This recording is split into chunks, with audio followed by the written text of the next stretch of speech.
He's died more times than he can remember. Every death became a lesson, every rebirth another chance to get it right. This time, he awakens as a prince, Erel, born to a concubine, scorned by nobles and ignored by the king. But while they see a fragile child, inside him lies the will of countless lifetimes. Even in infancy, he trains in secret, mastering the origin creation Qigong, turning weakness into strength. When hunger strikes the household, he performs a miracle, turning charcoal into a diamond and saving his family in silence. He hides his power behind clumsy smiles, acting weak as the court mocks him. Let them think he's harmless. That's how he wins. Every noble schemes for favor, every servant carries whispers, and he listens to them all. To his mother, he's just her quiet, gentle son, but to fate, he's the mistake it can't erase. Even the gods that once toyed with his life will kneel when his plan unfolds. Each step he takes rewrites destiny itself, reshaping a future that once ended in his death. And when the crown finally calls his name, the world will realize the weakest prince was never weak at all. From the shadows, he studies, grows, and plots, preparing for the day the kingdom learns the truth. A man who's died 100 times has finally learned how to rule.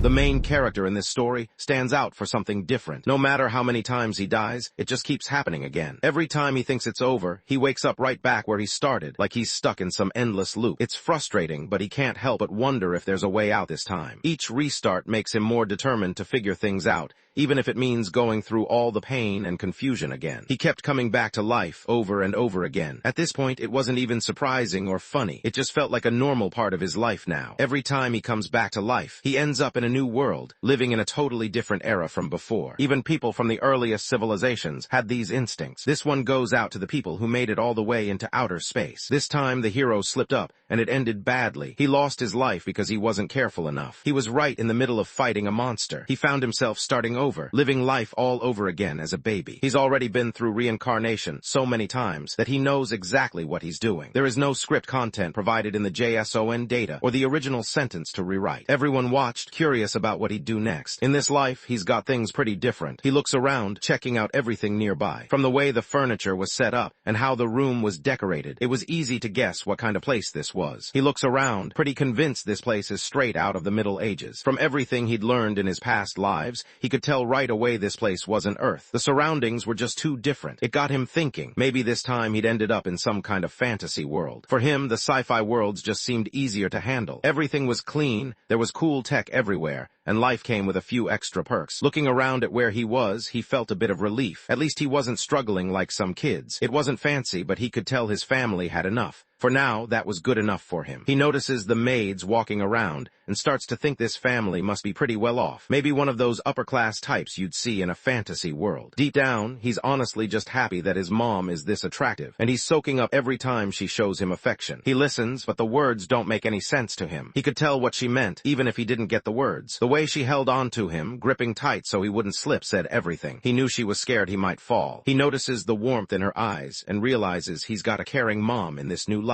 Just having someone like that around already feels like a win. Over all his different lives, he's come across all sorts of moms. Some showed him real care, but others didn't offer that kind of love at all. He didn't have anyone waiting for him after he was born. Everyone just left him behind. There was also a time when he got stuck working as a kid, doing tough jobs that should have been for adults. This time, he can tell things might go better than before. After everything he's been through, he actually thinks life might not be so tough this time. Right then, a maid steps into the room. She notices the lady looks pretty tired, so she offers to take the prince from her arms. Hearing the word prince throws him for a loop. He thought maybe things would be different in this new life, but ending up as royalty wasn't on his list. Even with that big surprise, he notices something off. His mom doesn't look happy at all, and he can't figure out why. He gets his answer pretty quickly. His mom tells the maid that not everyone will see this kid as a real prince. Didn't come from a fancy family or anything. She actually started out as a maid, just like the last one who worked there. His name was China. His new friend just tells him to use her name. She says they don't need to be all formal when it's just the two of them hanging out. Thinks people only call this boy a prince because his dad is the king. But honestly, the real story isn't as fancy as everyone believes. The boy's mom wasn't from some royal family. She was just an ordinary person, not high up or important. So even though he's got royal blood, he's also got the blood of someone the nobles look down on. She already knows the nobles and royal concubines turned down her son. He argued that she shouldn't have any claim to the throne or authority just because she came from a simple background. The kid noticed his mom really upset, tears streaming down her face. He rushed over and gently tried to wipe her tears away, wanting to help her feel a little better. She actually feels happy about it. It's pretty sweet to her that her baby's trying to make her feel better, but the maid just brushes it off, thinking the kid's only moving around like any other baby would. In this life, everyone calls him. Right now,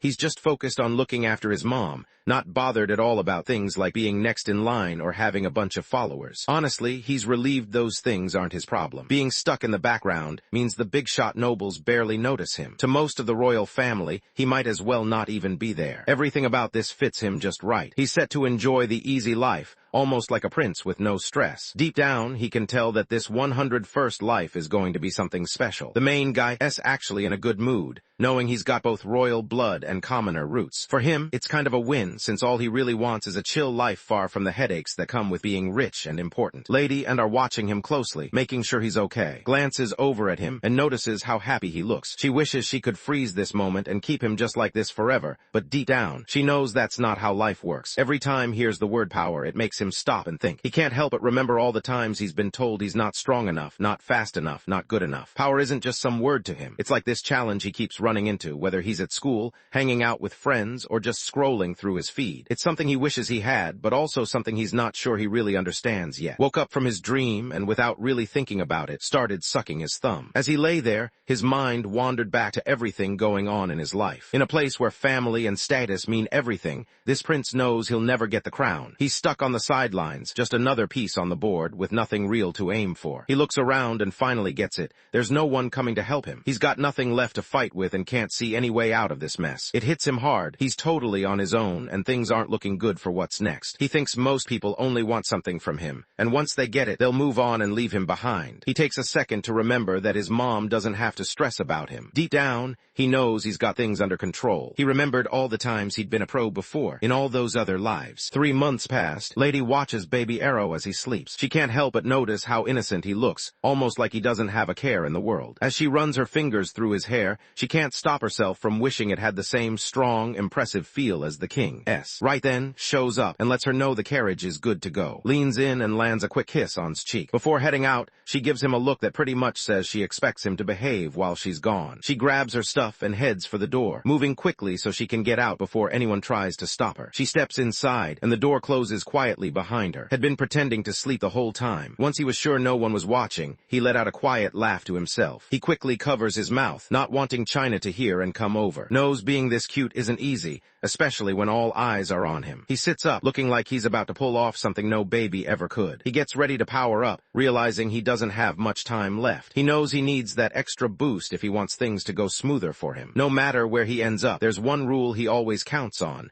Being strong means people leave him alone. If he's tougher than everyone else, nobody tries to push him around. That's just how things work, and he never forgets it. As sat there, focused on his training, his mind drifted back to memories from his past lives. He thought about everything he'd done before, realizing he'd always tried to make the most of his time. None of those lives felt wasted, and remembering that gave him a quiet sense of pride as he kept going. One of his proudest achievements was coming up with a way to start training while he was still just a baby. This method, called the Origin Creation Qigong Technique, was first put together by his 33rd incarnation. It completely changed the game for him. Figured out a way to train both his regular Kai and his Origin Kai at once. The cool thing is, he can do it without anyone noticing. While everyone else just sees him chilling, he's actually getting stronger behind the scenes. Does the math in his head and realizes that if he keeps going like this, he'll have enough energy saved up to last 60 years by the time he's 10. By the time he hits 20, that number jumps all the way to 180 years worth. Once he gets through the beginning, he won't have to concentrate as much anymore. He realized he could just hang out in SARMs and still get some training done if he felt like it. Wants to move faster, so he pushes his energy through his body, sending it straight to his brain. He focuses hard, getting his nerves fired up, and channels all his Kai to the front of his head, hoping it'll help him react quicker and think sharper. Warmth rushes through his body, spreading from the inside out. He started sweating a lot, and the pain hit him hard. It was so intense that he couldn't focus on anything else. As the energy inside him keeps building, starts to feel like he can't hold it in much longer. He almost lets out a scream, but catches himself just in time. Hears the noise and runs straight into his room, his heart beating a little faster as he tries to figure out what just happened. She glances over at him, her eyes searching his face. There's something about the way she looks, like she's trying to figure out what's really going on with him. He can feel it, the weight of her attention, and it makes him a little uneasy. It's like she's waiting for him to say something or do something, but he just sits there, not sure what to do next. Stays completely still in his crib, eyes closed, trying to look like he's asleep. She looks over at him and thinks about whether he needs his diaper changed. He leans in closer and takes a quick sniff. Starts to freak out on the inside, worried that if she touches anything, all the effort he put in could fall apart. Didn't notice anything strange, and just said something about bad dreams before heading out, leaving him feeling a little more at ease. After she leaves, just sits there, heat rolling off him like he's burning up from the inside. He can't seem to keep still. His leg bounces, his hands fidget, and it's almost like he can't control how much energy is buzzing through him. He tries to hold himself together, but it's tough. His body feels like it's about to give out under all the pressure. Even though it hurts, he keeps going. He refuses to let anyone else run his life, even if it means putting everything on the line. Errol wants to master the origin creation Qigong technique so he can get stronger and finally have the freedom to live how he wants. He takes a deep breath, trying to calm his nerves and get ready. He lets out another scream, loud enough that can hear it from outside his door. China bursts into the room, looking around like he expects something bad just went down. She sees sweat running down his face, but he's just lying there, looking like he's fast asleep. Thinking he could use a little more help, she heads off to get a bath ready and tosses in some herbs. As soon as she leaves, gets up quick. He can't help but feel good. Everything he's put effort into is finally starting to work out. Comes back holding him in her arms. He gives him a nod, letting him know he did a good job and that he's proud of how tough he's been. Just grins to himself, glad she hasn't picked up on anything weird going on. He managed to pull it off because he'd been practicing his mana concentration. No matter what he's doing, eating a snack or just knocked out in bed, his body keeps pulling in energy non-stop. He gets super pumped when he thinks about how in just 3 years he'll be stronger than most grown-ups. The idea that by the time he hits 10,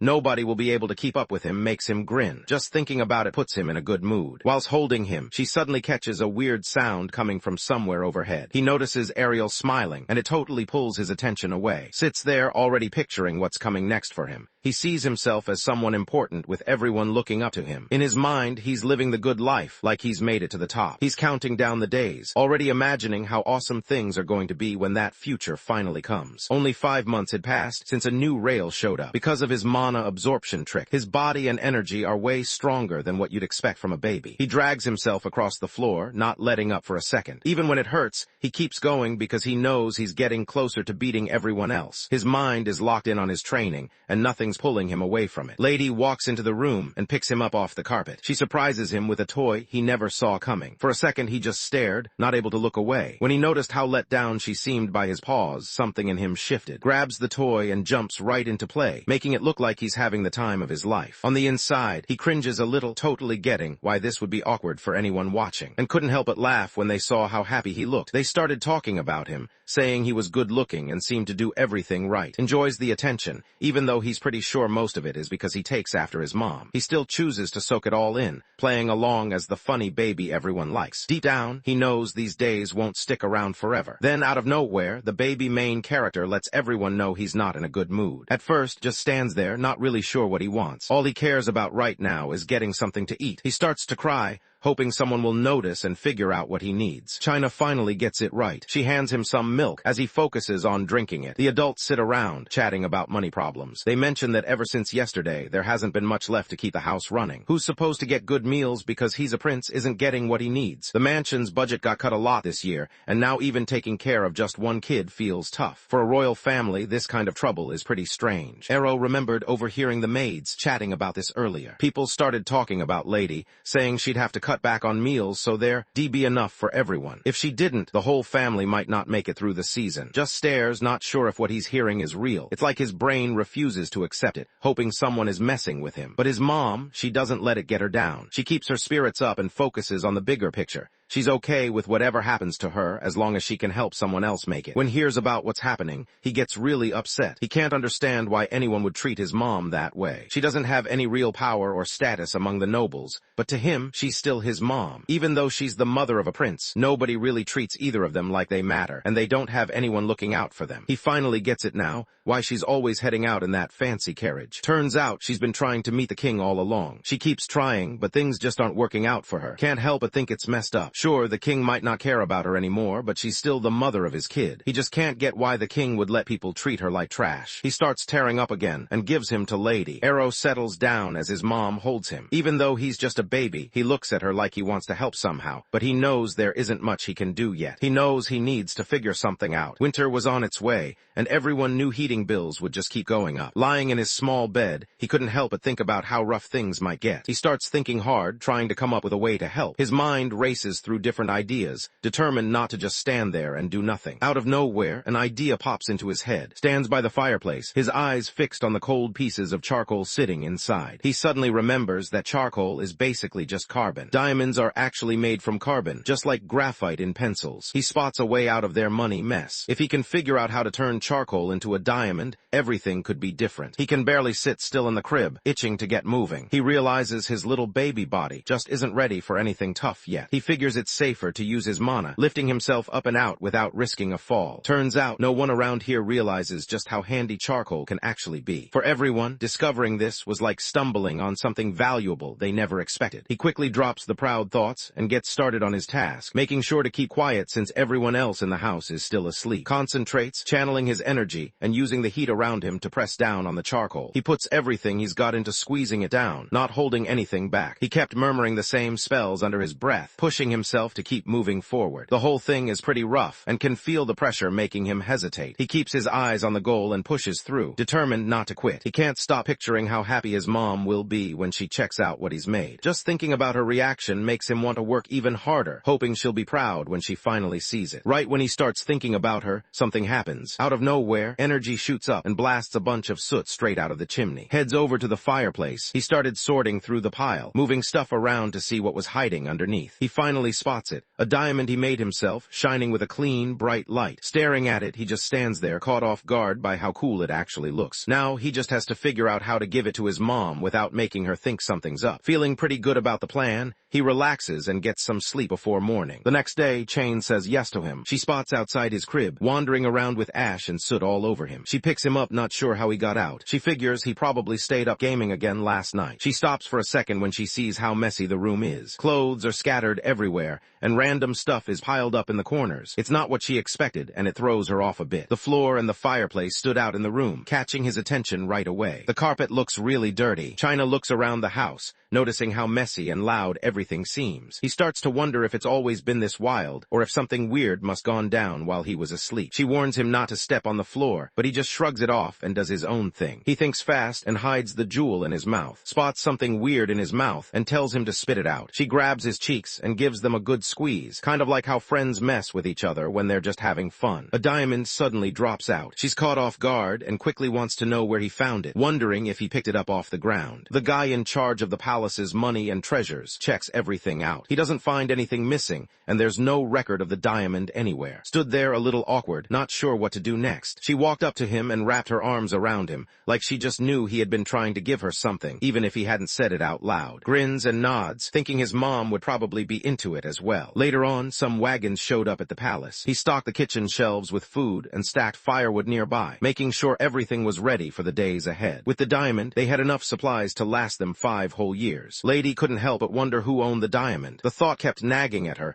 making her uneasy as she tried to figure things out. Lets her know it's not a big deal, since nobody lived in the castle for almost 100 years before Lady showed up. She also mentions that maybe this is actually some kind of good luck for Prince L. Lady isn't totally certain about everything, but she's honestly grateful to have the supplies. Grabs his mom's dress and doesn't let go. He figures if he can just get older, maybe things will get better for her. For now, he just hopes she can stay strong a bit longer. He keeps picturing a life where she doesn't have to go through tough times anymore. Holding on to her, he listens as she quietly decides that the king should finally hear about his son. That winter, the fireplace just keeps going. The palace's money problems finally start to clear up, and it's easy to notice things getting better all over the place. Lady sat down for her meal and quickly realized the food in front of her was way more than she could handle. She wondered what was going on with the servants, told her not to worry, letting her know that Anna, who had left before, had come back, and things were actually better for the servants now. The thing that really catches Prince L's attention is that his mom doesn't look upset anymore. He watches her for a moment and notices how her whole face lights up when she smiles. It's hard not to stare, because in that moment she just looks her best. Even though this winter is the coldest one yet, it doesn't bother him much. Lately, things at home are calm, and seeing his mom smile makes everything feel a bit warmer. A whole year goes by, and Lady are there, watching everything unfold. Everyone was caught up picking out clothes for Prince Errol, trying to figure out what would look best on him. They had him try on all sorts of clothes, swapping shirts and jackets until they finally decided on something that looked pretty sharp. Looks around, confused about why everyone seems so focused on what he's wearing. It doesn't make sense to him. He just threw on what was clean and comfortable, but now all eyes are on him like he broke some big rule. He was wiped out, so he just dropped onto the floor and started complaining. His mom and definitely didn't expect that. Notices right away that he's tired, so he picks him up and gently lays him down in his crib, making sure he's comfortable before stepping back. She lets everyone know that Prince will finally be counted as a real member of the royal family. Stands there not really sure what she's talking about. He tries to figure out what she means by recognized, but it doesn't click right away. He can't help but overthink it, stuck in his own head, trying to piece it together. Lady watched Errol, glad to see he'd grown up just fine. She started to think about the king and wondered if he'd actually turn up for Errol's birthday this time. China tries to calm her down, explaining that the king is just being careful. He wants to wait for the right moment because sometimes things can go wrong with newborns. Ariel catches their voices and figures out everyone's making a big deal because it's his birthday. Lady knew some people probably wouldn't enjoy the banquet, but she still thought it was the right time to let everyone know that was actually part of the royal bloodline. She felt relieved that the same rules the royal family followed would include now, too. Ariel sees how his mom's eyes light up, and he guesses she's pumped about the banquet coming up. Then it suddenly dawns on him. If there's a banquet happening, all the nobles and royals are definitely going to show up. He was actually pretty close to meeting the king now. That night, the palace threw a huge feast for Prince. The food just kept coming, and every table was loaded with things most people only dream about eating. The party was wild. Everything looked expensive, from the decorations to the music, and it was obvious they'd spent a ton to make this night unforgettable. Prince L couldn't help but get a little excited looking at all the decorations, the endless food, and the sharp outfits everyone had on. The whole thing felt unreal, almost like he'd stepped into a dream. Lady lifts off the ground, and he can't help but notice how different everything feels up here. He's never been in a situation like this before, and it's kind of wild. Everything about the moment hits him as something totally new. Notices that he's probably never been around this many people before. Lady leans in and kisses him on the cheek, letting him know that everyone's here for him tonight. He can't help but feel a little embarrassed, but there's also this rush of pride. It's his moment, and she just made it even more special. Notices the nobles staring at him, their eyes full of judgment. He can hear them whispering about him and his mom, making it clear they don't think much of either of them. He shrugs it off and keeps his eyes on his goal. Stood in front of his dad, King of. Annoyance flickered on his face, his fists clenching at his sides. He tried to keep his cool, but anyone could tell he was irritated. He thinks about how the king has never really paid attention to people like him. As he looks around the banquet, he figures this might finally be his shot to get noticed by the king. As soon as the royal family of steps into the room, everything shifts.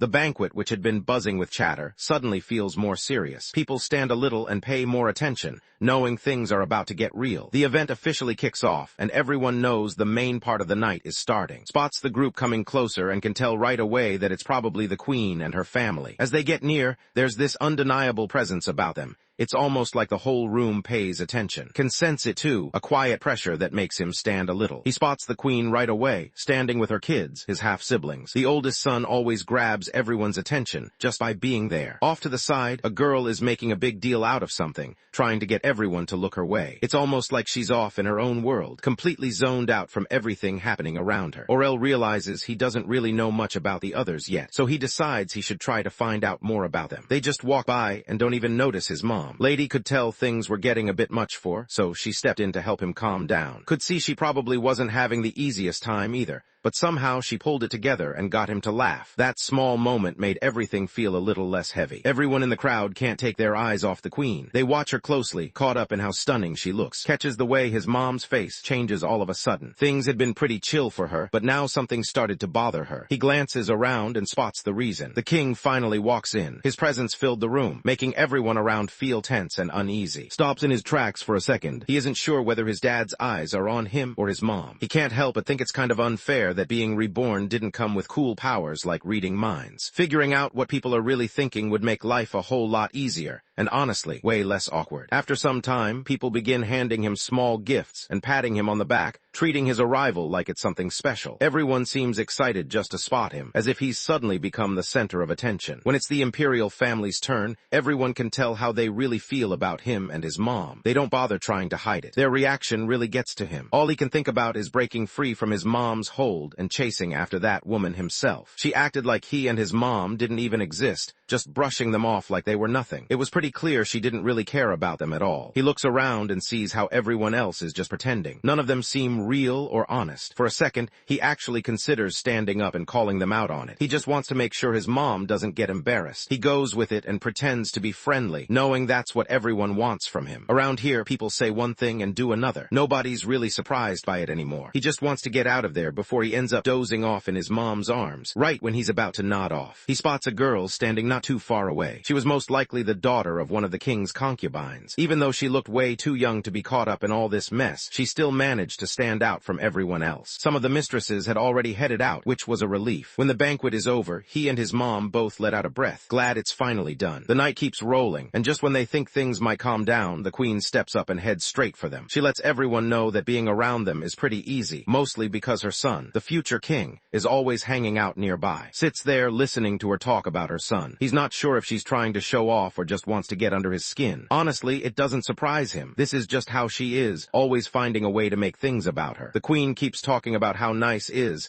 and how much he looks like his mom. Just sits there, not really believing any of it. He's convinced she's involved in the problems they're facing. Their castle's money has taken a huge hit lately, and he figures someone has to be pulling the strings behind it. At night, everyone had to work like lumberjacks just to find enough firewood. Clothes looked rough, like the servants had put them together using whatever scraps they could find. At the same time, the queen stands off to the side, giving him a polite smile and saying all those official things people expect at moments like this. She keeps it classy, wishing him well and sticking to the kind of words royals always use when everyone's watching. As she walked away, she gave a quick smirk that stuck in his mind, leaving him with a weird, uneasy feeling. Out of nowhere, things take a turn no one saw coming. Lady catches sight of the king. He wonders if she's starting to settle into life at the castle. She gives an answer that sounds polite, but can tell she isn't being fully honest. He's not really surprised by it. All he really wants is for the king to step up, help them out, and actually act like a real dad for once. Can't hold it in anymore and just starts bawling. The king starts to pay attention. She reached out, wanting to hold him. The king hadn't seen in a whole year. Now within his arms, he looked a bit unsure, like he was trying to figure out what was different. Usually his other kids would start bawling the second they saw him, but just stayed calm, which caught the king off guard. Just smiles, showing off his baby grin. He wonders if his cute little smile could actually throw the king off guard. The king starts to warm up too, finding it funny that doesn't seem afraid of him at all. He even mentions the idea of raising someday, but's not having it. He makes it clear he doesn't want to stick around, motioning for the king to let him down. The king figures Ariel probably just wants to go for a walk. Lady steps in and points out that he's still just a year old, so there's no way he can walk yet. Right then, makes up his mind. He's done with being doubted and wants to show everyone what he's really made of. He stands still for a second, then slowly moves one foot forward, then the other, making his first steps right on the spot. He knew all eyes were on him that night, and he had to step up his game. Everyone in the room lights up with excitement when Little takes his first steps. Suddenly, all eyes are on him, and people start clapping and smiling, clearly proud of what he just did. Even the folks who were just hanging out or distracted can't help but join in,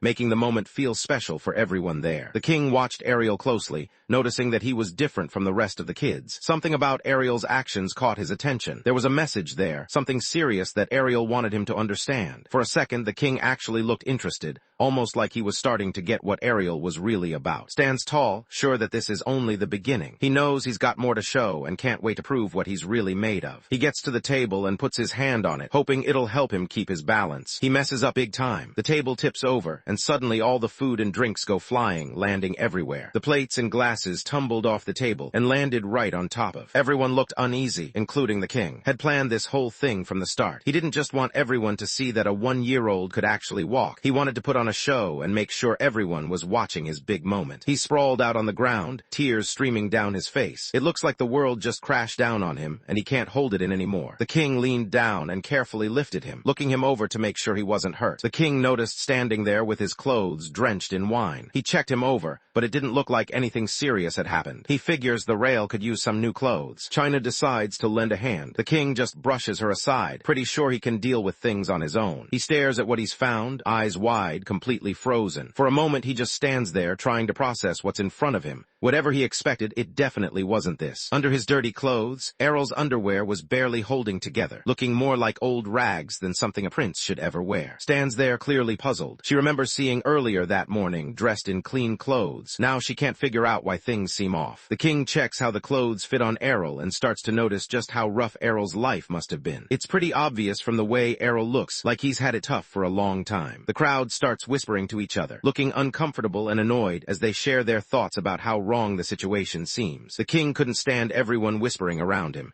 His voice cut through the noise, booming across the hall. The whole place went quiet fast, and you could tell everyone felt the tension. Nobody wanted to mess with him right then. He glances over at Ariel's mom, taking in just how tough things have been for them. Let out a quiet sigh, glad that everything had actually gone the way he'd hoped. His clothes looked pretty wrecked, but honestly, that was all part of what he wanted people to see. The mess was proof that his plan had worked, and he couldn't help but feel a little proud of himself. That morning, while helped him get ready, had his mind on other things and kept himself occupied. He pushed himself to pull and rip at the cloth, doing whatever he could to make it look old and worn out. It was pretty easy for him. With just a bit of magic, he managed to make his clothes look even more worn out, just enough to get his point across. If he had been bigger and tougher, he probably wouldn't have needed to use magic at all, but it ended up working out for him anyway. The king turned to Lady, wanting to know how everything ended up like this. They just kept messing up when it came to holding on to their spot. No matter what they did, things kept slipping through their fingers, and it was starting to show. He notices how upset she looks and decides not to ask her anything else. Instead, he glances over at one of his officials, looking for some kind of answer. He wants to know how the money gets split up for the concubines' castles. The king sits back, kind of frustrated. He could swear he told everyone to split the budget evenly, so things should be going off without a hitch. But at this event of all places, it's obvious something's off, like his plans just got ignored. The king stands there, totally confused by the situation. He wants answers fast and orders his guards to bring him a report right away. Watches his dad work, finally noticing how focused he looks. For once, it's clear his dad really means business and wants to get to the bottom of things. Starts to feel curious too, waiting to check out the numbers in that report. Mom Lady steps in, trying to calm everyone down. She's pretty sure this is just a misunderstanding and wants to set things right. She stands there looking at him, her eyes full of hope as she reaches out, wanting her son to come back to her. Gets it, this is their shot. If they mess this up, there probably won't be another. He can feel the pressure, but he's not about to back down now. Everyone around him starts freaking out. The king's secretary shows up, stepping out of the carriage with a stack of important papers in hand. Everyone in the room goes quiet, sensing things are about to get intense. The king sits back and stares at the report in front of him. For a moment, he just blinks, trying to process what he's reading. The numbers and words don't add up, and it takes him a second to realize this is real. He decides to just burn the papers on the spot, using his power to light them up. Couldn't believe what he just saw. Never thought his dad would be this out of the loop about everything happening. Everyone could see that the queen was behind all of this. The king turned and looked for his queen. He reached out, wanting her attention, his expression serious and focused. He wanted to find out if she actually knew what was going on. The queen keeps a straight face, acting like nothing's out of the ordinary, even though everyone around her is clearly surprised. She doesn't let on that anything's up, just blending in with the crowd. The king isn't letting it slide. He stands there, looking even more intense than before,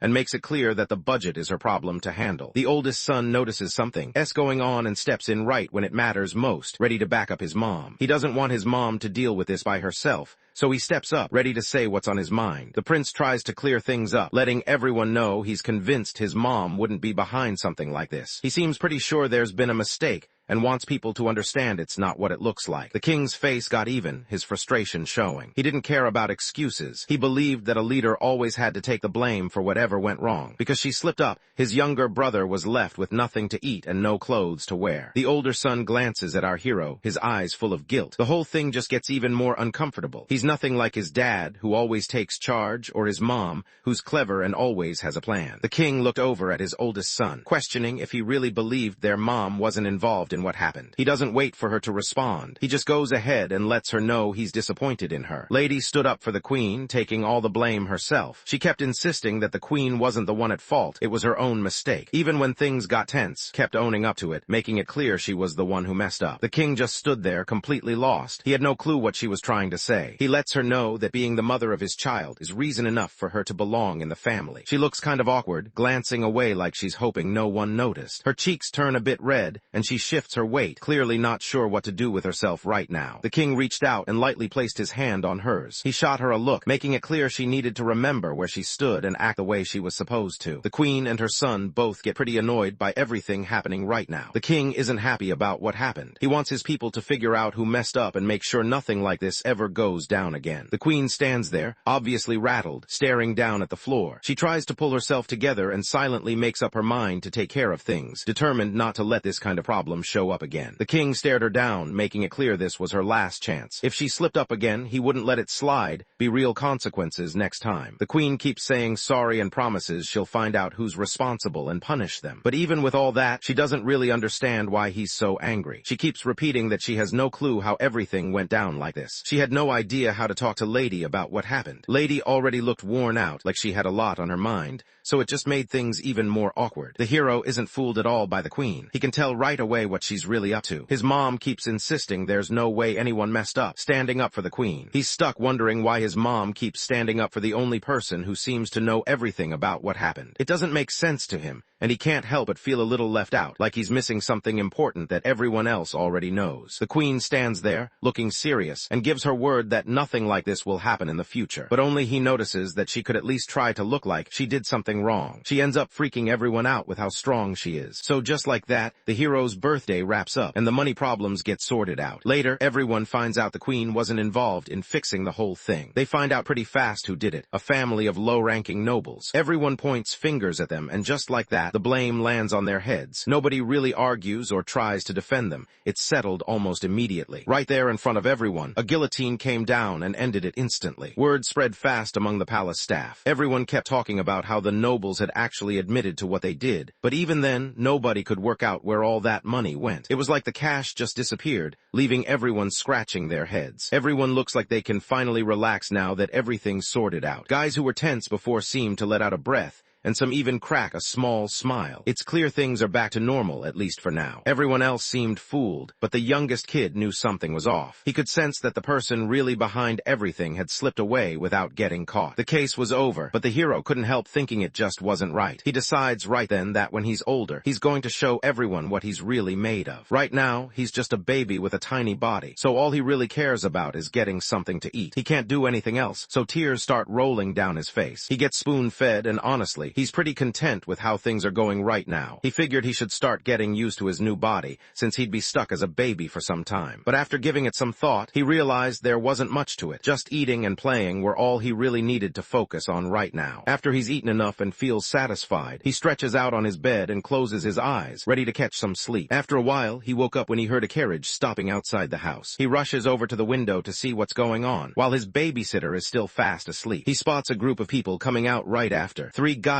walk into his room. His mom was there, along with another grown-up and a young kid. The hero's mind snaps back to the babysitter. If she wakes up now, she'll see everything, and his secret powers won't be a secret anymore. He heads back over to her and gently pinches her cheeks, trying to get her to wake up. The adults walked in right as it happened. His mom saw what was going on and instantly told him to quit messing with the nanny. The nanny spots someone new walking in. Another one of the boss's girlfriends just showed up. He spots her as soon as she shows up and heads over to say hi. The hero notices the new guy right away. The new mistress just showed up out of nowhere, not really caring that nobody was ready for her. She just waved off any apologies, letting everyone know it was cool since she hadn't bothered to give anyone a heads up about coming. He suddenly recognizes her. It's one of the other concubines. Everyone started talking about how, if they'd known she was coming, they would have made her feel more at home. Let everyone know she wanted a private talk with the hero's mom. The hero's mom doesn't really get why wants to talk to her, but she just figures it's probably something important. She sits there, waiting for the serious talk to start, but out of nowhere, she accidentally chokes on her tea. Looked like she really felt bad about what happened at Prince's birthday party. She apologized for how she acted, her expression showing she meant it. She tells him her family used to be pretty important back in the day. They helped win some big battles, and everyone seemed to know who they were. Back then, things were awesome, but now that's all in the past. Lately, things haven't been going well for the family. It's been a while since anyone's had a baby boy,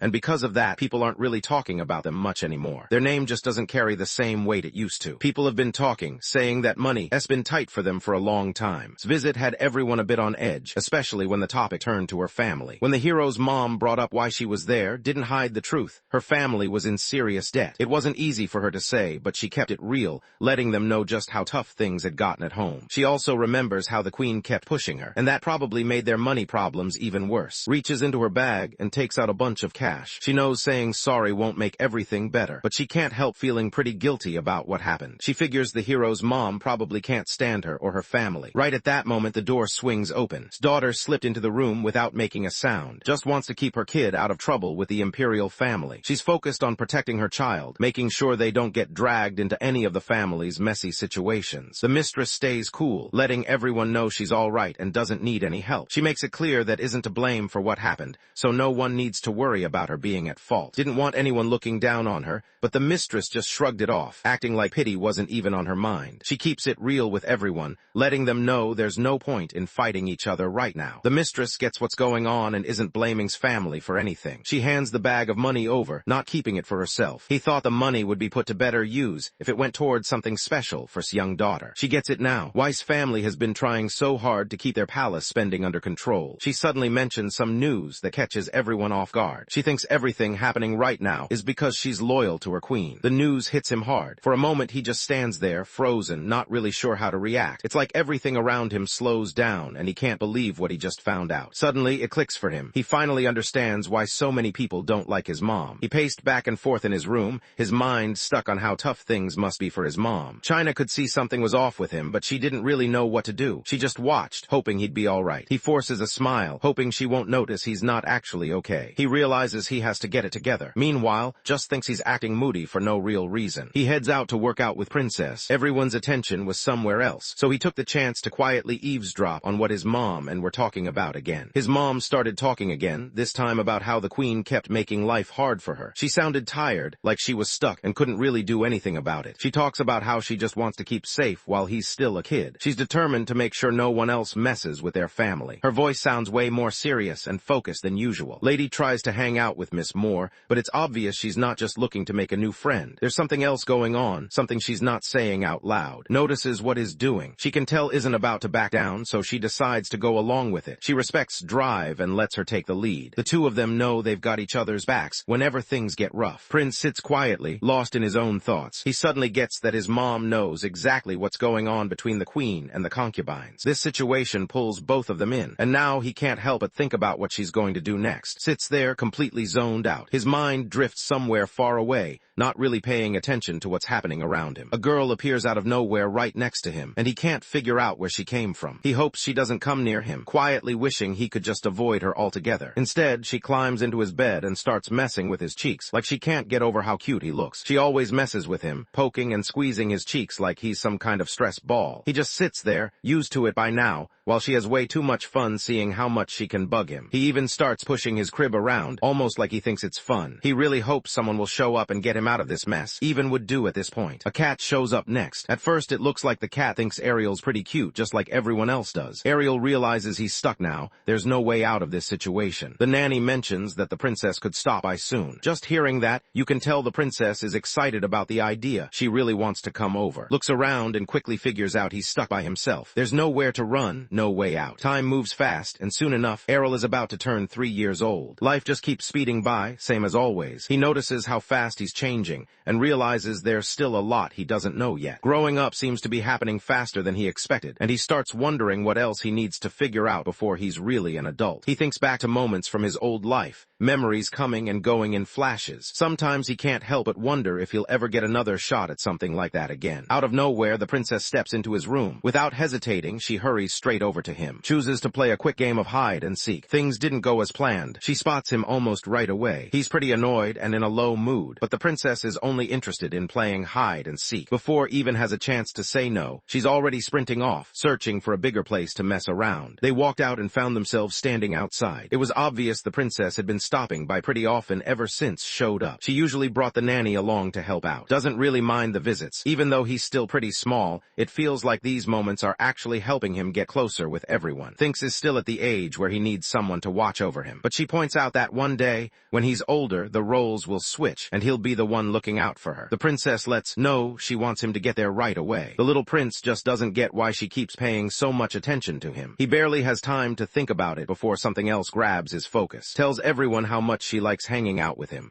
For her, playing with him beats spending time with anyone else. It's obvious she thinks he's the best. Just laughs to himself, pretty sure she'll change her mind about that when she gets older. Scoops him up right away, deciding it's playtime. She doesn't give him a chance to walk on his own, just picks him up and heads straight for their usual hangout spot. Can barely breathe with how much she's trying to help him. He's looking around, hoping someone will step in and get him out of this. Right then, a maid walked in and noticed. She could tell he probably wasn't too happy about being carried around like that. Kenya got called out for trying to carry something heavy. Even though she was a princess, it was clear she was still just a kid, and people around her didn't want her doing stuff that was too much for her age. Finally lets out a breath he's been holding in. The stress melts away now that he knows he's safe. Clearly isn't in a good mood, but she still yells out about wanting to play. The maid, noticing this, suggests she should maybe try drawing or listen to some classical music instead. Kenya's had enough of all that boring stuff. She looks at the sword and thinks about how cool it would be to use one, just like her brother does. Spots her trying to train with a stick. Right away, he can tell she's struggling to keep steady. The stick is too heavy on one end, and the way she's gripping it just isn't working. Even with everything going on, it's totally hooked. In her head, she's already taken down some epic, acting like she's just won a huge battle. The maid steps in, trying to make it clear to Kenya that things aren't the same for him as they are for And. She tries to lay out the reasons, hoping Kenya understands why he doesn't get the same chance to practice. The princess gets pretty upset when she sees that others are allowed in, but she is. She just doesn't get why the rules seem different for her. It doesn't make sense, and it kind of stings. The maid reminds her that princesses aren't supposed to get their hands dirty. Got a quick reminder that she was expected to act all proper and classy, like a real lady. Tunes everything out, just doing her own thing like she's on a solo mission. She grabbed the maid's sword before anyone could react. The maid tried to stop her, but it was too late. She was already caught up in her own excitement, going on about sword skills like she'd been waiting for this moment. The maid freaks out and hurries after her, desperate for her to give back the sword or if nothing else, just take the sheath instead. Errol hangs out close by, and he notices he's starting to like even more than before. Time passed, and soon Prince hit his 5th birthday. Out in the fields, he rides across his land, looking confident and acting like a king on his horse, pretending he's in a race. He's just sitting there, going back and forth on a toy horse. Looks like he's having a blast, not a care in the world. Who usually helps out and knows a lot about horses, suggests that he should give riding a real horse a shot, but isn't interested. He just brushes it off, thinking it's not worth the risk. Tries to get excited, saying guys his age, especially princes,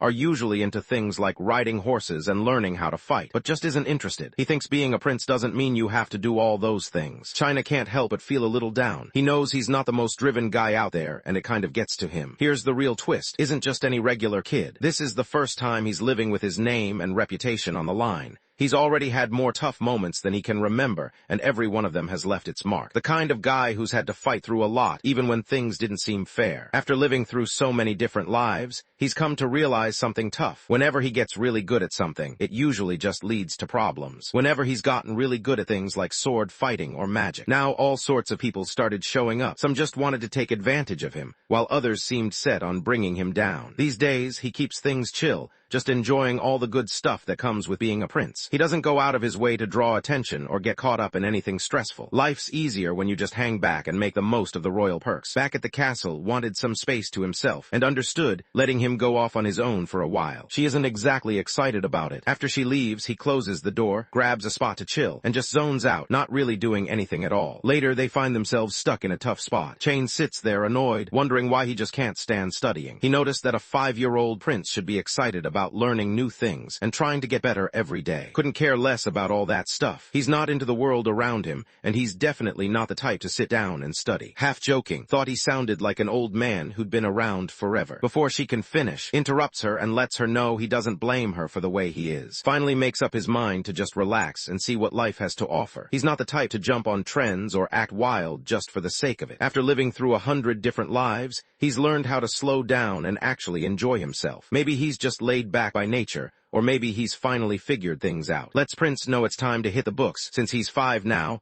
and that's what the royal rules say. She grabs a few really simple books and gets ready to help him start learning. They told him those things were chosen especially for him. Looking kind of annoyed, picks up a book and starts spinning it in his hand like it's no big deal. Sees this and gets really irritated, clearly thinking books shouldn't be used like that. She pulls out the guilt card, pointing out how most guys would jump at the chance to learn, but just shrugs it off. He's not interested at all. Instead, he starts messing around with the books, stacking them up to look like a little house. Tries to keep calm and tells to stop and sit down, but just ignores him and keeps doing his own thing. When talking doesn't get him anywhere, he just cranks up the drama. He started making a fuss, raising his voice and refusing to hit the books. The doors swung open and his mom came in, clearly fed up with whatever was going on. That look on her face, everyone knew it meant business. Even the most spoiled kids would freeze up as soon as they saw that glare. Forces himself to head over to the library while she keeps an eye on him. He sits down, opens his books, and tries to focus, even though he'd rather be anywhere else. Even as he sat there, acting like he was focused on his books, couldn't help but think about how pointless the whole thing felt. He had a bunch of thoughts running through his head about how none of this really made sense, and honestly, he just wanted it to be over. He figures if his parents actually wanted him to learn, they'd do something to keep him safe. But around here, being good at stuff just brings problems. The better you are, the more you stand out, and that just makes things riskier for someone like him. Life just seemed to throw stuff at and the people close to him. He didn't see why things had to be this way, but that's just how things went sometimes. He just wants to kick back and take it easy, with nothing crazy going on and everyone safe. As he spaces out, pulls him back to the moment. She tells him to focus on studying and do his best, like that's supposed to fix everything. Takes a moment to think about what's said. It's a lot to process, and honestly, it just doesn't sit right with him. After thinking it over, he decides it's probably too much for him to handle right now. Isn't about to drop the subject. She points out that if he keeps this attitude up, his mom's just going to end up upset. Something about that really gets to him. Finally starts trying a bit harder, mostly for his mom. It's not like he suddenly cares about studying, but he figures he should do something for her. Still, he's set on skipping sword practice and magic stuff. He's tired of all the craziness that comes with being talented, and he just wants a break from it. He starts running through different ideas in his head, looking for safer ways to handle what's coming next. A few days later, a fancy-looking carriage shows up outside the concubine's place. China lets know that someone from the magic tower has come over to see how much mana he has. If turns out to have some real talent, they'll want to teach him magic, for though this isn't something he's excited about. In fact, the idea makes him pretty uneasy. He gets that any mage worth their salt could totally pick up on all the mana he's trying to keep under wraps. He thinks the best move is to hide his mana and act like nothing's up. He moved down the hallway, keeping his head low and doing his best not to stand out. Walked beside him, trying to lift his spirits. She reminded him that even if his mana wasn't anything special right now,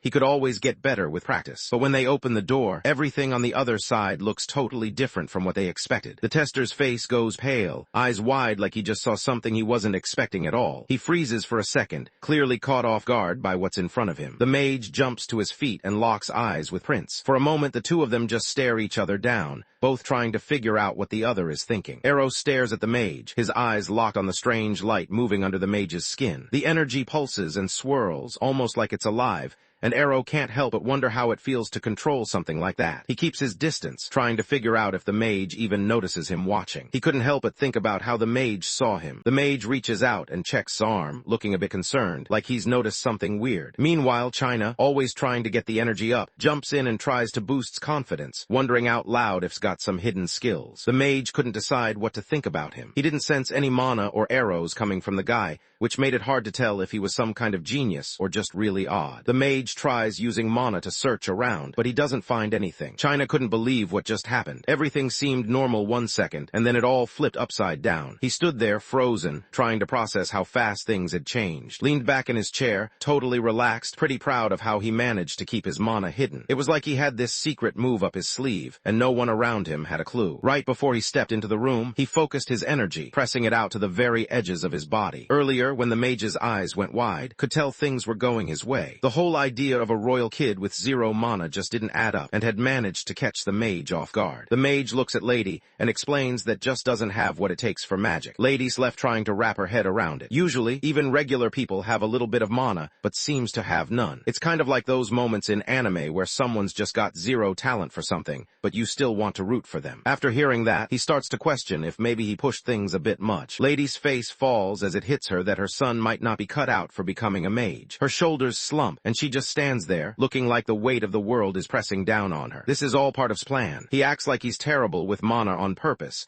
letting everyone believe he can't do anything special. Deep down, though, he's thinking ahead, staying a few steps in front of everyone else. He slouches in his seat, putting on his best moody face. Deep down, he knows he's only getting started with this little performance. The next day rolls around, and gets introduced to the guy who's going to train him in sword fighting. His trainer turns out to be a young knight named Landfill. Checks him out for a second, and already decides the guy isn't interesting. He seems weak and nowhere near level. Back in his old life, had gone up against all kinds of monsters and made it through some really tough fights. The guy barely catches his attention, goes along with the plan, deciding to train and push both of them to get stronger, even though he doesn't really expect anything big to happen. Figures this training is probably more for Landfill than for himself. He's not really up for putting in a ton of effort, just like his sister, who's always walking around with weights strapped to her legs, trying to get stronger. It's the kind of thing you'd see in those old ninja anime, and if you've watched them, you'd probably think of Rock Lee right away. The guy starts talking about how his family, always trains super hard. Listens, thinking it sounds way more like something out of a kung movie than what you'd expect from a royal family. Wanted to know what the plan was, so the swordsman started talking. He said sword fighting wasn't just about being strong.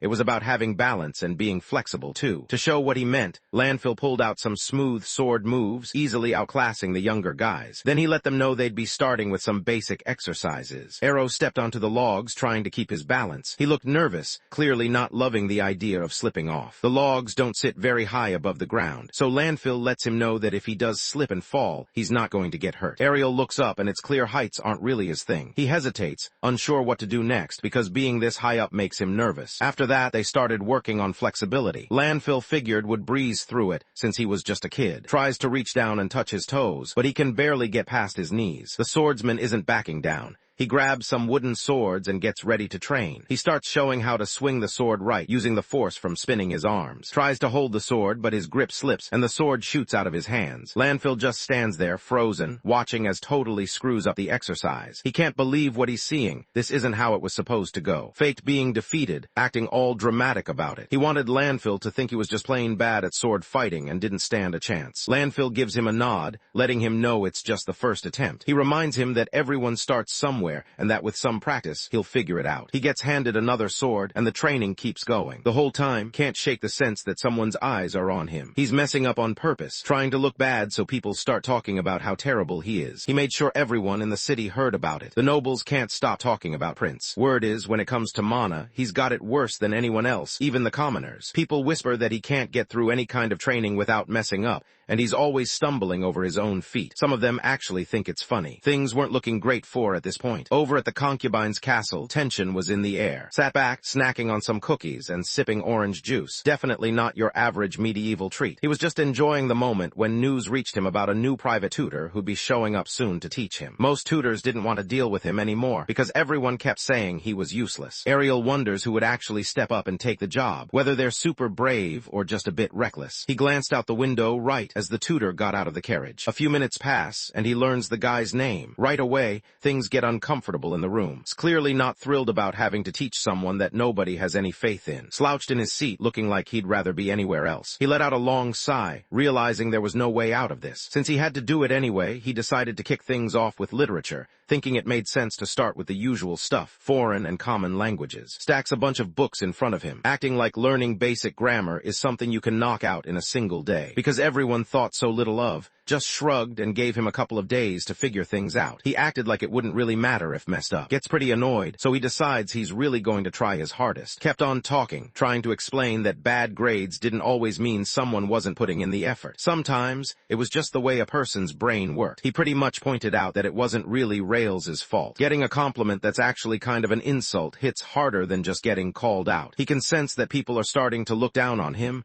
and it's not a good feeling. He always wished people would chill with their high expectations, but he never thought getting their pity would hurt this much. It was late at night, slipped quietly into the library, pretty confident about his language skills. Having lived through so many past lives, He'd picked up a bunch of languages before most kids even started kindergarten. For him, reading old books or weird scripts was just another normal day. He moves through the library, thinking about whether he should show everyone how smart he actually is. He gathers up energy in his hands and starts looking around for books that could help him with vocabulary and grammar. He walked past the shelves, grabbing stuff with magic since he was too short to reach them. He doesn't just stick to the usual books. He also picks up ones in other languages, always pushing himself to learn something new. It's like he wants to be ahead of everyone else, always curious, never satisfied with what he already knows. He lines up all his stuff on the table, making sure everything's in the right spot. Then he rolls up his sleeves and gets started. He opened up a book, sits back, running the idea through his head that every language out there kind of plays by the same rules. He finds it interesting how, no matter where you're from, there's always some pattern to how people talk and understand each other. It's something he keeps turning over in his mind, noticing the small connections that tie different words and sentences together, even if the languages sound nothing alike. He's been through 100 different lives, and every single time, he's kept himself busy picking up new things. That night, he hit the books with real focus, wanting to prove to everyone just how smart he could be when tomorrow came around. A few days went by, piles on, thinking his jokes have definitely crossed the line. He wonders if he even gets what everyone else is saying, tries to show he's telling the truth. He even grabs something to read out loud, hoping that'll convince everyone he's not making things up. Wonders if he just memorized a few lines, not really sure if that counts for much, but points out that even being able to memorize an entire language is actually pretty cool. Knew that the kingdom's official language was no joke. It was way harder than most others. So, to see what the new guy could really do,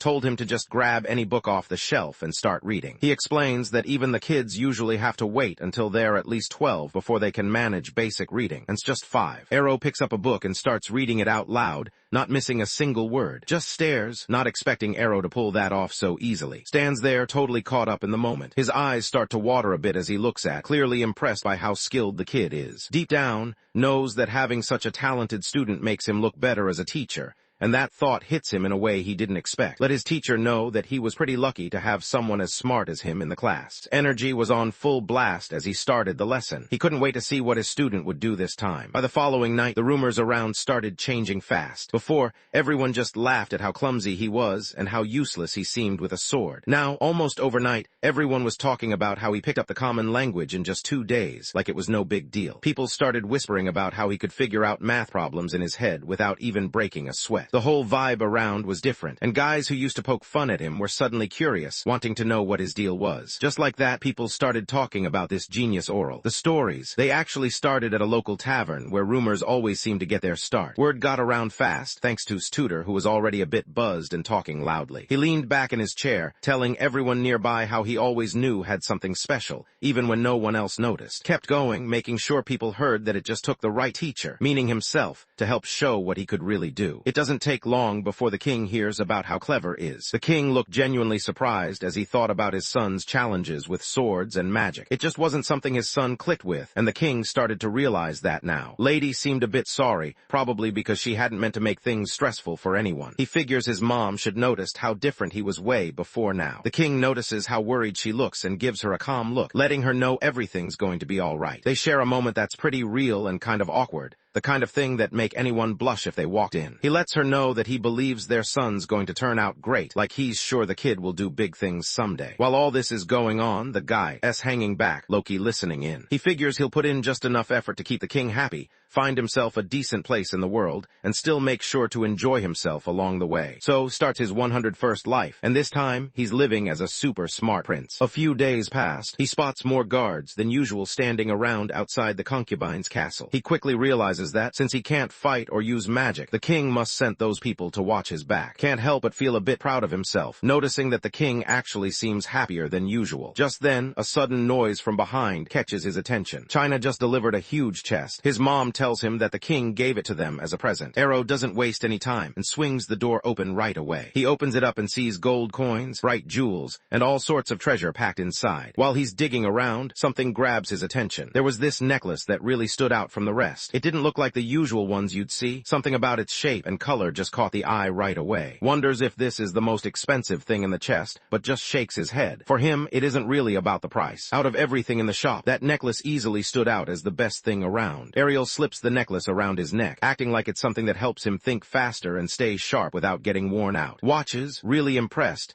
assuming Ariel's skills must come from hours of studying ladle. But Ariel plays it cool, making it seem like it's nothing special. To everyone else, necklace just looks plain, nothing special at all. But he notices a small gadget hidden inside the jewel, something no one else would catch. He doesn't really need it, though. His own energy and instincts are already way stronger than any device like that. While messing around with the necklace, his mind drifts too. Lately, she's been hitting the gym hard for her sword training, and now she's seriously built. Her muscles are no joke. He goes to his mom and wants to know if it's okay to give the necklace to Kenya. She smiles, pats him on the head, and tells him that since the necklace came from the king, sharing it as a present would likely make the king glad too. She wanted to know what Arrow liked about. Arrow admitted that he admired her strength. The maids couldn't help themselves and started laughing, finding his answer unexpectedly funny. That day, everyone around the concubine's castle was pretty hyped. Word had spread fast, wasn't just noticed by the king. He was actually getting special attention. The halls were louder than usual, people grinning and chatting, all because was finally getting the kind of recognition nobody expected. The young knight liked to talk about it with the other guards,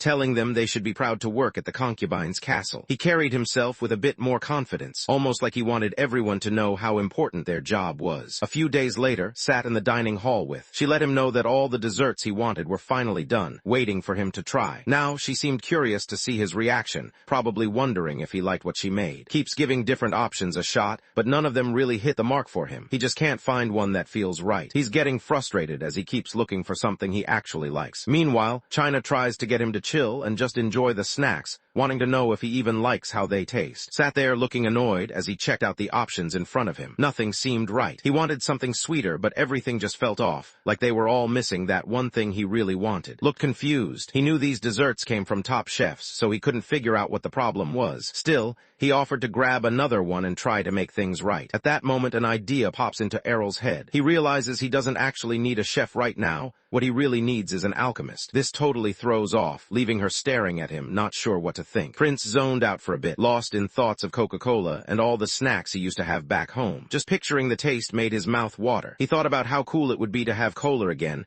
but he knew getting someone here like an alchemist to make it wouldn't be simple. Looked totally lost, not getting why would need an alchemist. Meanwhile, just stopped in his tracks, caught off guard because he realized she must overheard him talking to himself. He considers telling them what's on his mind, but then quickly drops the idea. It would just sound way too strange, especially for a little kid like him. He starts thinking through the problem. The kingdom just doesn't have the seasonings or cool tricks you need to make something like cola. The longer he thinks about it, the harder it seems. Making cola isn't just about throwing some things together. There's a bunch of steps he doesn't even know how to do. He can't help but feel a little down about it, but his mind keeps drifting back to the idea of that cold, fizzy soda. But then he pulls himself together. He remembers he's supposed to be the smart one here, the genius everyone talks about. If anyone can sort this out, it's gotta be him. He jumps up fast and rushes out of the room, watches him go, totally confused, wondering what just happened. He calls back over his shoulder that he's going to study. She stood there, confused, trying to figure out if she really understood what he just said. It didn't make sense to her, and she couldn't help but second-guess herself as she replayed the moment in her head. Ran through the castle halls, not paying attention to anything around him. All he cared about right now was chemistry. Nothing else mattered. He's pretty sure that cooking and chemistry are basically the same thing. So he's got it in his head that alchemy is the secret to figuring out the cola recipe, even if it ends up being really difficult. 3 years later, Prince L has turned 8. He sits at the head of a long table, leading a meeting like it's no big deal. Around him, older officials listen as the group discusses plans to build new bridges in busy trading spots, places where merchants are always passing through. Even at his age, he seems right at home in charge, focused on making sure things run smoothly for everyone who relies on those roads. One of the supervisors turns to him, looking for his opinion on the plans. Ariel takes a look at the blueprints, studying the lines and details carefully. He tries to figure out how everything fits together, his eyes moving back and forth across the page. He notices how cool they look and then asks, just out of curiosity, who came up with the design. The supervisor steps forward, acting like he did all the work. He's clearly taking the credit, even though everyone knows who actually put in the effort. The guys around him can't help but feel annoyed, some rolling their eyes while others just keep quiet, not wanting to cause any drama. It's one of those moments that makes the group feel a bit tense, but nobody really says anything out loud. His face shifts and everyone can tell he's not messing around. He makes it clear, bring in another design that doesn't cut it and you're out. Nobody says a word.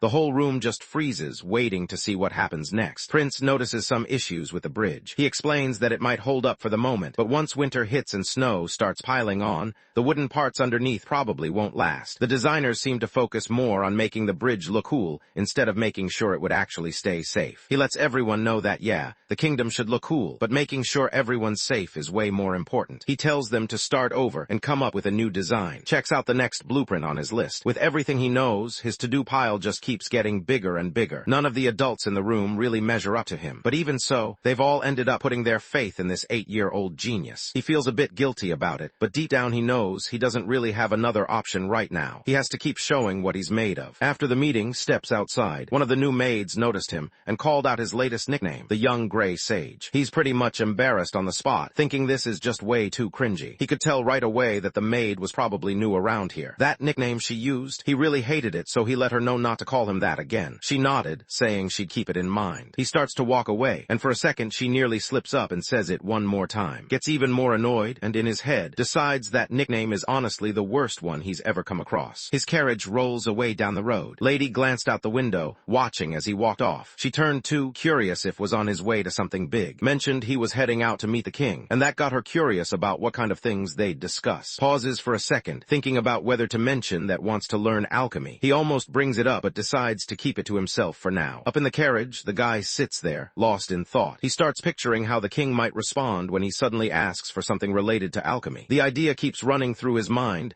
making him wonder if the king will be surprised or maybe just annoyed. Either way, he can't help but think about what might happen next. Even though his request to meet the king got approved fast, thinks the king must trust him by now. Lately, he's been taking care of a lot of important stuff, and he's been handling it like someone who knows what he's doing. Prince stands by the window, looking out and trying to calm himself down. No matter how many lives he's lived, being around the king still makes him tense. The king just has this presence that's hard to ignore and can't help but feel it every time. He keeps telling himself to stay cool and not screw things up when it's his turn to speak. When the king wants to know why he's interested in alchemy, tells him he just wants to be more useful to the kingdom and to the king. He's not great with swords, and magic isn't really his thing either, so he just focuses on learning as much as he can and figuring out how to use it when it counts. The king sits back and pays close attention, clearly noticing how much Arrow has thought things through. Arrow's words actually make him stop and think, which doesn't happen often. It's obvious the king respects Arrow's ideas, even if he doesn't show it on his face. He says yes and promises to introduce to some trustworthy alchemists. He even checks if needs anything else, but just nods and figures he'll ask if he thinks of something later. The king smiles, looking pleased, and relaxes, satisfied that everything went just how he wanted. News travels quickly, and before long, the top alchemists from across the kingdom arrive. Each one is looking to stand out and maybe get noticed for their skills. Nobody's shocked when Demon's name comes up. Everyone knows he's the guy behind those wild mirrors that can shoot sunlight all over the place. He set it up on the western fortress, hoping it would help keep out anyone trying to break in. A couple of days passed, and found himself walking through the gardens at Castle. That's when he ran into Demon. As they strolled together, Demon pointed out how good the garden looked, clearly impressed by the place. Keeps his attention on the guy in front of him. With all the stories he's heard, figured he'd be meeting some older dude who looked like he'd been mixing potions for decades. Instead, what he sees isn't even close to what he pictured. Demon actually looks way younger than anyone would expect. Demon could tell everyone was confused, so he started explaining. His hair used to be a different color, but after an accident with some toxic fumes a few years back, it turned white. He notices that Demon came really close to dying while he was training. Demon keeps his cool and lets know he needs to be ready for whatever could go wrong. He knows if something happens to our boy while they're testing things out,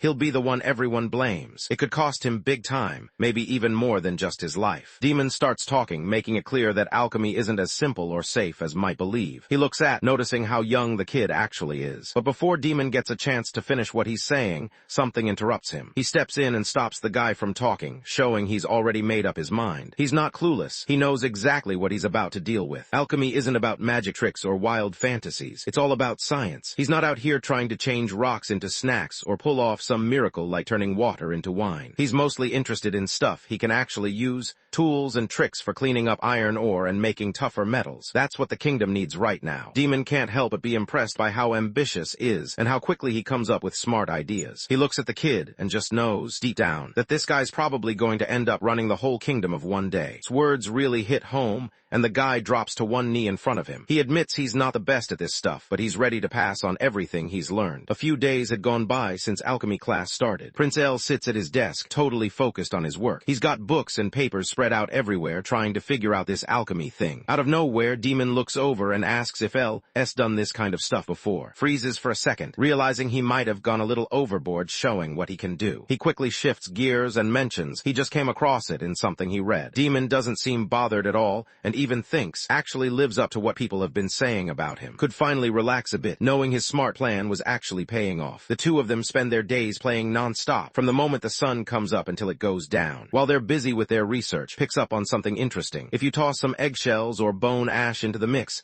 iron actually gets tougher. He tells Demon about it, and together they keep pushing forward, making steady progress. Later, Arrow figures out how to pull out lead and some other materials. He realizes that, except for a few weird metals and medicines people use here, most things are just like what he remembers from before. He thinks it's a good thing that most stuff works the same as always. At least he doesn't have to relearn how everything works. Demon catches what says and looks over, curious about what he meant. Quickly brushes it off, acting like he was only mumbling to himself. Everything was running smoothly, just like hoped, so he decided it was time to reach out to the king. He wrote a letter, asking for more alchemists to help out. The king doesn't hesitate. Right away, he orders his men to round up the top alchemists from all over the kingdom. But there's a small problem. One of the king's advisors holds back for a second, clearly stressing about people complaining that the budget's too tight. The king doesn't let that go any further and stops it right away. He believes efforts will pay off and help the kingdom. Back in the kingdom, suddenly announced he was going to make a carbonated drink, basically a soda. Everyone around him looked surprised, probably wondering what he was up to this time. The idea of making something fizzy and sweet-like that seemed pretty wild, especially since nobody there had ever even heard of soda before. Just seemed determined to pull it off, already thinking about how he'd do it. The alchemists look at him, caught off guard. They can't believe he's actually about to make some food right now. He grins, pretty pleased with himself, and gets right into sharing what he knows, breaking things down in a way that actually makes sense. But he didn't get far before the alchemists started to feel let down. They had high hopes when they showed up, thinking they'd do something important and make their families proud. Instead, all they managed to do was make some snacks. One of the alchemists isn't too happy about how things turned out. He left his comfortable, well-paying professor gig at the Alchemy Academy, only to end up stuck learning how to cook from scratch, basically a rookie in the kitchen now. He tries to settle everyone down by letting them know they'll get paid well, no matter what happens. That works, and soon the alchemists are bouncing ideas off each other. First, they realize they need carbonated water. Luckily, some places in the kingdom already have it, so getting their hands on it shouldn't take too long. He picks up on the fact that these guys aren't really in it for the love of the game. As long as there's money or a little bit of recognition, they're cool with it. He figures that's fine, though. He can work with that. It'll help him get his research done faster. A few days later, wagons packed with barrels of fizzy water showed up from all directions. He's pretty pumped about this. Demon walks over and cracks open one of the barrels. He pulls back a little, his nose wrinkling from the gross smell. He wonders if they're actually meant to drink that stuff. Looked over and let him know they had to figure out if the water was safe to drink. He opens the first barrel and the smell hits him hard. It's so bad he nearly throws up. Right away, he knows there's no way he's touching whatever's in there. The water splashed everywhere, making a huge mess. It was a total disaster.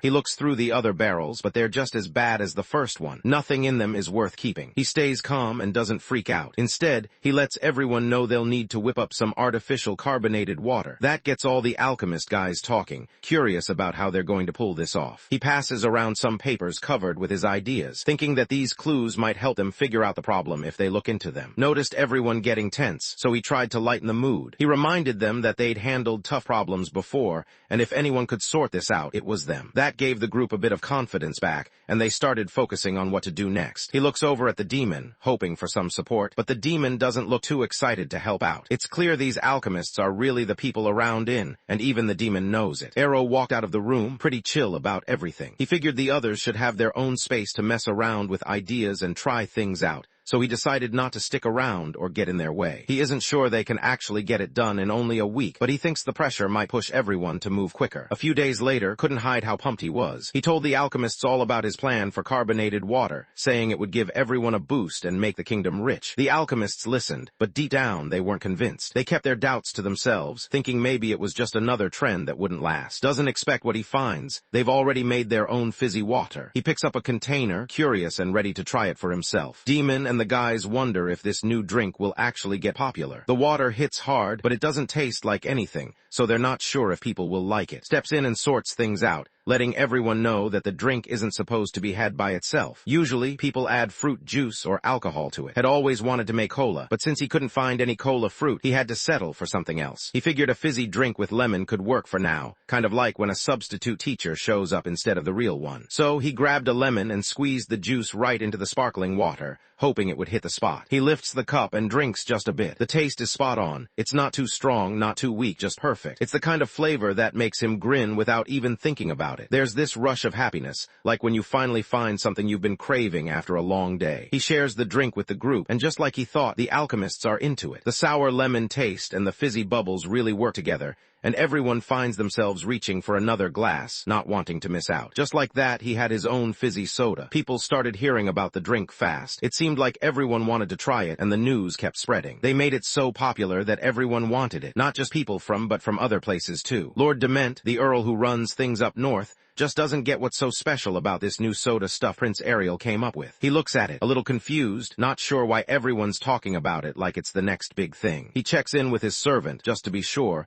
and gets the answer he expected. It's all because of Sidea. Now that drink everyone used to ignore has turned into a high-end treat, and it's raking in a ton of cash for the kingdom. People have started talking about how carriages loaded with gold keep rolling up to the palace, showing up day after day. Lord Dement sat there replaying his old choices in his mind. He remembered how he ignored first birthday, barely giving the prince a thought. Back then, he saw as someone who'd never matter. Now regret weighed on him. If he had supported from the start, maybe things would be different. He couldn't help but think about what he missed out on by not giving a real chance. He promised himself he'd pay more attention from now on, determined not to let anything slip by him again. 2 years later at the concubine's castle, Princess, who's now 16, is out in the courtyard practicing her sword skills. Her moves aren't just for show, she's gotten sharper and more confident with every swing, and it's clear she's been putting in serious work. Anyone watching can tell she's not the same girl from before. Once she wrapped up her routine, she took a deep breath, letting herself relax for a moment. She glances over at Prince, who's only 10, clearly unsure of herself. She wants to know what he thinks, but her nerves are obvious. Errol stopped for a second, taking in how cool she looked. He thought she seemed really impressive, almost like someone you'd see in a highlight reel online. Her escort shows up, looking impressed, and points out how good she is with a sword. Can't really argue. He thinks she's pretty much nailed it too. He could tell she was way better at this stuff than any guy he knew. Lights up full of energy, almost bouncing off the walls as he reacts to the compliments. He can't stop moving, clearly pumped up by what he's just heard. His escort watches him, amused, and suggests they take a quick break. Notices how cheerful looks in that moment, thinking he actually looks pretty cute when he's this happy. After training and headed out to the garden and chilled with some tea. Started talking about how everyone's been buzzing about soda idea, not just inside the palace, but across the whole kingdom. People seemed pretty hyped, and it actually made things better for the economy. Didn't make a big deal out of it, just shrugged it off like it was all part of being a prince. Let know about a rumor going around. People were saying he was the perfect son, and because of that, a bunch of folks were starting to get jealous of Lady. But honestly, the stuff about and his soda was just the tip of the iceberg. There was a whole lot more happening behind the scenes. After RL found out that his mom used to be part of a noble family that lost everything and had been living just like everyone else, he figured it was time to help them out. He decided to give her family control over the soda business. Turns out it was a smart move. Instead of just picking up 1 or 2 bottles, people started lining up to grab whole crates of soda. The demand shot up, even more than that viral grimace shake everyone was posting about. There are guys out there who want the drink so badly, they're willing to drop twice or even 3 times what it usually costs just to get their hands on it. Doesn't just stop at soda. He brings out yogurt and another new drink, and both of them blow up in popularity. Before long, everyone's talking about them, and you start seeing people with those bottles everywhere. It feels like drinks are suddenly the go-to choice for anyone looking for something cool and different. Because of everything that happened, Lady's family wasn't just your average noble group anymore. They ended up with way more money than any merchant in the whole kingdom. Their place got seriously upgraded. Gold was everywhere, covering the floors and even reaching up to the ceiling. The light is so bright that anyone who tries to walk through it can't see a thing. Word starts getting around super fast, and before long, people are measuring Prince's wins against the things Princess has done. Couldn't take it anymore. She got so frustrated and upset that she started crying right there, her hands gripping the railing as if it might calm things down. She wished things would just chill out for a second, but deep down, she knew he'd probably just brush it off and laugh. laugh, not seeing how much it actually got to her. He tries to switch things up by handing her some soda and waffles, even adding his own syrup like he's showing off a little. He makes it clear he's willing to go all out with the snacks if that's what she wants, but just isn't into it. She doesn't even look at the food. Instead, she pulls out her sword and lets him know what she really thinks. All that money doesn't mean much if he can't even handle himself in a fight. She raises her sword and aims it straight at him, ready for whatever comes next. She offers to teach him how to use a blade, but just shrugs it off. He looks like he's not really interested, and politely turns her down, not making a big deal about it. He lets everyone know he's not planning to pick up a sword this time around. His mind drifts back to his old life, remembering when he used to be a fighter. Isn't giving him a break. Out of nowhere, she jumps right into action and catches him completely off guard. She showed him a few sword moves, not really giving him a break. Figured it'd be easier to just do what she wanted instead of arguing. He decides to just go with it, thinking maybe his support could help her reach her goal of having a family pact with sword masters. Might look pretty fragile at first, but she's actually full of energy and always fired up about everything. He starts to use his kai slowly, putting in effort step by step, choosing to help her reach her goal. A few days later, sat quietly in a huge carriage, heading straight for the king's place. He looks at the car and can't help but notice how massive it is. In his head, he compares it to riding in a, finding it pretty cool. When people start noticing him, it's like he's suddenly famous or something. All eyes are on him, and he can't help but feel a little different, almost like he just leveled up in real life. Leans back, letting himself relax for a moment. As he does, his mind drifts, trying to guess what the king could want to discuss with him now. He thinks it could be about getting a bonus, or maybe some extra cash for doing well. Shows up and sits down for lunch with the king, wondering what's coming up. The silence in the room used to get under his skin, but these days, he barely notices it. He sat by himself, quietly having his meal and keeping one eye on the king, waiting for him to say something. These days, he found himself hanging around the king more than usual, almost like it was becoming a regular thing, kind of like when someone's about to take a bite of a cookie and gets interrupted. He almost coughs up his drink when the king suddenly brings up the idea of him getting a real government job. The question totally catches him off guard, and he sits there trying to figure out how to even respond. Clears his throat, knowing he can't dodge this moment any longer. The king looks at him and says it might seem early,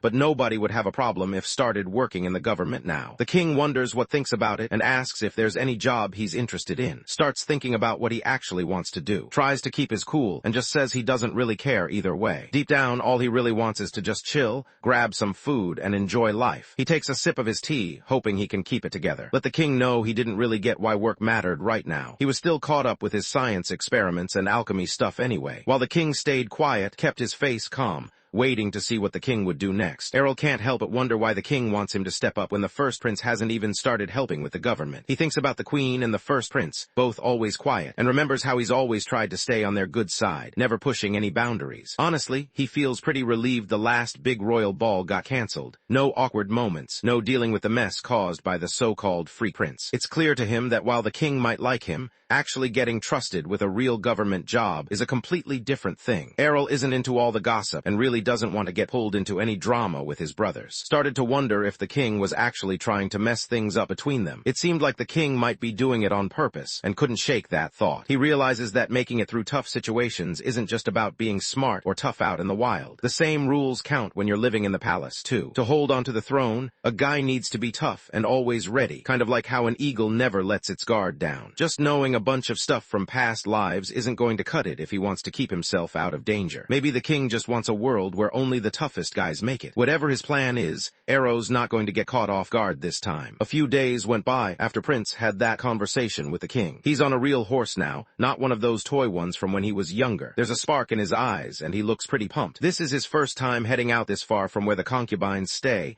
and you can just tell he's taking it all in, enjoying every second of the ride. The wind rushes past his face, and for the first time he feels completely free. He feels like he's earned this break, finally stepping outside after being cooped up and working non-stop. As he looks around, memories come back of when he used to go out and explore all kinds of places. He traveled between different worlds, always searching for tough opponents he could test himself against. Today, he's just enjoying the horse ride, feeling pretty good about everything. Called out from behind, telling him to take it easy. She seemed pretty impressed with how he handled the ride. In his mind, he felt grateful she invited him out. He just brushes it off, saying the horse is the real genius here, not him. He glances over his shoulder. He kept thinking about how weird it was that so many knights were needed just to walk them a short distance. He looks around, around and spots a few guys who seem pretty strong. Glanced at the crowd of guards around her, thinking it was way more than she needed. Before she could say much, Ariel jumped in, making it clear that things were different for her now. Being a princess meant her safety was the top priority, even if it meant she couldn't do whatever she wanted all the time. Out of nowhere, the guy notices something off up ahead. There's this heavy, weird vibe in the air that makes him uneasy. He pulls his horse to a stop, trying to figure out if it's some kind of magic or just his imagination. His sister, riding with him, looks over, curious about why he stopped. He mentions they should probably head back, thinking there could be monsters deeper in the woods. Doesn't really get it at first and just gives him a puzzled look, wondering how he even came up with that idea. He tries to play it cool, coming up with some lame excuse about having a sixth sense and saying something feels off, like there's a trap ahead. Just rolls her eyes. She's not buying any of it. He spots the weird energy and takes off toward it right away, not sure what to expect. The whole thing catches him off guard. Calls out to the knights, wanting to make sure she gets back safely. That night, one of the guys hesitantly points out that they're actually headed in the right direction. Not long after, they find out there's a training ground just past the forest. Turns out, it's the one the princess uses. Stood there, not really sure what was going on. He looked around at the training ground, trying to figure out what the place was all about. In the end, he just trails behind his sister, trusting her confidence as she leads the way. A few days back, things were pretty normal, and were hanging out, just eating together without anything to stress about. While they were sitting there, brought up something called trips, and said should come along next time. She gets it. Being stuck in the palace all day is a drag. She starts talking about how much she likes hunting and heading out for adventures, making it clear she'd rather be out doing something exciting than hanging around inside. Arrow and rode next to each other, heading down the path. Seemed to enjoy the whole thing, talking about how traveling and practicing were basically the same,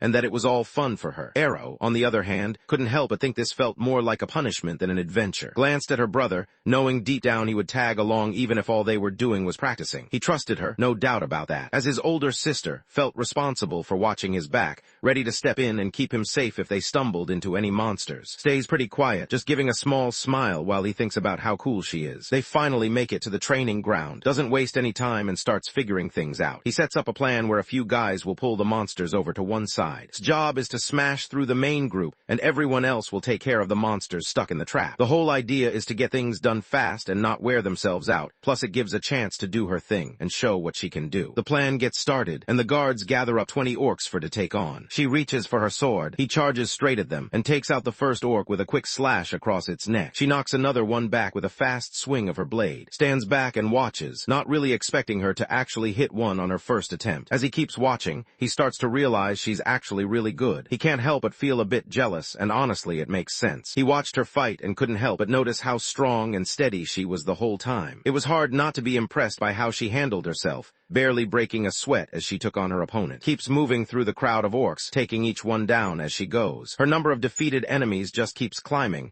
and she doesn't slow down for a second. Everyone's eyes are glued to as she nails one impressive move after another. For someone who's only 16, she's seriously skilled, and the crowd can't help but get excited watching her crush it out there. The training goes on for a few days, and she keeps proving how good she is at everything. It's like every time someone thinks they can catch up, she pulls ahead again, making it look easy. That night, everyone was just hanging out by the fireplace, relaxing together. Checked in to see how was holding up, but she brushed it off, acting like she still had plenty of energy, and actually wished the fight had lasted longer. Though wasn't having it. He made sure to remind her that taking on too much could backfire, and that things usually go south when people stop paying attention. He remembers messing up pretty badly in his last life, and it still stings. That mistake cost him a lot, and thinking about it now, it just sits heavy in his chest. While they're hanging out, can't stop talking about how awesome the meat skewer tastes. He's clearly into it, acting like it's the best thing he's eaten all week. The others notice how into it he is, and it kind of sets the mood. Everyone's more relaxed, just enjoying the food and the moment together. Arrow sees her and realizes that right now, she just looks like a normal 16-year-old girl. As the night keeps moving along, he suddenly wanted to know why she worked so hard to get stronger. Didn't expect the question, but she didn't mess around with her answer. She kept it real, showing she'd thought about this a lot. No matter how good she gets, people still won't take her seriously. Since she's a princess, everyone just assumes she'll give up one day and go back to acting like royalty. It doesn't matter how much work she puts in. Most folks just brush it off like it's some random hobby she'll get bored of eventually. She'd probably drop all this one day, just walk away from it, and end up marrying some guy her family picked out, all for some political reason. Ariel understands how things work in her world. For princesses like her,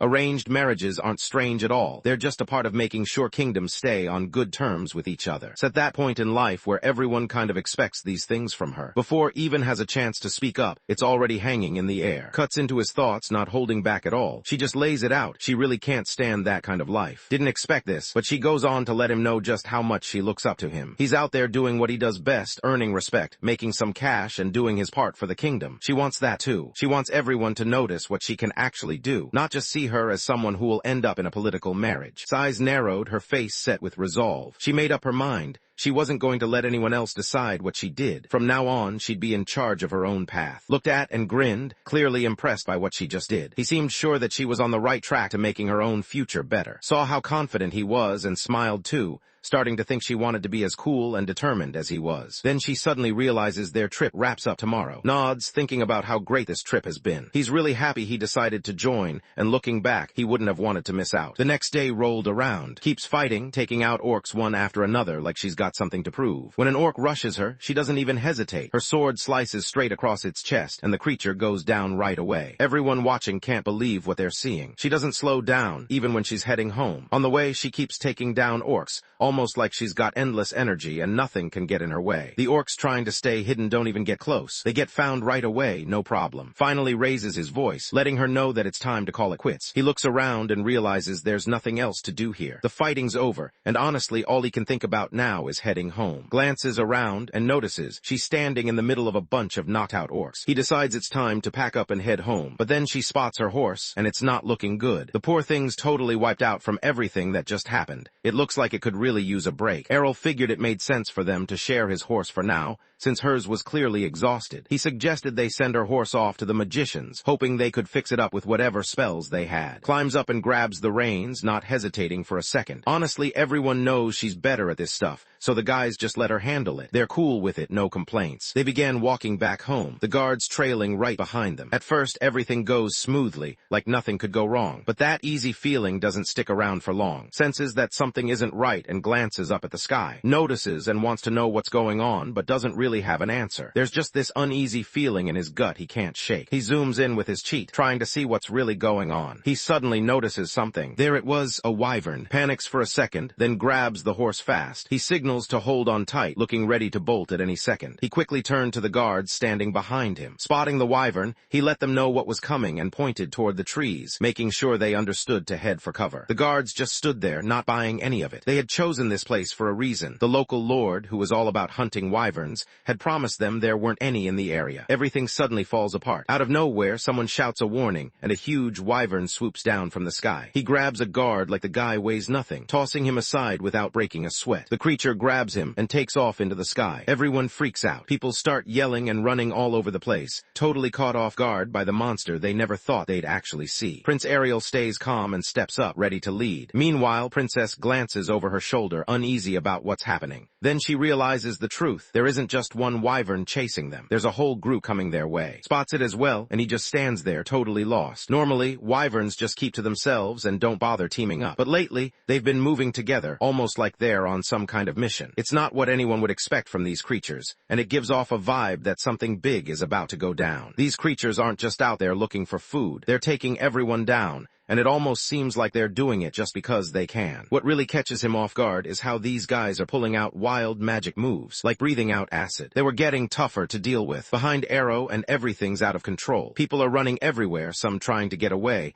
others looking around like they can't believe what's happening. Stuff's knocked over, and the whole place looks like it's one big mess. You can tell everyone's on edge, and nobody really knows what to do next. The ground is trashed, like something out of a just stands there, watching as the guards get taken down one after another. Reminds her to pay attention and grab him more firmly. Suddenly, one of the wyverns spots them and comes after them. The creature started building up its acid breath, getting ready to blast it right at them. Just when things seemed like they couldn't get any worse, a mage suddenly shows up and turns things around. He threw a fireball and knocked the wyvern's attack out of the air. The magicians at the back stepped up to help, and tossing spells all over the place to push back anything in their way and open up a path. Understands what's really going on. Deep down, he gets that they can't just keep running away all the time. He knows this fight still has a long long way to go. Wyverns are pretty much impossible to take down unless someone knows some serious magic. If you're not at least a class 4, you might as well just be tossing pebbles. The magicians are pushing themselves hard, but you can see they're just about out of steam. 2 wyverns were flying straight at him, getting closer by the second. He jumps right into action. He channels his mana, shaping it into a sharp, focused shot, almost like a spirit bullet or something out of a sniper game. He takes aim and lands a solid hit right on his head. He grabs the next one and gets it done just as easily. He stands back and watches while the mages soak up all the attention, acting like they handled everything themselves. Right then, just as it looked like things were about to go south, a wyvern slammed down in front of them. The huge beast blocked their way out, making it clear they weren't getting past it anytime soon. His heart races as she looks around, searching for her mom. Panic takes over and she can't help but call out, hoping her voice will reach her mom somewhere in the chaos. Her personal guard arrived just in time, taking down the wyvern with one fast, clean swing of her sword. The guard doesn't wait around after helping them out. She points the way and signals for the guy and his sister to hurry toward the woods, trying to get them somewhere safer as fast as possible. Lets out a quiet breath, finally noticing how good she is at handling things. Maybe she could actually give them a bit of time to catch their breath. But just as he starts to think things might calm down,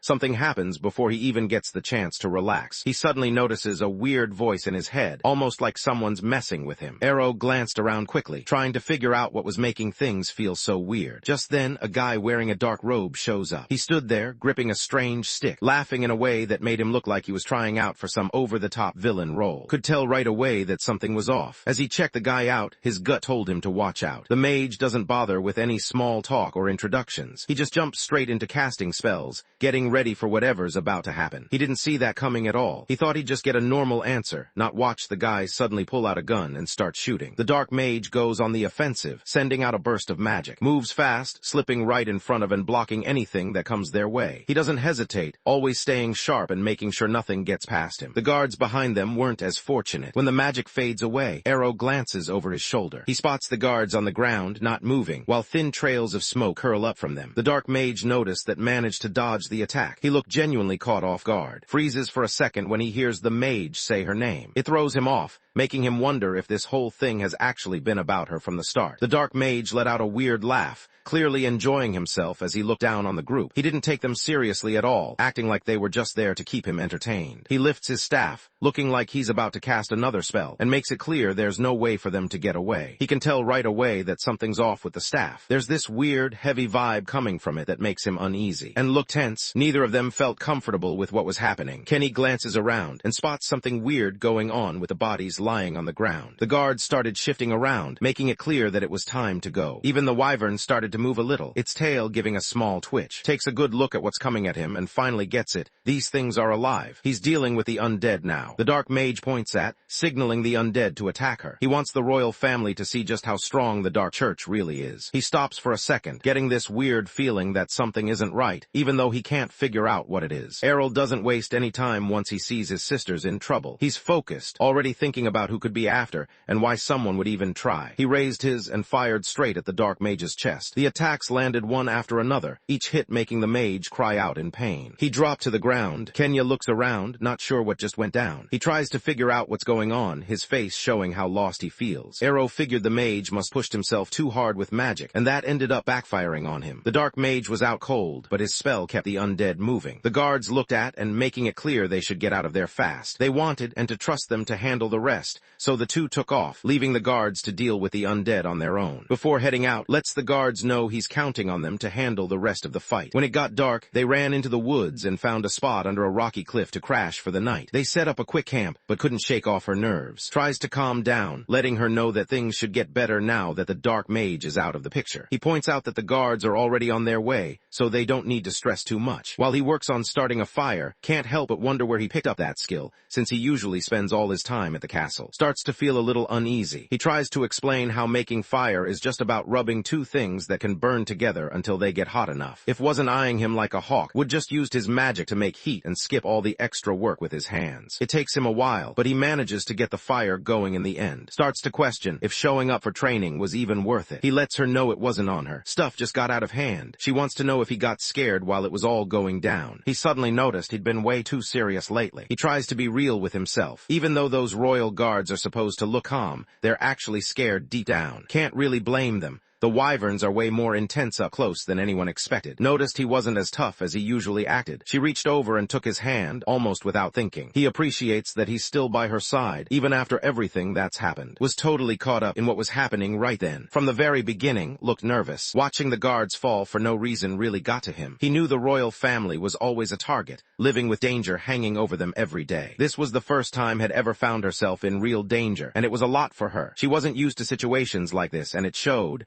She looked tense and unsure, clearly struggling to stay calm. Even with everything going on, he keeps his head in the game. All he really wants is to make sure they both get home safe. Something happened all of a sudden. Above them, a wyvern and a griffin suddenly go at it, fighting hard in the sky. Looks over and can't help but question why anyone would pick a fight this late. Spots a nest up on the cliff and quickly puts 2 and 2 together. He realizes the must be going after the griffin's cub. The wyvern bites down hard on the griffin's neck. The thing tumbled down and slammed into the rocks at the bottom. Errol and sprinted out of danger, weaving around as pieces of rock crashed down around them. Every step felt urgent, their hearts racing as they focused on not getting hit. As the dust finally settled, everything became clear. The group watches as the wyvern takes off, leaving quickly. It probably didn't want to stick around after catching the scent of griffin blood in the air. Errol looked around, but Kenya had disappeared. He stood there, not sure what just happened, feeling frozen in place. He noticed her standing close to the downed griffin and let her know she should watch her step. She shrugs it off, saying the griffin's already gone, so it doesn't matter. Gets it. When wants to figure something out, there's really no way to talk her out of it. She stares at the griffin for a moment, trying to figure out what they're supposed to do next. The guy stands there, not really sure what to do with himself. He scratches his head and wonders if she's actually about to bury whatever it is she's holding, but surprises him by saying she's worried about the griffin's baby. Says they can't do anything. They realized there wasn't much they could do, so they just had to let things play out, even if it felt a bit tough. Assumes wants the 2 of them to take care of the baby together. That just leaves scratching his head, even more lost than before. Kenya notices the guards heading their way. One of the guards actually looks pretty glad to find them both okay. As the group gets closer, the tension starts to ease up a bit. Was pretty happy to see everyone again and welcomed them with a big smile. Her guard let them know that after the undead magic was gone, nobody else got hurt. When the guards spot, they don't expect her to stroll in with a griffin tucked in her arms. They kind of freeze for a second, eyes wide, not sure if they're seeing things right. It's not every day someone just shows up carrying a creature like that. Prince L looked nervous, but he knew this was the right moment to act. He figured if he didn't do something now, would end up with the griffin, and that definitely couldn't happen. So he got ready to step in and put a stop to it. Canny, standing there as the guard, just shakes his head and lets everyone know it's already too late to do anything about it. 7 days went by. Things pretty much went back to the way they were before, but now there was someone new in the family. Prince woke up to the sound of little wings flapping above him. The baby griffin had flown over, landing right by his side. Smiled, still a bit sleepy, and reached out to welcome the newest member of the family. The griffin chick looked back at him, curious and excited, already fitting in like it belonged. Reaches down and carefully lifts the small griffin into his arms. He can't crash out like he used to, but honestly he doesn't mind. The baby's pretty adorable and easy to handle, so he lets it slide. The story jumps back to that night. Tells the guards to help get some rest, then heads out by himself to make sure nothing messes with the griffin's body. He wants to be sure no wild animals come around while everyone else is inside. The guards started putting together a small camp, getting things ready for the night. He worked quietly, keeping an eye on his surroundings and making sure everything was set up right. Even though it was getting dark, he stayed focused, not letting his guard down for a second. Leans in and slices open the griffin's chest with his sword, trying to be as careful as possible. He reaches in and pulls out the creature's magical core. Understands that the core is the key to getting the newborn griffin under control. Hangs out with the little cub, just messing around and having a good time. While he's caught up in that, he spots showing up at the castle. She steps out of her carriage right away. The griffin cub rushes over, clearly happy to see her. Hangs out with the little guy, spending some time together. Prince finds out that the whole kingdom is on alert. There's a bounty on the Dark Church, the same group that attacked Kenya. Now, anyone who can give information about where they're hiding can get a reward. Prince starts to realize that the Dark Church isn't the only problem the kingdom is facing. For a second, he thinks maybe he's spent too much time chasing after money and not enough paying attention to everything else going on. A guard nearby caught what he said and wondered what he was getting at, but Rail just brushed him off like it was nothing important. Princess finally managed to grab hold of the griffin. Her heart was racing as she held on tight, trying not to let go. The griffin flapped its wings, but she kept her grip, determined not to lose control. Everyone watching could feel the tension, wondering what would happen next. Starts wondering why anyone would go after her. She isn't really powerful or super important in the big scheme of things, but at the end of the day, she's still a princess, and she's family to him. He starts to wonder if he should go for it and train to be a, hoping that by the time he's in his late 20s, he'll be skilled enough to use aura. Hoping to steer the conversation somewhere else, walks over to, and suggests they do something fun together. Looks at him, curious, wanting to know what he's thinking. A few seconds pass, and suddenly, swords start hitting against each other. Mana starts to glow around their blades, spots something strange happening, and her mind immediately starts racing. She tries to figure it out, but things start moving too fast for her to keep up. After that final hit, both of them step back, breathing hard. Kenya couldn't hide her excitement as she looked up, eager to find out how things went. Aurel lets her know he used his aura, trying to keep it cool on the outside. Inside, he's actually pretty pleased with himself. His plan went off just like he hoped, and she totally believed him. She wanted to learn it too, and started thinking about where picked it up. Didn't really give her a clear answer, just brushed it off with some vague comment. He goes on to say that using aura is mostly about how the brain works. Hangs her head, not really believing she's up to the task. She figures she just isn't smart enough to pull it off. Notices and tries to cheer her up, letting her know that's not true. Laughs it off, acting like it's because he's just that good, but lets her know it's really about learning to control the aura with her mind. He's got it down, and now he's going to show her how it's done. Couldn't help but feel pumped. She wondered if she'd be able to get the hang of it fast. Tells that if she sticks to his way of doing things, she'll pick up aura fast. He wonders to himself why she's getting stronger so quickly. The truth is, he's been secretly giving her some of his own mana without her knowing. While she trains, he just tells her to stay focused and do what he says. While the others talked inside, her guard stood just outside the door, listening in on everything they said. He kept quiet, careful not to get caught, but he didn't want to miss a single word. Weeks go by, and every time comes over, the hours seem to disappear. Spends her days training with, working on both her sword skills and learning how to use aura. She picks up aura techniques way faster than most people, surprising everyone with how quickly she gets the hang of it. One day, she stared at her sword, thinking about whether this was what real aura power looked like. Gives her a nod, letting her know she did well, but also making it clear that there's still a long way to go. Something weird happens during their training. Fly, after getting hit with all that powerful aura energy, suddenly gets a bit bigger for a while. Afterward, Fly chills out and settles on shoulder, looking pretty relaxed. He starts grumbling about how heavy the griffin is, even when it turns small again. Let know that learning aura was just the beginning. If they wanted to get better, they'd have to push themselves even harder. It wasn't just about having power. It was about getting a grip on how to use it, move with it, and make the most out of aura in every situation. Thinks she might pull off using aura while riding on Fly. Wild ideas actually make her laugh a little. He's not joking around this time. As gently ran her hand over Fly's fur, she glanced over at, checking on him. Didn't say anything out loud, but in his head, he was pretty sure the time everyone was waiting for wasn't far off now. Out of nowhere, the door swings open. Someone steps in and lets everyone know the king is here, and didn't expect to see the king show up like that. Couldn't help but wonder what was going on. The king was supposed to be up north, getting ready for something big, not just dropping by for no reason. Had questions, and the whole thing felt out of place. The king walked in, and Lady was right beside him. The guy nods at him, keeping it cool. Word around the castle was that the king had picked up on their new interest in swordsmanship. Just shrugs off any talk about his training, making it sound like he hasn't done much at all. He's been spending most of his time running experiments and figuring out how to train the griffin to help guard the border. The king looks satisfied, curious to check out how he's doing in a bunch of different things. Right then, two servants walked in, carrying a big chest between them. They put the box down, and as soon as they look inside and both freeze. Whatever's in there, it totally catches them off guard. He looked focused, his face showing he meant business. The king hands Arel a sword, letting him know it was made just for him. Arel looks at the weapon, knowing it's not like any other sword he's seen before. Lady wasn't happy about it. She thought was way too young for a sword like that, but the king just laughed it off. He didn't actually expect to go swinging the sword around anytime soon. All he wanted was for to hold it since it belonged to him now. Ariel just picks up the sword like it's no big deal,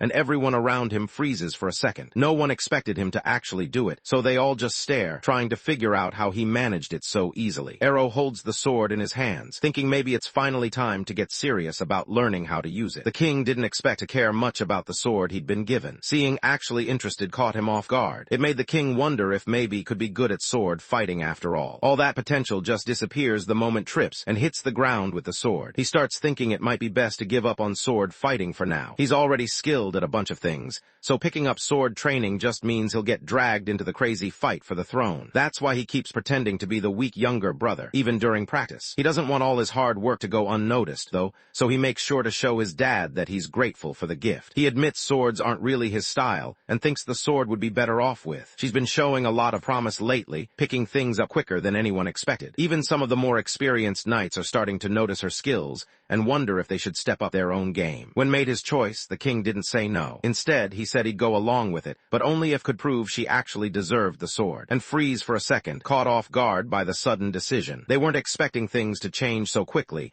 and neither of them really knows what to do next. Can't forget that the king is actually good with a sword. With the way things are going, it's basically turned into a one-on-one fight. Now it's all up to, she just needs to step forward and swing her sword. Even though tries to hold it together, nerves start to get the better of her. Notices, so he gives her a reassuring pat on the back, trying to help her find some confidence before she shows her dad what she can do. He figured he'd probably end up roughing up some old guy. The two of them get ready to face off. The king spots right away that her stance isn't like the usual knights. From the way she's standing, he can tell she's about to pull off a sword move that's on another level. The duel kicks off, rushes straight toward her dad, moving way faster than most people could, powered by her strength and a burst of mana. Arrow starts to second-guess the plan. He's not sure going straight for the head is the move, especially since everyone's swinging around real swords. The king just stands there, cool and confident, with a grin that says he's got everything under control. He got ready to block Cain, bracing himself like someone about to get tackled. She didn't expect it at all when she realized her opponent was using Aura 2. Seeing that caught her off guard, and for a second she just froze, trying to figure out what to do next. The king nods, clearly impressed by how hard his daughter just hit him,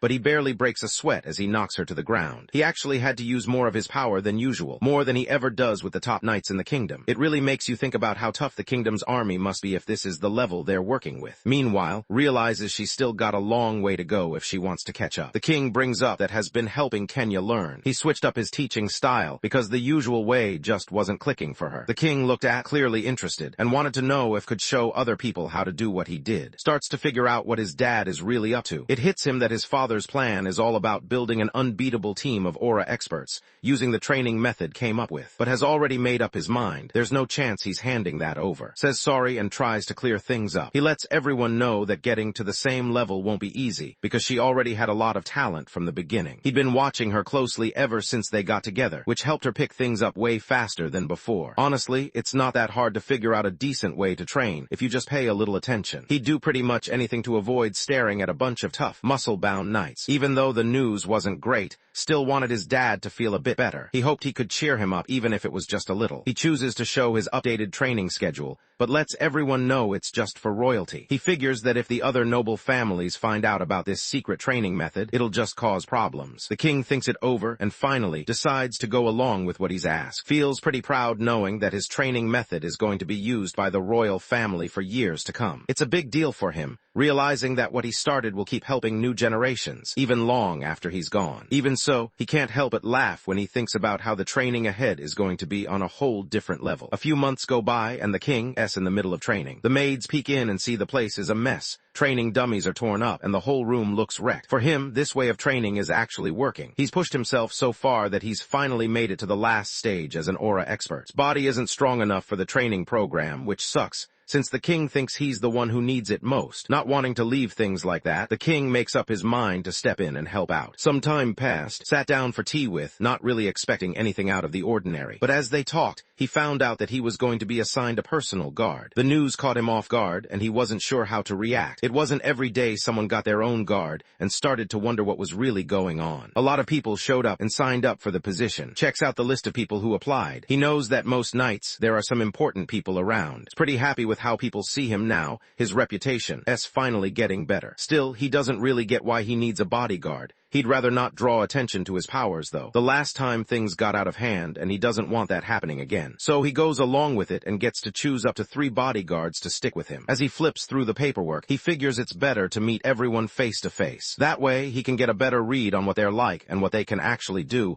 not just what's written down. He always acted like he knew his stuff, carrying himself with that calm confidence people noticed right away. Didn't have to be a genius to figure out he'd rather have the girls watching his back. But nobody else could figure out what he was planning. He jumps up onto the table, ready to finally kick things off and put the plan into action. As the interviews starts to question what he's gotten himself into. Even though those knights were probably pretty good ones, they weren't exactly what he pictured. Instead of being slim and delicate, they looked strong, built from years of tough training. It made sense, though anyone putting in that much work would end up like that. Pushes his thoughts to the side and gets ready for the interview. He checks out the group of women standing in front of him. Every single one looks tough, like they could snap him in half without even trying, while they each start listing off why they want the job as his bodyguard. He checks them out, noticing one guard in particular who's so huge and intimidating that the king seems almost small and out of place next to him. As the interviews keep happening, the atmosphere starts to change. Some guys look more nervous the longer they wait, checking their phones or tapping their feet. Others just sit back and try to look confident, but you can tell they're getting restless. Everyone's quietly hoping their turn goes well, even if they don't say it out loud. Notices a knight who stands out from the rest. This guy looks more important, almost like he doesn't belong with the others. There's something about the way he carries himself that's different, more confident, maybe even a bit intimidating. Can't help but keep his eyes on him, wondering what makes this knight so special. The interview seemed to be going all right. Told everyone to head outside and wait for a bit while he figured out who to pick. When everyone heads out, he pulls off a cheat move that basically boosts his brain power to genius level. Stuff like this would usually take years to master, but for him, it's nothing special. He just does it like it's second nature, showing how much of a pro he is in this new world. After that, he calls the knights over one by one to start the next round of interviews. He figures some of the knights are up to something, so he starts paying attention, trying to spot who's acting suspicious. He uses his own method to spot which knights look suspicious. Special skill, clairvoyance, let him spot the colors around people that showed what they were feeling inside. He checked out the group nearby and could tell they weren't planning anything deadly. No assassination, just some spying. That was a relief. The next person steps forward, and right away, everyone can see her soul is completely clear, almost see-through. Even can't believe how obvious it is. The girl tonight is called, and it looks like he's finally found someone who checks all the boxes. Right now's basically the best around. He still has to choose 2 more knights. He thinks about that strong woman he saw before, since her color looked clear too. Out of nowhere, another knight rolls around. She steps forward and tells everyone her name is. She's the last one left to try out. Notices her vibe is pretty easy to read, and it's obvious to anyone that she's full of energy. Thinks back on everything she's done so far. She's worked with pretty much every group that handles things at night in the kingdom. On top of that, she's even been sent out to faraway places for missions. He looks at her and can tell right away from the way she looks that she hasn't done anything wrong. He figured he didn't need to think about all the reasons she kept getting moved around. Wraps up the interview, making it clear he's made his decision. He points out the 2 people he's chosen, and the new guys started working at the palace, and things were going pretty well for them so far.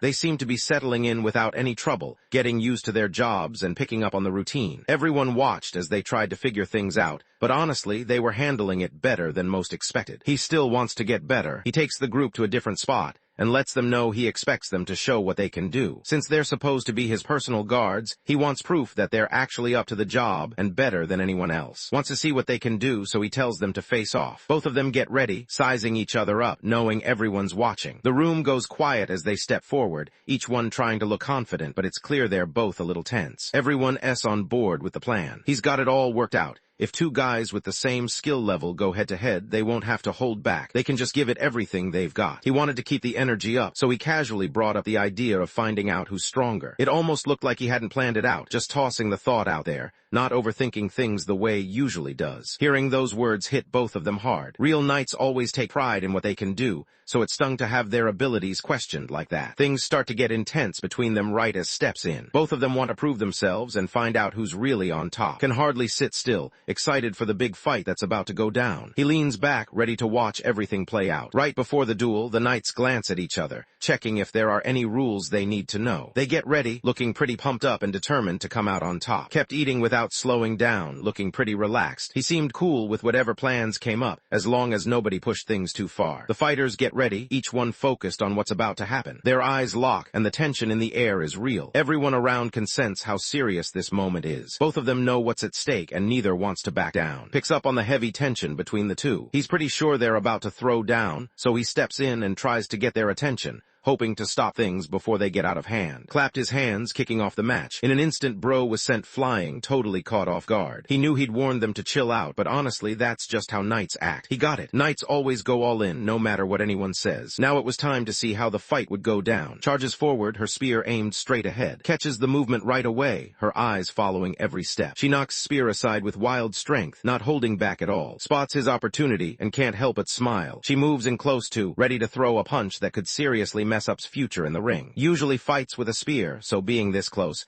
She's not really in her comfort zone, and it's hard for her to react fast enough. He's still snacking on his popcorn, eyes glued to her, quietly thinking if she's got some kind of plan. She manages to react just in time, knocking's fist aside with a quick kick, pulls back, giving herself some space. Kept his eyes on the two, noticing how seriously they were taking things. He could tell they weren't messing around. He notices their power building up fast. If they keep going like this, they might end up taking each other out before anyone has a chance to step in. If things don't go the right way, the match just ends right there. He's figured out what everyone can do, so now he's thinking about how to make things work better. He could tell right away that was always in a hurry, rushing through everything just to go faster. On the other hand, would hold back, not making decisions quickly and mostly relying on his fists. It was clear, moved too fast while just couldn't keep up. After hearing what was said, remembered how it helped her get better. She guessed that's why he wanted to see everyone show off what they could do. He probably just wanted to help them get stronger too. Word had gotten around about how much she'd improved, and now even the guys who hung out at night were talking about it. Wants his guards to get better too, so he takes both of them and starts a special training session. On the first stage, the group gets ready to dive into the basics about mana. It's all about understanding how it works before moving on to anything serious. Everyone settles in, knowing they'll need to pay attention if they want to keep up later. Ariel showed off his signature manual, clearly proud of what he'd put together. He was already thinking ahead, hoping that if things went well, he could turn this into a real business. Honestly, there's no way they'll ever figure out what the book is actually about. With that, the dream of seeing it hit the New York Times bestseller list pretty much disappears. In the end, takes it upon himself to talk to his two guards about mana. He lays out what might go wrong if aura isn't used right, and shares a few tips on how to handle it better. After clearing things up, he moves on, knowing they're now on the same page. Points out that the next step is to take in the mana that's everywhere in nature. He thinks that if they figure out how to use it right, it'll totally change the way they handle aura from now on. After the lecture ended, stuck around and set up a special training session just for his guards. He wanted them to learn something different this time, something extra on top of their usual drills. Ariel starts helping get better at focusing her aura. Already knows how to form aura without much trouble, so they skip the basics and get right into the part where needs to control it more precisely. Wanted her to try spreading her aura to every part of her body at once, but it didn't go well at all. Most of the time, covering your whole body in aura isn't that tough, but it drains your energy fast. That's why most people just focus it on the spots where they really need it. Tries to do the task but messes up. She thinks about how hard it is to keep her senses together when she tries to pay attention to too many things at the same time. It's just too much for her,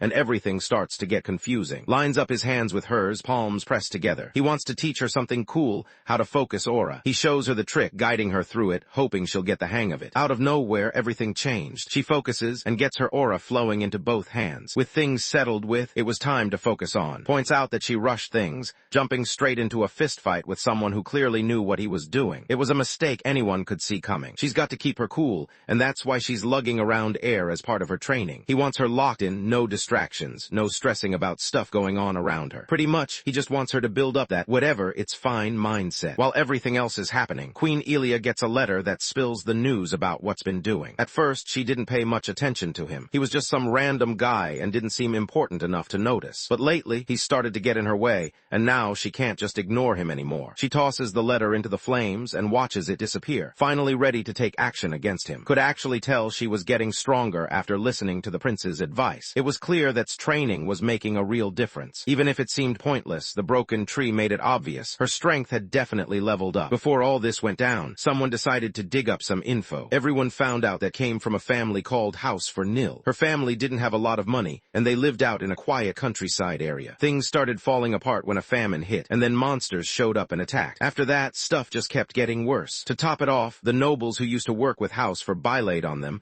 leaving them to deal with everything alone. When money got tight, decided to sign up with the Knights. It wasn't something he dreamed about, but he needed a steady way to get by. She was pretty skilled in fighting, so it didn't take her long to unlock her aura and get sent straight to the royal capital. The downside, she ended up assigned to the group known for having the absolute worst knights around. Honestly, even the guy who was supposed to be the captain didn't act like one. Even though he was older than most, he was still just starting out with aura. The only reason he had his spot was because a handful of higher-ups managed to get him in. That memory keeps bugging, making her restless. She ends up kicking at a nearby tree, trying to get rid of the frustration building up inside her. She decided that the next time she saw her captain, she was going to try making him look just like that tree. She signed up to be a bodyguard because she really needed the job. No one expected her to get picked right away, but she did. Her family's situation started to improve after she started working for her. Now, she's focused on saving money so her little brother can go to the academy. In the end, she wants to pay back for all the times he's helped her out. She remembers all the little ways he's been there for her, and now she's set on doing something good for him too. Meanwhile, gets ready to work out. She's not really sure what else she should be doing. Coming from a long line of mercenaries, this kind of stuff is just normal for her family. Grew up in a tribe of mercenaries who didn't really answer to any country. After the big war with the Empire 30 years back, things changed. Being a mercenary wasn't as cool or profitable anymore. With jobs drying up, her people encouraged her to head out and try something new. Didn't mind leaving her village behind or starting fresh as a knight. She just accepted it and got ready to see what the world had for her. The real blow hit her when she found out her dad had been killed by a cruel lord. She was a lot like her dad, never really thinking things through. If someone messed with the villagers, like blaming them for stuff they didn't do or hurting them just to look good in front of the higher-ups, she wouldn't hold back. She'd go after them hard, no questions asked. She didn't regret what happened at all. If anything, she felt pretty good about it. She bounced from place to place, always getting sent into rough spots. After what felt like forever moving around, she finally went for a job as a personal guard. That's how she landed with no arrow. She thinks working with him might actually be a good thing and feels pretty thankful for the chance. After finishing the background checks, the two guys get ready to start their work for the day. It's not really the type to stand out in a fight, but when it comes to picking things up and understanding stuff fast, no one comes close to him. He's a real businessman, known for making some solid deals that brought a lot of money into the kingdom. By selling all kinds of products, he managed to boost the place's economy, and everyone around knows he's the one who made it happen. He even stepped in and helped level up, teaching him how to control aura with a theory he came up with on his own. Everyone knew him as the young gray sage who just chilled and never really did anything. He totally lived up to that reputation. During a meeting, the king sat with a handful of officials, all of them focused on an important topic. They talked about how 14th birthday was coming up fast and what that meant for the kingdom. Everyone knew the coming-of-age ceremony would happen soon,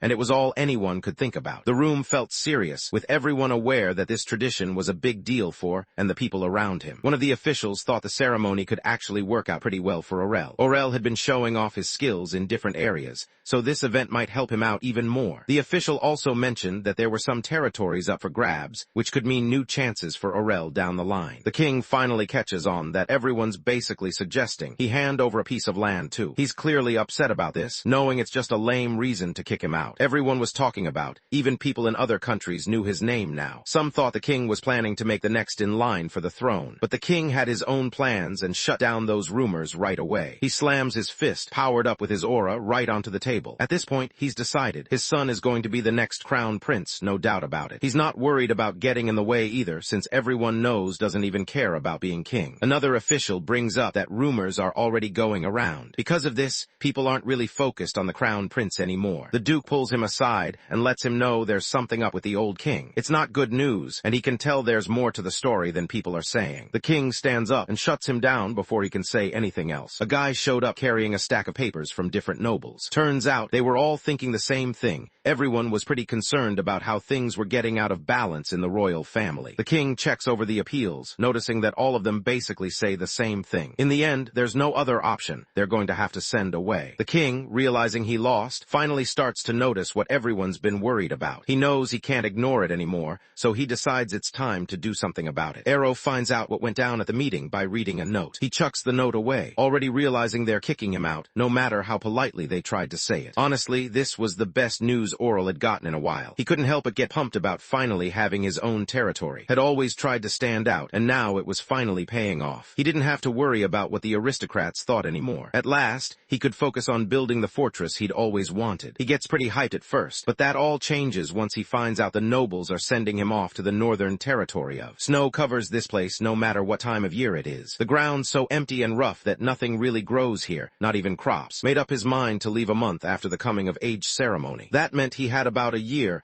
and a month to get everything ready before he set out. Living on his own in a new place isn't easy, so he wants to bring along only the people who are truly ready for it. He's got plans for the ones who hang back, giving them other things to do, but the guys sticking with him. He wants them ready to move fast, no messing around. As everyone started heading out, could tell that the alchemy crew and most of the workers were already on his side. He didn't need anyone to tell him. They were just waiting for his next move. Had already been working in that spot for a year, always one step ahead of everyone else. She's always getting sent to new places, almost like it's just another Monday for her. Every time she mentions how freezing it is there, like the cold just hits harder than anywhere else. Watches as tries to explain where they're going. And honestly, her reaction makes it seem like they're off to some place as wild as Antarctica. He can't help but think about how the so-called nice territory he's being sent to by those always perfect aristocrats doesn't sound great at all. So much for their idea of a favor. He looks around and realizes the place isn't bad at all. It's actually way better than he thought it would be. Honestly, they could have dropped him somewhere way worse. Like one of those places where just making it a few seconds would be an achievement. Compared to that, isn't so terrible. Later, wonders why isn't telling the truth. She can tell almost said something before but held back. Points out again that the place feels cold and kind of deserted. Besides being stuck in a freezing wasteland, her real job was to keep watch and make sure the monsters that hated the cold didn't get through. Stands there totally set on sticking with Ariel, no matter where he goes. She still wonders if it's alright to go along with this. Doesn't seem bothered though. She trusts and figures he probably has a plan. She saw that he looked pretty calm, not upset or anything like that, so she figured things would probably be okay. After thinking it over, they pull out their phones and send quick messages to their families, just to let them know what's up before heading out. Had just wrapped up his plans. He could tell his mom was really down, even though she barely said anything. He asked the maids not to mention where he'd be sent, but he still kept thinking about his mom being on her own. Even someone important like Princess got attacked, so he couldn't relax about leaving his mother behind. He comes up with some ideas to reach out to her, but ends up leaving it for another time. Right now, he figures it's better to focus on getting ready to move. The tough environment didn't bother him at all. For someone who's been through this whole reincarnation thing more than once, living here was no big deal. It actually felt pretty easy for him, almost like he could just relax and do his own thing. He called for a magician, and Fei-on arrived, bringing his group along. He didn't think anyone he knew would actually turn up. He still wanted him to keep it under wraps, no matter what. He shares an idea for something he wants to be made. Checks out the plan, eyes scanning over the details as he tries to figure out what's going on. Right away, he can't believe what he's looking at. He thinks about whether Ariel was the one who drew it, and yeah, Ariel did. But he also remembers that he changed a few things on an artifact before handing it over to. His design was way more efficient and would cost way less to make. Almost 90% less, actually. Honestly, Fei-on can't help but be impressed by this. Wondered if he'd be able to pull it off. Let him know it was doable, but only if he could get his hands on the right stuff. He knew the person who made the original artifact, so copying it just didn't sit right with him. He didn't want to end up making something that felt like of someone else's work. Spots that he's holding back. Wanting to help out, hands him something small, hoping it'll make things work out better. He passes over a bunch of thick hash-filled bags. Morals and ethics pretty much dipped out. The man and his followers quickly give in and get ready to start working. After seeing what having loads of money could do, started thinking about whether he could actually pull this off in just a month. He glanced at where his money was tied up right now, and started to realize that Fei-on might actually be a good choice for his own magician. Sees just how quickly people move when cash is involved. Only a few days later, shows off the new necklace to his boss, wasting no time at all. He was surprised it got done in just 10 days, and honestly, it turned out better than he thought it would. His workers looked exhausted, their faces showing just how tired they were. Was clearly into the idea, so he pushed for mass production. When wanted to know the number, one of the workers quietly hoped it would only be 5, not more. There was no chance anyone was catching some sleep with busting out 50 right from the start, and that was just the warm-up. So just like that, they get up and head out for another day at work. Gets how rough it is for everyone. He's been through it all before, but even for him, the thought of dying over and over again still sounds pretty terrible. After that, leaves with. They both ride out together in a carriage, heading to wherever they need to go next. She looks around, trying to figure out where they're going. It crosses her mind that he didn't have to come himself. He could have just asked someone else to handle whatever they're about to do. He wants to handle things on his own this time. After a bit, Errol lets him know they're actually going to a slave market. Hears the news and it totally throws her off. She can't help but think he's already lost it, letting power get to his head. Tries to calm her down, saying there's a reason behind it all. Starts thinking her boss might be planning something big like setting up cotton fields or maybe even coal mines, but just can't see him being that type of guy. At least that's what everyone assumes. Realizing she might have gone overboard with her guesses, admits it and says sorry, knowing that's not really how it operates. Most guys, when they picture a slave market, probably imagine a place that's straight up miserable, like something out of a nightmare. When dreams fall apart, it hits hard. There's a pain that sticks around, like things just keep going wrong and never let up. Sometimes it feels like nothing could be worse, almost like life's just piling it on. Honestly, in this story, things are actually pretty calm compared to what you'd expect. Couldn't believe what just happened. He stood there, eyes wide, as the whole thing sank in. Nobody wanted some random slave to get sick and pass it on to everyone else, so they kept the place super clean. Someone shows up and lets everyone know this is the top slave market in the city. Greets as he walks in and lets him know he's the manager here. He walks around, showing off his oral and to everyone, pointing out different spots in the area. He talks about how the slave market here is actually legal. Most of the people who end up as slaves either couldn't pay their taxes or come from families that lost everything. It's not like someone instantly becomes a slave over it, but for some, being a slave is at least better than starving out on the streets. There are also some criminals hanging around, but makes it clear that shouldn't waste his time thinking about them. Spot's quietly ignoring the criminal slaves, probably because got royal blood. Still, doesn't really mind either way. Walks into his office looking a bit tired. He drops into his chair and glances over at, waiting to hear what he needs. The room's quiet for a moment, just the hum of the computer in the background. Was thinking about how many people he'd actually need for the job. He turned to, looking for a straight answer. Didn't hesitate and told him he'd need about 150 slaves to make it work. Stares at the number on the screen, his eyes going wide. He can't believe what he's seeing, his heart skips a beat. For a second he just sits there trying to process it. Starts thinking about whether the number he brought up might be a bit much. Still, he figures can deal with it, especially with those other branches outside the main city. But the whole thing has curious, making him question why would even need that many in the first place. The young prince gives a look that says he's not planning to mess around with them, at least not for now. He also mentions that he wants groups of at least 4 slaves who already know each other. Honestly, even though it sounded tough, it wasn't really out of the ordinary for whole groups to suddenly get forced into being slaves. It could happen just like that. One moment they were free, and the next, everything changed. Stacks of papers got carried into the room. Goes through a few papers,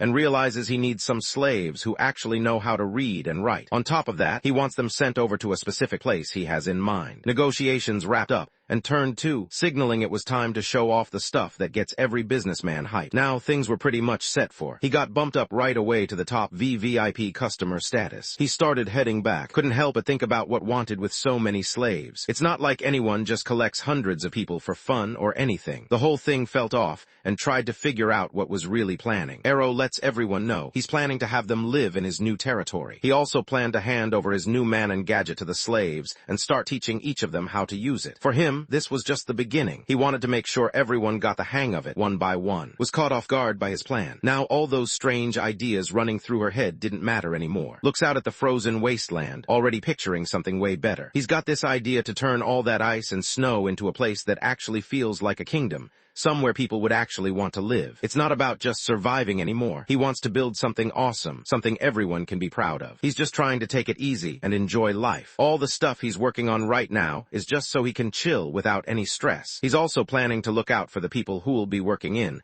hoping to turn the place into something awesome that everyone would want to be a part of. Arrow woke up and just stayed in bed for a while, staring at the ceiling. He kept thinking about everything he needed to sort out before he could finally be on his own. The thought of leaving behind everyone he cared about hit him, and he knew saying goodbye wouldn't be easy. Someone knocked on the door. It's his mom. She hurries over and pulls her son into a hug. She thinks it might be worth giving it another shot and talking to the king about moving again. Tries to reassure his mom, saying he'll come by a lot. He still has another year before he has to leave, but his mom can't help feeling down about it. The thought of him going is hard for her, even if it's not happening just yet. A maid walked over and gently picked her up, carrying her away. Decides to keep his new place a secret from his mom for now. He figures it's better to wait until he's settled in before letting her know where he is. Once everything's sorted out, he plans to tell her so she won't have to stress about him. The afternoon is calm, with everything just going about its business. Everything was normal, at least until one night when things took a wild turn, and someone just got sent flying up into the sky, way higher than anyone would ever expect. Some of the other guys freeze up when they spot someone. Turns out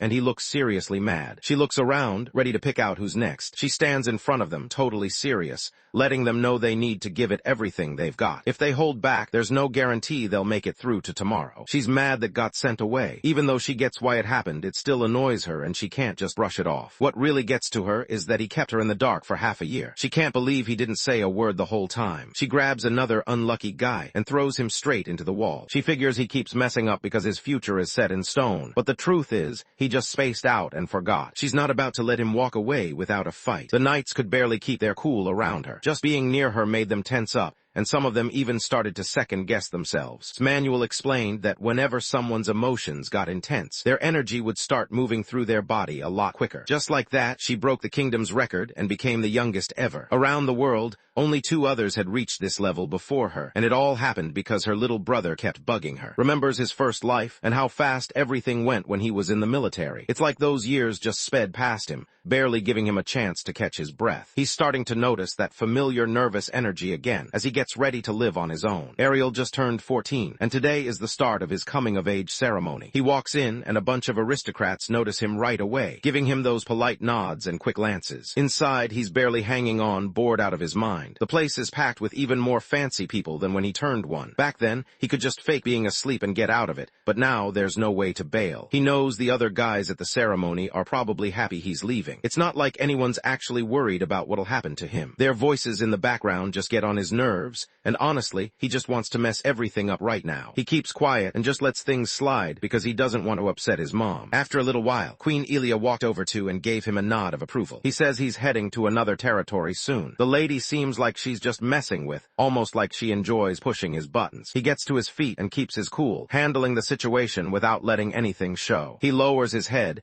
and figures that this would happen to him sooner or later. In his mind, it's just an early shot to do something for the kingdom. She smirked, letting everyone know that had gotten better with his sword because of him. He hands him a coat made from the fur of a fox that came all the way from, it's meant as a gift. Finally figured out who was responsible for getting him kicked out. He thinks wouldn't mess with people for politics. That's just not his style. Elia, on the other hand, is the only one who could actually get her hands on all the complaints from the nobles. It hits him that she probably gave him the code just to mess with him. He tries to keep his cool, knowing that if he lets his nerves show, everyone will see right through him. He keeps it cool and acts like everything's fine, telling everyone he already said goodbye to his brother. He steps up, ready to help, since they're both from the same royal family. From the outside, it all seems friendly and upbeat. Honestly, didn't care at all. He had already decided he'd get back at her no matter what. Even though the two of them couldn't stand each other, they kept it hidden and just pretended everything was fine, forcing out fake laughs whenever people were around. The banquet is almost over now. Rael stands there, scratching his head, pretty sure he's left something behind. He tries to remember, but nothing comes to mind. The feeling nags at him, like when you're about to leave the house and can't shake off the thought that something's missing. He glances over at, noticing how quiet she is. She doesn't usually act like this, so he thinks she's probably still annoyed that he waited so long to tell her about leaving. Figuring he should make things right, he gets ready to apologize to his sister. She steps forward before he can react. Just by looking at her, he can tell she's planning something. She takes off, moving fast, and Ariel just knows she's about to do something risky. Walked up to her dad, ready to have a serious talk. She let him know she was planning to go after, heading all the way to. Everyone in the crowd goes silent, caught off guard by what just happened. Looks around and just knows she's messed up the whole thing by now. He looks over at her mom, kind of hoping she'll step in and stop her daughter. She looks completely bored, like she'd rather be anywhere else. The king's patience was running out as he watched. He couldn't help but wonder what she was planning next, clearly getting irritated by whatever she was up to. Realizes he probably messed up by saying anything, since now she'll just get more stubborn. Still, he can't help but think about what she's really up to by trailing after him like this. When the big moment finally comes, she announces that she's going to be Snight, who's about to become the new ruler, reacts by smacking himself right in the face, like he can't believe what he just heard. The king just scoffed at her dream, thinking it was way out of reach for someone like her. He figured becoming a knight was no small thing, definitely not something you could just decide to do. But she didn't let his attitude get to her. She knew she was good, and she had already made it all the way to master level, so she wasn't about to back down. Naturally, everyone's caught off guard. It's not every day someone pulls off something that big. The king doubts her story. She's only 19, and no one her age has ever hit master level except for the first king himself. She grabs a sword from one of the guards standing close by, determined to show everyone she's not backing down. She gets ready to show what she can do. Her energy seemed to light up around her, almost like she was ready for anything. She stands back, eyes locked on the cake sitting on the table. With a smooth move, she cuts through the air, and somehow the cake and the table split right down the middle, clean, like it was nothing. Ariel couldn't believe what was happening right in the middle of the banquet. She stared, confused, and unsure why any of this was going down at a time like this. Everyone could tell now. She really was a people stood there, staring at her, totally impressed by what they'd just seen. Sat with her dad, listening as he explained how would get his own land one day, while she was expected to marry someone. That idea didn't sit right with her. Instead of just going along with it, decided she wanted to become a knight and make her own path. Normally, would be the first to cheer her on after a speech like that, but things are way too intense for any applause right now. She's basically giving up her spot as princess right in front of everyone, and even if she was just messing around, people aren't going to forget it anytime soon. There was also a chance she made that whole scene happen on purpose. Catches on that everything was set up on purpose,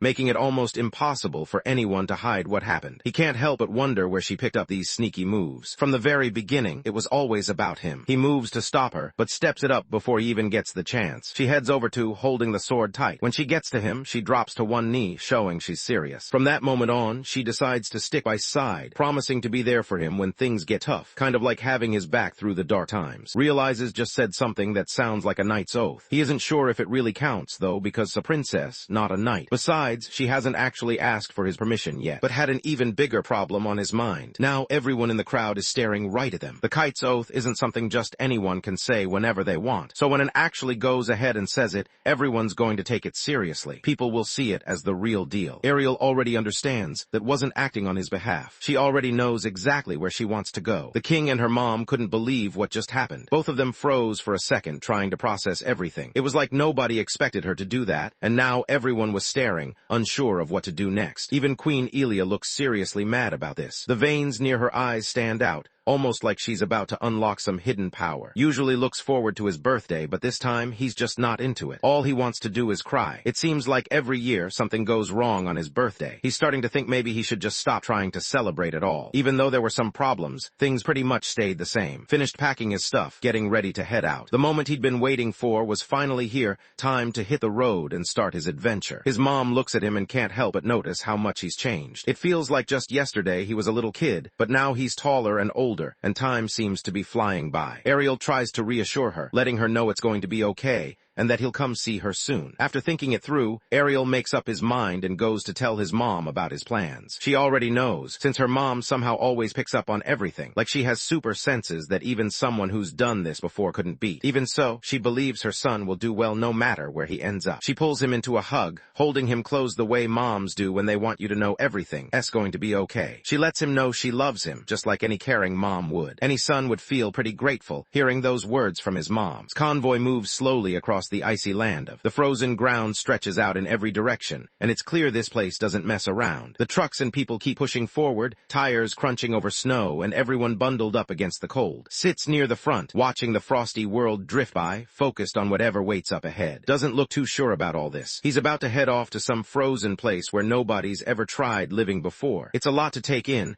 and you can tell he's got a lot on his mind. He watches as one of the nobles tells a guy to start digging. The dude goes at it with a pickaxe, but as soon as it hits the ground, the pickaxe just bends like it's hitting something way too hard. Everyone standing around looks kind of awkward, not sure what to say about how tough the ground is. Isn't about to back down. He's got this goal in his head to show everyone they're wrong about him. No matter what, he's set on making this place somewhere awesome, almost like a paradise. Pulls his head back into the carriage after checking outside for a moment, not really explaining why he did it. He was glad he had picked up a magical heating gadget earlier. His coat helped too, but honestly, the inside of the was already toasty. Couldn't help but tease him for not being able to handle the cold. Can't help but notice his sister. She stands out, wearing just a regular dress even though it's pretty chilly in the room. Most people would be shivering, but she doesn't seem to care at all. Aurel leaned in, curious about. He noticed she was staying warm in a way he hadn't shown her before. She was using a cheat code with her aura, something he never explained to her. It got him thinking. Maybe she just picked it up on her own like it was second nature. He gets a little freaked out by how good she is, while Kenya just acts like it's no big deal, like everyone can do it. That just proves she really knows what she's doing. Letting's guards hear about this would probably just leave them standing outside, fighting back tears in the cold. Wondered if might regret her choice later on. The way looked at him, though, made it clear she wasn't happy with the question. Her glare was sharp, and it was obvious she didn't appreciate what was getting at. She reached over and pinched his cheek, catching him off guard. He explained that he was just thinking about whether it was all right for her to show up out of nowhere like this. The king and spent the whole day talking things over. By the end of it, they figured out she should join them as an apprentice knight. After that, everyone did their best to talk her out of it, but she just ignored them and stuck to her decision. She doesn't regret tagging along. She actually sees this as the perfect chance to get away. If she had stayed at the palace, she probably would have been married off pretty soon. Had just turned 19, and couldn't help but be surprised she'd made it this far without anyone putting a ring on her finger. He starts thinking maybe that's the real reason she chose to come with him. She's not the type to stick to the same old routine, just like him,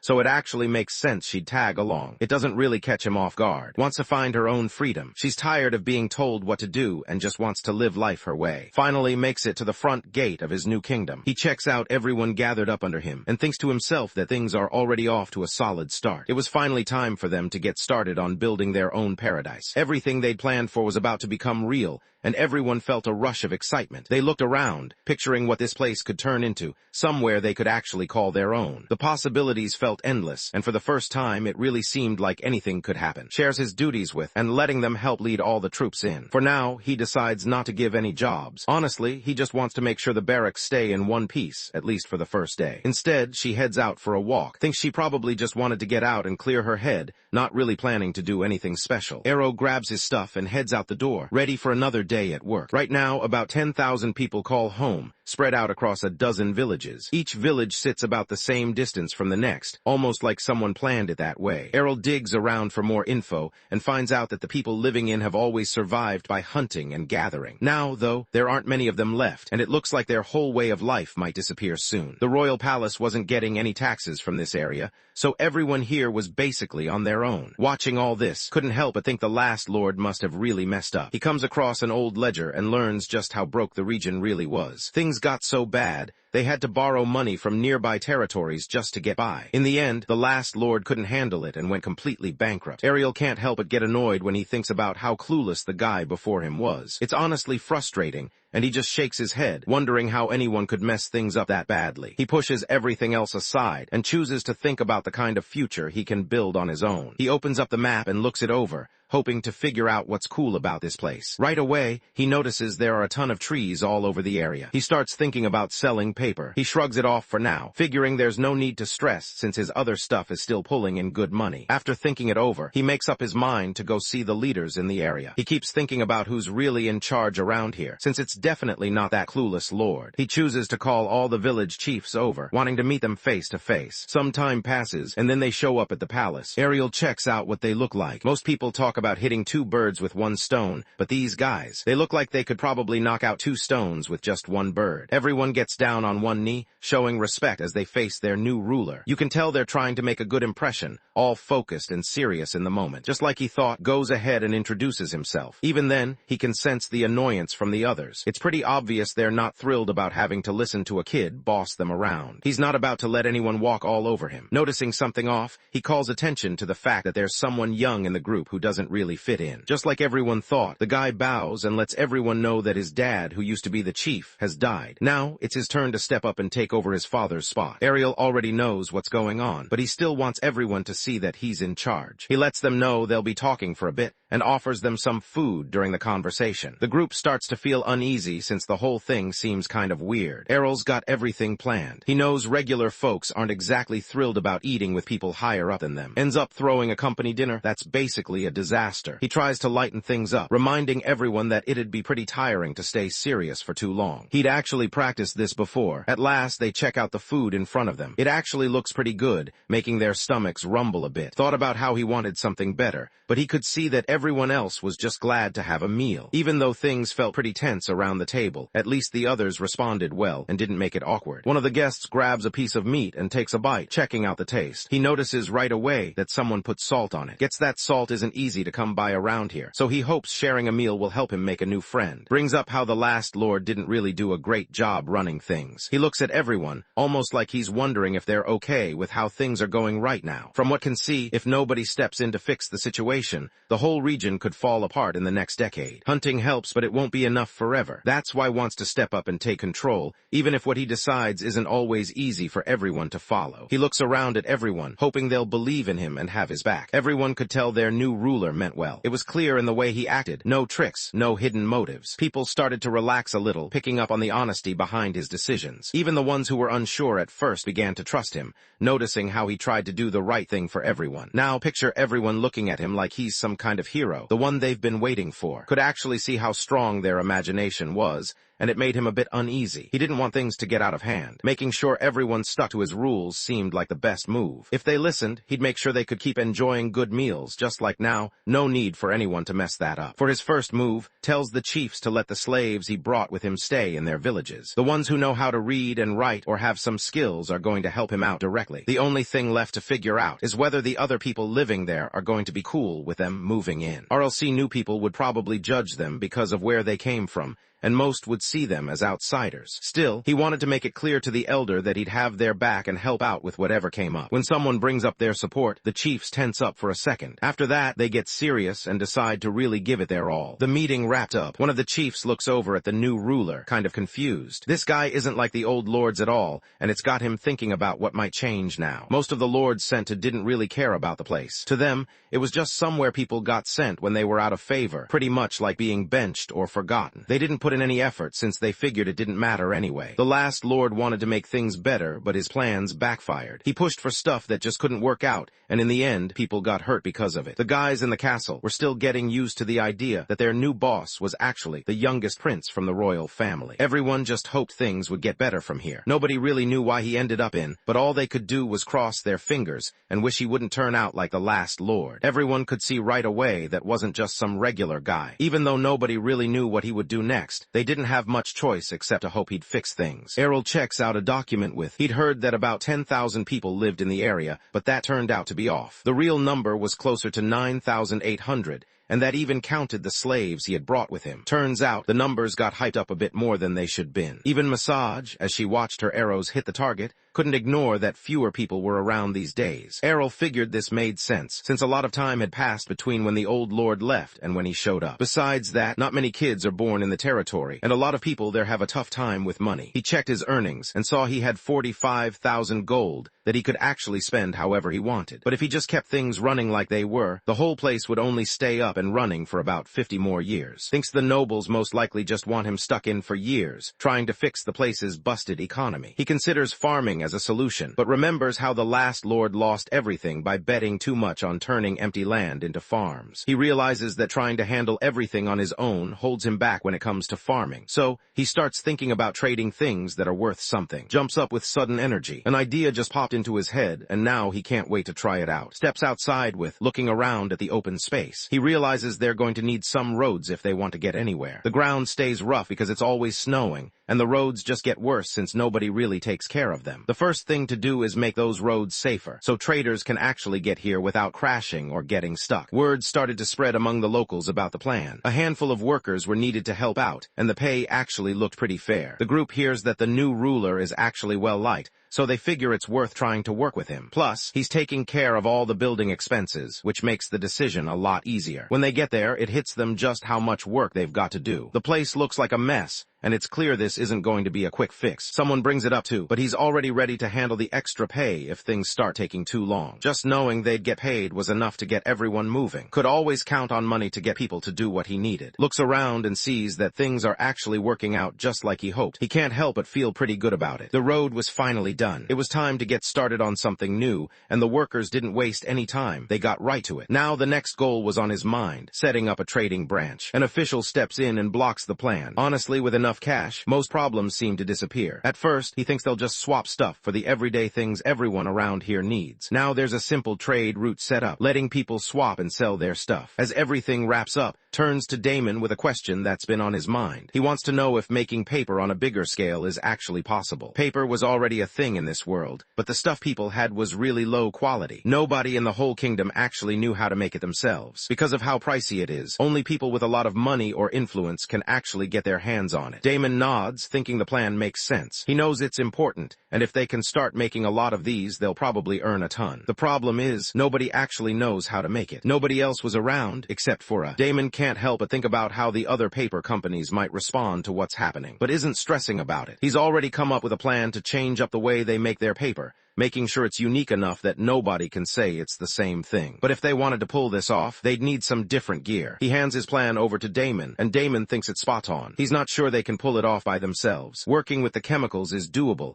but building the actual machines is a whole other challenge. Even the top blacksmiths around here haven't managed to make anything like that. Damon feels confident that the dwarves in the royal capital will step up to help out. Everyone knew dwarves had their own way of doing things. Remembers that there's a forge back in the capital where they can build pretty pretty much anything, no matter how tough or detailed it might be. When he hears the news, he gets ready to pull out his wallet and use his main skill, spending cash. Turns out the dwarves aren't like everyone else. Damon lets him know that if he tries to pay them, they won't help at all. These guys are serious about their work, always aiming to show what they can do. If someone asks them to take on a job that lets them prove their skills, they're definitely going to put that first. They don't just turn down money. Even if someone important asks for something and it's not up to their standards, they'll say no without hesitation. Once finds out who they are, he starts thinking about how things could go downhill fast if they don't watch their spending. He knows it's easy to lose everything if they aren't smart about it. Damon figured it was time to reach out to a dwarf he knew. Seemed pretty hyped about the idea too. He was confident the dwarf would want to hear about what they were planning, so he got started on writing the letter. A few days passed, and now everyone was back at the forge. The letter shows up at last. The master thinks it's from the royal family, and just by how he acts, it's clear he's not on good terms with them. The master blacksmith, Aiken, lets them know he's already made a sword for them. Right now, he's super busy handling a bunch of other orders, so his hands are tied for the moment. He realizes the letter came from Damon. He grabs the letter from his assistant, still confused about why he's even at. As he glances over what's written inside, something starts to click in his head. He tells Ben, his assistant, to handle things at the forge. He glances around, determination in his eyes. He knows it's time to go find the others and have a real talk. When Ben heads out, he can't help but think about the letter. The whole thing just feels off, especially since the guy seemed way different than normal. Ben keeps turning it over in his mind, trying to figure out what's really going on. All 35 master blacksmiths in the steel factory showed up when Aiken called for them. They definitely weren't into it. He tells them the plans aren't his. They're actually for someone else. This client came up with an idea for a machine and wants to build it in. At first, they figured it was just some kid trying to mess around and bother them again. But when he lays out the plan, everyone starts thinking they could be up against the top-level blacksmith, like the one who makes weapons nobody else can touch. They could tell right away that this was a blueprint for a machine that made paper. The design looked so solid, it instantly reminded them of a rough time 5 years ago when a client asked for a similar machine. That old project hadn't gone well at all, and just thinking about it made them uneasy. Even the dwarves, known for being the best at what they do, couldn't make that client happy. Now, 5 years down the road, they're getting another shot to prove themselves. Aiken lets everyone know that been asking for a few of them to head over and help out with whatever he's working on. But the others aren't really into that plan, so he decides to just go on his own. They still aren't on board with the idea and bring up that he's falling behind on his work. But since his apprentices can take care of the job, he's got the time to leave. He looked around and wanted to know who else would join him, since he figured he'd probably need some backup. After a quiet moment, the dwarves suddenly start arguing over who gets to join Aiken. Now that they've seen the new designs, everyone wants in. When dwarves get excited about a fresh project, there's no holding them back. Aiken steps in and cuts through all the chatter. He points out that only half the dwarves are coming with him, since someone has to stay behind and keep the forge running. If everyone left, there'd be nobody to take care of the place, so they had to split up. Nobody really knows who's supposed to go next, so Aiken just goes for it. He uses that one move everyone trusts, the one that's never let anyone down before. Ben walks up to his master, ready to ask something that's been on his mind. The dwarves are going all out, throwing themselves into a wild, chaotic brawl. Everyone's dodging, swinging, and trying to come out on top, almost like they're in the middle of an epic gaming session. Nobody's holding back, and it's clear that everyone wants to win. So apparently, dwarves have this tradition where they settle any argument by throwing down and fighting it out. For them, the strongest always wins, and that's just how things work. Ben keeps his distance, knowing it's probably best for him. While all this was going on, wouldn't hear anything from the forge for at least 5 days. He figures he might as well chill for a bit while he waits. With nothing left on his to-do list, he figures it's the perfect time to just kick back and catch up on some much-needed rest. He lays back and shuts his eyes, finally letting himself drift off for a quick nap. A sudden scream cuts him off. He knows right away it's coming from the fight with the griffin. He walks over to the window and spots the unlucky guy stuck right up against the glass. He's caught off guard because Frey isn't supposed to be this quick in the air, not even as tall as a baby griffin. As he starts to lose his balance and goes down, steps in right on time and catches him. Turns out she's putting him through all this because she thinks it'll push him to do better. She wants to see him step up and reach his full potential, even if it means making things really tough for him right now. She puts in way more effort than needed and ends up sending him flying way higher than anyone expected. Heads outside quickly after seeing what happened, his thoughts racing about whether Frey might have messed up somehow. She says he didn't mess up, while Frey just wipes out and lands face first on the ground, looking like he's straight out of that one scene from Dragon Ball. She says she's just helping him learn how to fly and insists she's not being rough with Frey. But looking at the situation, it doesn't really seem that way. Back when everyone was settling into, found himself with nothing to do. While the others stayed busy figuring things out, he was just left hanging, trying to kill time. She just sat there and kept eating. He closed his eyes, letting himself drift off as everything around him faded away. She kept swinging her practice sword, not really the type to sit around when things got dull. That's when she noticed Fry hanging out in the garden,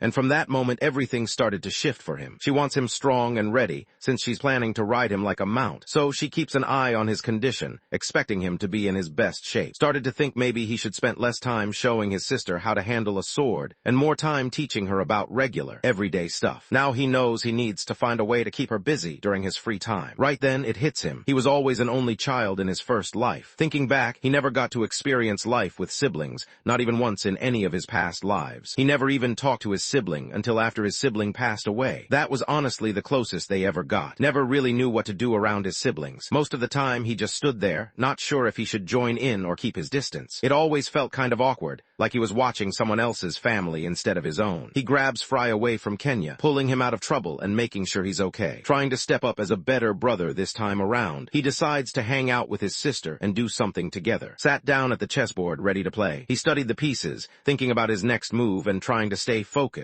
The room felt quiet, just the soft sound of pieces moving across the board. For every game was a chance to test himself and see how far he could go. It's clear at a glance who's not doing so well right now. Gets annoyed and knocks over the chessboard, clearly not enjoying the game. Thought chess would be better since it meant staying out of the cold, but she was already losing interest. Wanting to keep things fun for her, he decided to give himself a disadvantage, hoping it would make the game more interesting. Hands a tweaked artifact to help her think faster and keep up. He's already stacked up loads of chess experience from all his previous lives, so she'll need every bit of help she can get. They set up the chessboard again, ready for another round. The pendant actually looked like it was boosting brain power for a while, but then, out of nowhere, it just stopped helping him. Kenya was done with it. He'd reached his limit and wasn't going to put up with things any longer. She swings her sword down and cuts the chessboard right through the middle. Now chess was off the table for good. Had smashed the board and was left with more than just a headache. His head wasn't right anymore after what happened. Errol sits there thinking hard, but nothing good comes to mind. The idea of heading back outside doesn't appeal to him at all. He'd much rather stay right where he is. Can't help but think about what she's been up to lately. Turns out she's been all about those intense training sessions,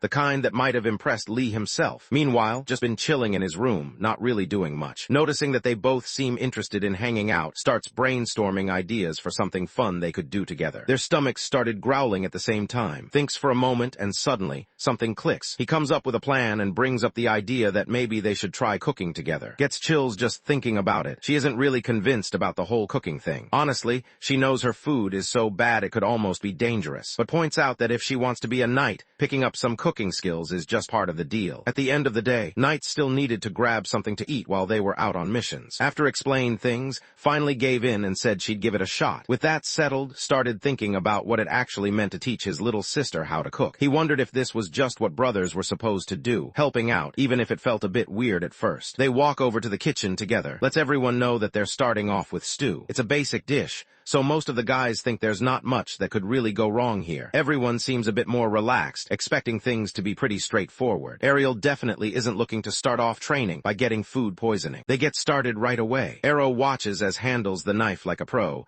chopping up all the ingredients into neat, perfect little cubes that almost look like Lego pieces. After that, they get started on making the stew. Once everything is finished, gives it a shot and is surprised by how good it actually tastes. Nods along, admitting it's been a long time since he last made this recipe. Even so, he thinks it still tastes pretty good. Errol nudges, hinting that she should give it another shot. What nobody realizes is that he's got it all figured out. He's just waiting to finish his food so he can sneak off and catch some sleep. Just as was getting into his usual routine, a butler burst into the room, looking like he'd seen something serious. Normally, the staff was told to leave alone unless it was important, so him showing up like this could only mean that something big just happened. He quickly tries to find out what's going on. The dwarves showed up, and they looked ready to throw hands with the butler if didn't make an appearance. Glances at the clock and realizes his break is done. He gets up, stretches a little, and gets ready to head back to whatever he was doing before. There's not much time to waste, so he brushes off his jeans and moves on, already thinking about what's next. He thought the dwarves would just do what they usually did and send a letter back. These guys weren't your average people, and they appeared out of nowhere face to face. Greets everyone as they arrive, but Aiken doesn't waste any time and gets straight to the point. He heads over to, curious if is the guy behind the drawings. Luckily, steps in before anything can actually actually happen. She tells Aiken he should say sorry for what he did, but instead, he says he respects how bold she is, even though most people wouldn't expect that from her. Right then, the vibe totally shifts, like things are about to get serious, almost as if someone just started playing Dark Souls music in the background. Just quietly lets her know that, honestly, nobody really cares much. Realizes that everyone's got their own way of doing things, and sometimes the more skilled someone is, the more stubborn they get. So he decides to just let it go this time. Arrow could tell things were getting out of hand, so he tried to wrap things up fast before totally lost it. He owned up to drawing the plans, but Aiken just thought he was lying. Elle keeps pushing, wanting the other guy to believe he's the real master craftsman. He doesn't back down, doing whatever he can to prove his point. Aiken doesn't buy it at all. He figures there's no way someone as fancy as him could even handle making something simple, like a wooden plank. So, Aiken decides to call him out, pretty much daring him to prove he can actually build anything. Was clearly annoyed. He turned to and told her to get started on some dwarf skewer. Eventually, the butlers had to step in and settle things before it all got out of hand. Things finally settled down, and the dwarves accepted who actually came up with the plans. Up until now, the whole meeting had pretty much just focused on that. Now that was done, started thinking about why these sweaty dwarves bothered to show up in person. He figured he should probably get ready and make their visit a bit more comfortable. They couldn't care less about that stuff. Right now, they're all about figuring out how to build the machine once. Since blacksmiths aren't up to the challenge, they need the dwarves to pull this off. Aiken always carried himself with a lot of pride, never expecting humans to pull off something impressive. Standing there, had just seen for himself what people meant when they talked about pride. He figures the best way to handle this is by matching the energy. So he starts talking about how he's actually pretty proud of how well he can plan things out. The dwarves finally got what was coming to them. After all the trouble they caused, now they were on the receiving end. Watching their reaction, you could tell they weren't expecting things to turn out like this. Aiken noticed how good was, just like he expected. With that out of the way, they both turned their attention to the real reason they were meeting. Before Errol even gets the chance to ask if they're in, the moment slips away. They made up their minds long ago. They were definitely going to take the job. Can't believe how quickly he agreed, especially since they never even talked about stuff like payment. Still, he trusts his instincts. Being a dwarf, he knows when a job feels right. They already understand that the sketches they've got are just a piece of the bigger picture. If they want to check out the full design, they have no choice but to take the job. Makes it clear he wasn't trying to mess with anyone or keep them in the dark. He just wanted everyone to understand he hadn't been hiding anything on purpose by only sharing a piece of the plan. They get it, but they're still curious about what's coming next. Reaches into his drawer and pulls it out. He steps forward and hands it over to them. He figured it'd be way too easy just to give Aiken the plan. So instead, he messed with him a little, keeping things interesting. He can tell that is messing around, and he's definitely not a fan of it. Took this moment to let him know that once he finished making the parts for the first plan, he'd hand over the next one. Aiken isn't happy about it, but deep down, he knows he's not going to back down from a challenge. He leaves the room with the other dwarves, focused on finding a way to earn trust. After they walked out, couldn't help but notice how serious they always seemed. It was like they never knew how to just chill or laugh things off. Even so, he can see that everyone into the plans. He actually planned to show the group the rest of his designs, but then decided to hold back the final one. By keeping that last plan a secret, he figured he could keep the dwarves motivated and focused on the job. They'll need to put in some real effort if they want to see what the whole design looks like. Time passed, and the dwarves finally came back from their never-ending jobs, ready to show off what they'd made. Sticks to what they talked about and gives them the next plan. The days kept dragging on, each one blending into the next. He couldn't shake the feeling that someone out there was keeping tabs on him, probably with some kind of tracker he hadn't found yet. No matter where he goes, people always seem to find him and ask for new plans. After a while, they managed to get through everything had asked them to do. Even he's surprised by how fired up the master crafters get when they're working. Their motivation is on another level, and it really stands out to him. The crazy part is, the whole machine was built in just 10 days. Like anyone would guess, they decide to try out the machine and see how it works. The paper that comes out of this machine is on another level. Usually, drying paper by hand would take forever, but with this thing, the whole process gets way easier. Wood is everywhere so already sees himself turning into the big boss of paper, maybe even wiping out more trees than the Amazon. Now that got what he wanted, Aiken realized his troubles were just beginning. Started piling on requests, wanting so many machines built that the whole factory was packed wall to wall. Aiken looked around at all the work ahead and knew he was in for a long ride. It was time for him to start selling the paper. Comes across a guy who says he's his mom's brother. So basically, this guy is uncle. Turns out he was actually searching for someone from his mom's side of the family to help him sell paper. That's how ended up getting involved. He asked his mom for someone he could actually count on, since he was about to sell something pretty important. It made sense that she'd pick someone from the family. He hands the paper he's hoping to sell. At first, he figured that having a sell paper would totally mess up his business image. But once he saw how good the paper was, and how low the price was, he couldn't believe his luck. Word around the kingdom was that the merchant in charge of selling paper had been hiking up the prices, even though he was sending out less paper than before. The royal family didn't really have a choice. They still had to buy it, no matter how unfair it got. Now that was stepping in, things were about to change. The merchants who thought they had the market locked down were in trouble. Isn't sure how the merchant will take it, but seems pretty relaxed, like he's thought this through already. He thinks their paper is totally different and made in a whole other way, so there's no real reason for anyone to come after them. Honestly, he's feeling pretty confident about it, almost like he's the boss of the place. Pulls out a map and starts figuring out where he can sell his stuff. He studies the different spots, thinking about which areas might have the most people interested in what he's offering. As he traces his finger over the map,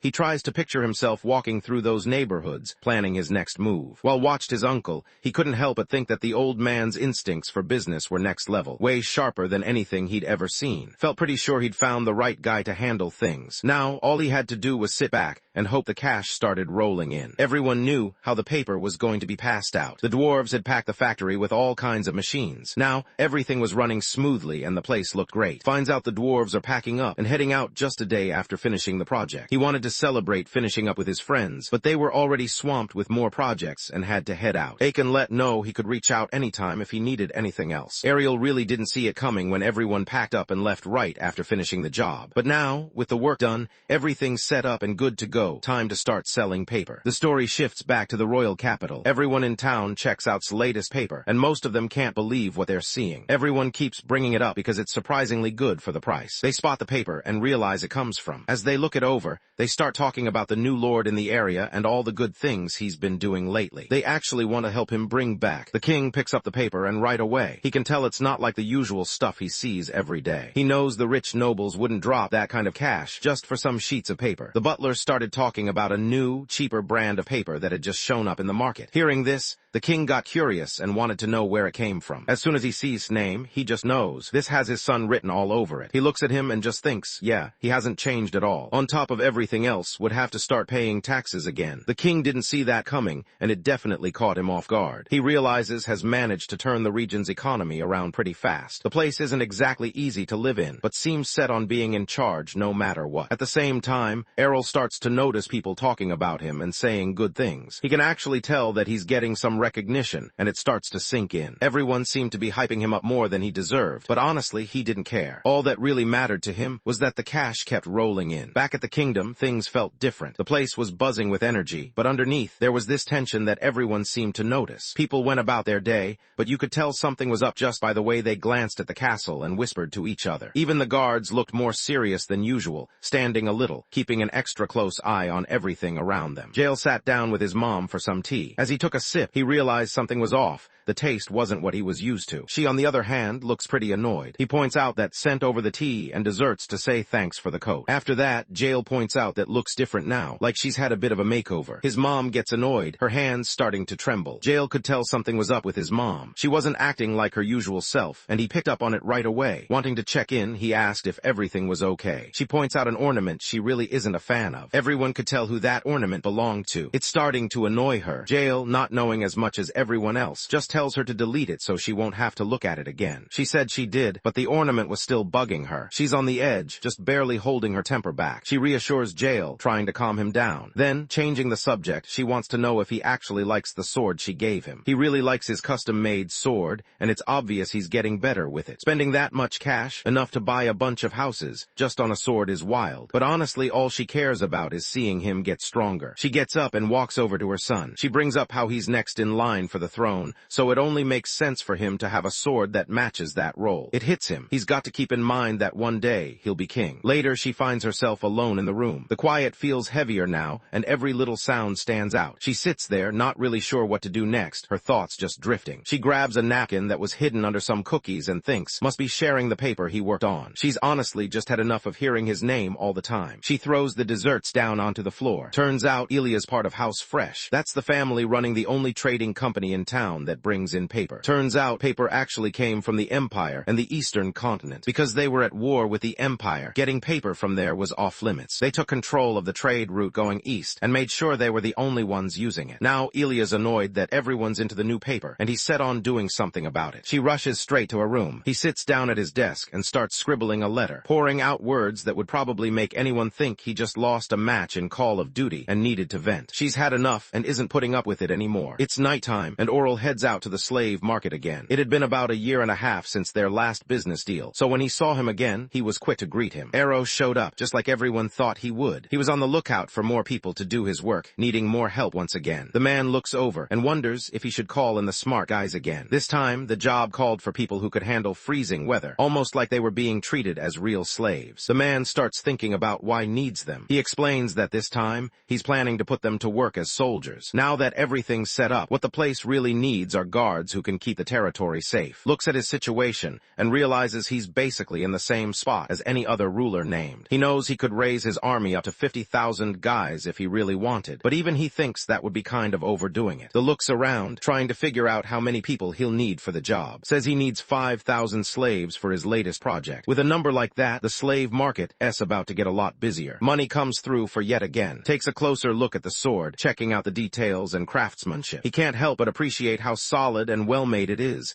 thinking how cool it would be to have something like that in his own collection. He got the slaves from trained up and had the dwarves put together gear for 5,000 soldiers. They pulled it off pretty fast, just like before. When the slaves first showed up they looked rough, tired, and worn out. But after getting treated decently for a change, they started to perk up. With some good food and a place to rest, they got into the training, and now they're really loyal to their new leader. Now that the soldiers were where they needed to be, the area felt a lot safer. Could finally chill out for a bit and get some sleep. But then, out of nowhere, some guys dressed like ninjas sneak into the place. From the way they moved, it was pretty clear they were trying to track down the spot where the paper production machines were hidden. Their goal? To find those machines and take them out. Looks like managed to tick off the mercenaries' commissioner with his usual stunts. But honestly, the only thing on everyone's mind right now is the payday waiting for them after this job. There are 2 guards standing watch. They take them out just like ninjas do in the movies. Quick, quiet, and without leaving a trace. The guards were gone now. The guys walk into the building. He walked over and checked, but there was nothing there. A guard pulls out a strange tool that flashes with bright light, making it impossible for them to see anything. Before long, a bunch of guards rushed in and caught everyone. One of the assassins makes a run for it, trying to slip away when no one's looking. He walks right into an ambush. He thought there would only be about 200 soldiers in the area. Turns out, he didn't have it figured out at all. Walked in, looking half awake, with his guards right behind him. He didn't really look bothered that people were trying to get their hands on his machines, almost like he expected it. The stranger gives up right away, making it clear he's just doing what he was told. Didn't care about any of that. As far as he was concerned, these guys had crossed the line by sneaking in and trying to mess things up. He decided they needed to be taught a lesson, so he ordered his people to question them and make sure they really regretted what they'd done, and grabbed their stuff and left for work together. The Lord just heads back to bed, ready to get some more sleep. Usually let things slide. He was pretty chill most of the time, but when it came to stuff that really mattered to him, things changed fast. Even though he acted easygoing, messing with what he cared about was a huge mistake. He's figured out when to stop, but that didn't come easy. After living through life over and over again, he finally gets it. Another day rolled around in. The people who broke in the night before got dealt with by the law. When they were questioned, nobody really found out anything useful, so after that, everything just went back to normal. Arrow finds himself with nothing much to do,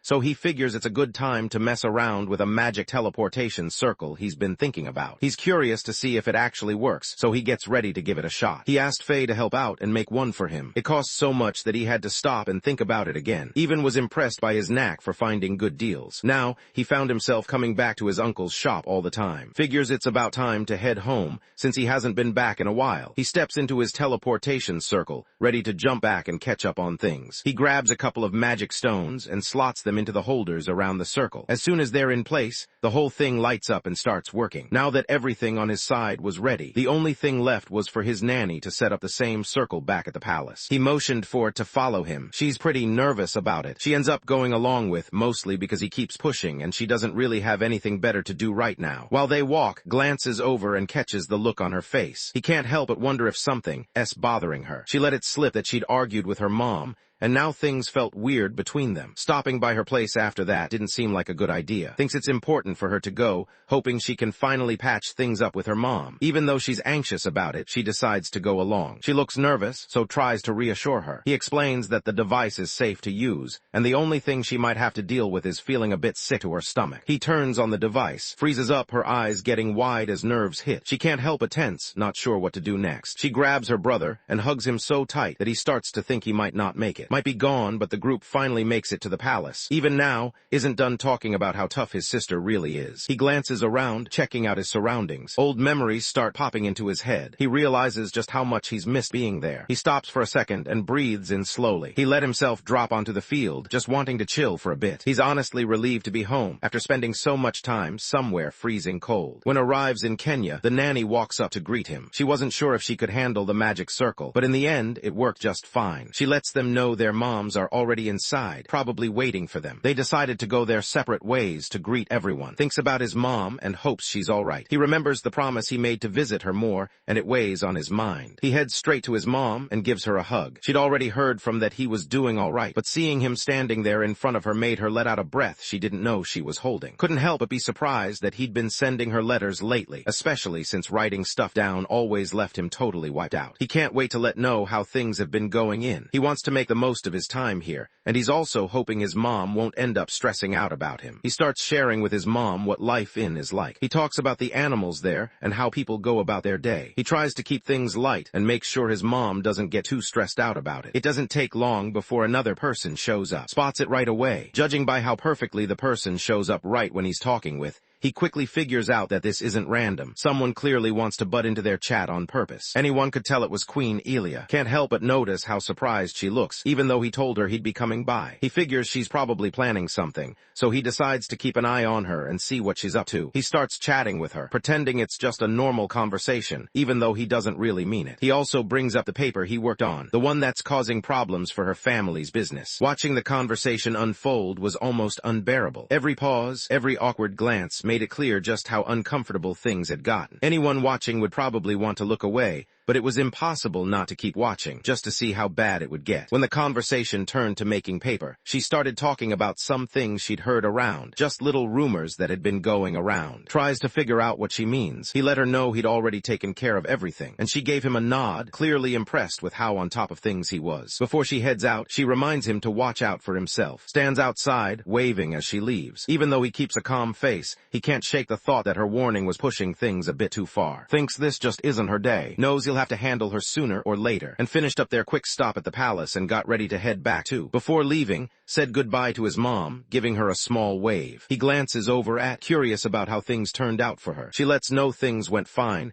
and gives him a playful smack on the back, kind of teasing him for thinking she'd end up arguing with her mom again. Had already told the maids to keep him updated on what was going on. It seemed like things were about to blow up between them again, just like before. Surprisingly, though, they worked things out this time. The two of them disappeared from where they were, and just like that, ended up back in their own territory. A few days passed, and things shifted over to faces a new problem. He's not sure if putting his time and money into magicians is actually a smart move. He keeps thinking about whether it'll pay off in the end, or if he's just wasting his effort. They're pretty useful because they handle stuff like taking care of the teleportation circle, helping crops grow right away. He could even stand his ground when monsters showed up. He's realizing he really needs someone to help him handle all the tough stuff that comes with being in charge. It's on his mind because he'd rather not be the center of attention all the time. Now that he actually has his own territory, it makes sense to bring someone on board to help out. Another thing on his mind was the factory attack. The first time, it was just a handful of mercenaries, so things didn't get too out of hand. Still, he couldn't help but think about what might go down if magicians ever showed up. That idea stuck with him, making him uneasy about what could happen next. He's got a couple of knights who could probably handle most trouble, but if some enemy magician decided to attack out of nowhere, those guys wouldn't stand a chance. He thinks things through and then puts out an official notice. He's looking to hire some magicians. He thinks about asking the Magic Tower for help, but he knows it's always a hassle to deal with them. On top of that, their prices are pretty steep. Magicians who show up after seeing the notices won't have any connections to the tower. That means dealing with them is way easier, and for someone like that's pretty much the ideal situation. The only thing that might come up is that some of the people applying will be beginner magicians. But honestly, that's not a big deal for. He's got enough skill to help them get better, so he's not too worried about it. After that, the job was to get the notices out to every city. As days passed, more and more people started to notice the announcement. It didn't take long before crowds gathered around it, and even wizards stopped to check it out. There's this one wizard who looks like she's been roughing it out in the wild for ages, probably living off whatever she could find. The moment she hears there's free food and a place to stay, she's all in and ready to sign up. Bakat sat at his desk, staring at stacks of applications from all kinds of magicians. The paperwork seemed endless, and every time he thought he was getting closer to the bottom, another pile would show up. It was a lot to deal with, but he knew this was part of the job. He wants to say yes to everyone, but deep down, he knows that's the fastest way to mess up his kingdom by next year. Wants to make sure he doesn't miss anything, so he takes his time looking into the backgrounds of everyone applying. He knows it could cause real problems if he accidentally lets a magician slip through and end up turning against him. He's totally up for it and doesn't even think twice about dropping some extra cash. Once he finished picking the candidates, it was time for the interviews. Somehow, this part felt like even more work than choosing his own nights off. Still, he figured it was worth going through all of it. When it was all over, 12 magicians made it through the interview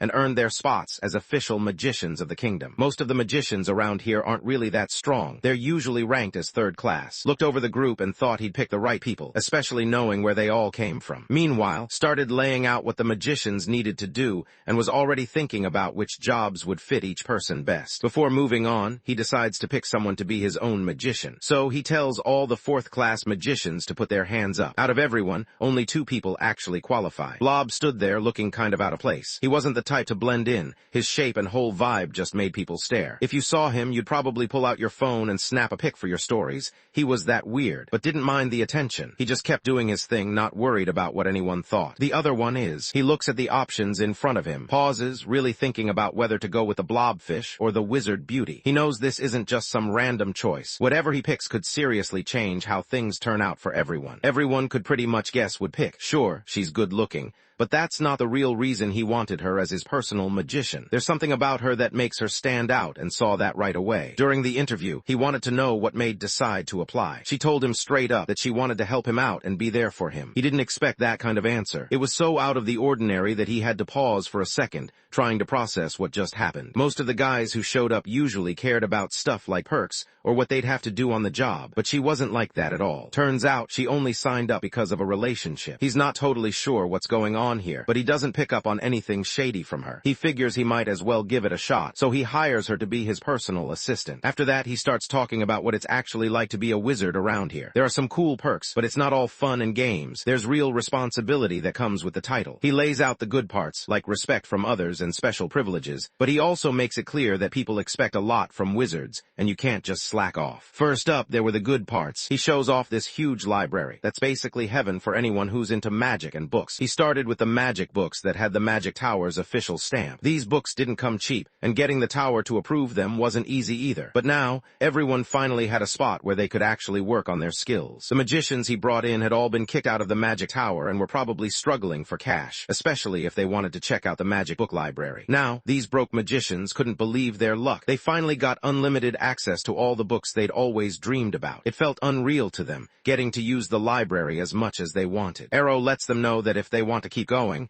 they'll need to show their research notes to prove they're getting somewhere. The group doesn't really mind this deal. They seem pretty chill about it and ready to move forward. Also needs the library. He wants to get better at magic and figure out how the whole magic thing works in this world. So the library's research is important for him too. And with all the new magicians around, they'll end up doing a lot of the research he needs anyway. Next, he starts splitting up the wizards, sending them to different spots. Some get picked to take care of the places where the trees have all been cut down. He knew that if he ever wanted to make more paper, there had to be trees around. Knows he messed up the environment, and now it's on him to make things right. He holds up a small sapling for the magicians to see, and that's all they need. They get right to it. Each of them plants their staff into the ground, starting to chant together, using words that don't really make sense to anyone else. Suddenly, the ground starts to crack, and a small sapling pushes its way up through the dirt. Watches closely as they work on the tree, noticing how they pour their mana into it, making sure it gets just the right amount. He starts to think maybe they're not just feeding the tree, but actually changing something inside it, like tweaking what makes it grow the way it does. Checks out the tree, noticing how much it's grown. He thinks the method works pretty well, but he's still curious curious if they're planning to make it even taller. The wizard lets them know that rushing things will only end up killing the tree. Trees need breaks too. So the plan is to help the tree grow just once a month. That way, it should take about 6 months to bring the whole forest back. Aurel remembered dealing with tough environmental problems in one of his old lives, so he figured this situation would probably be wild. But things didn't turn out that way. Just let the others get to work and moved on. For the next group, he puts them in charge of taking care of the village fields. He wants to be able to stand on its own by growing food, not just depending on hunting all the time. The wizard looked around, thinking about whether this was a good spot to start planting some crops. He seemed unsure, trying to figure out if the land was right for growing anything useful. His main goal was clear, but then he brought up something else. He wanted to know if they'd be up for traveling to all 12 villages to help out. Just thinking about how much effort that would take made everyone uneasy. The idea of so much work ahead left them feeling a bit overwhelmed. Isn't the kind of guy who rules with fear. He just needs the field set up the way it should be, and he knows the villagers can handle everything else. He quickly draws out a plan, then looks over to the magicians, checking if they're ready to pull it off. They look pretty confident, like they've got things under control and know what they're doing. Let everyone know he'd packed some magic tools for the job, and seemed pretty eager to try them out. The guys set the magic artifacts down in their spots. After that, they set up a barrier that only lets sunlight come in. With that, the group had finally set up their own spot, calling it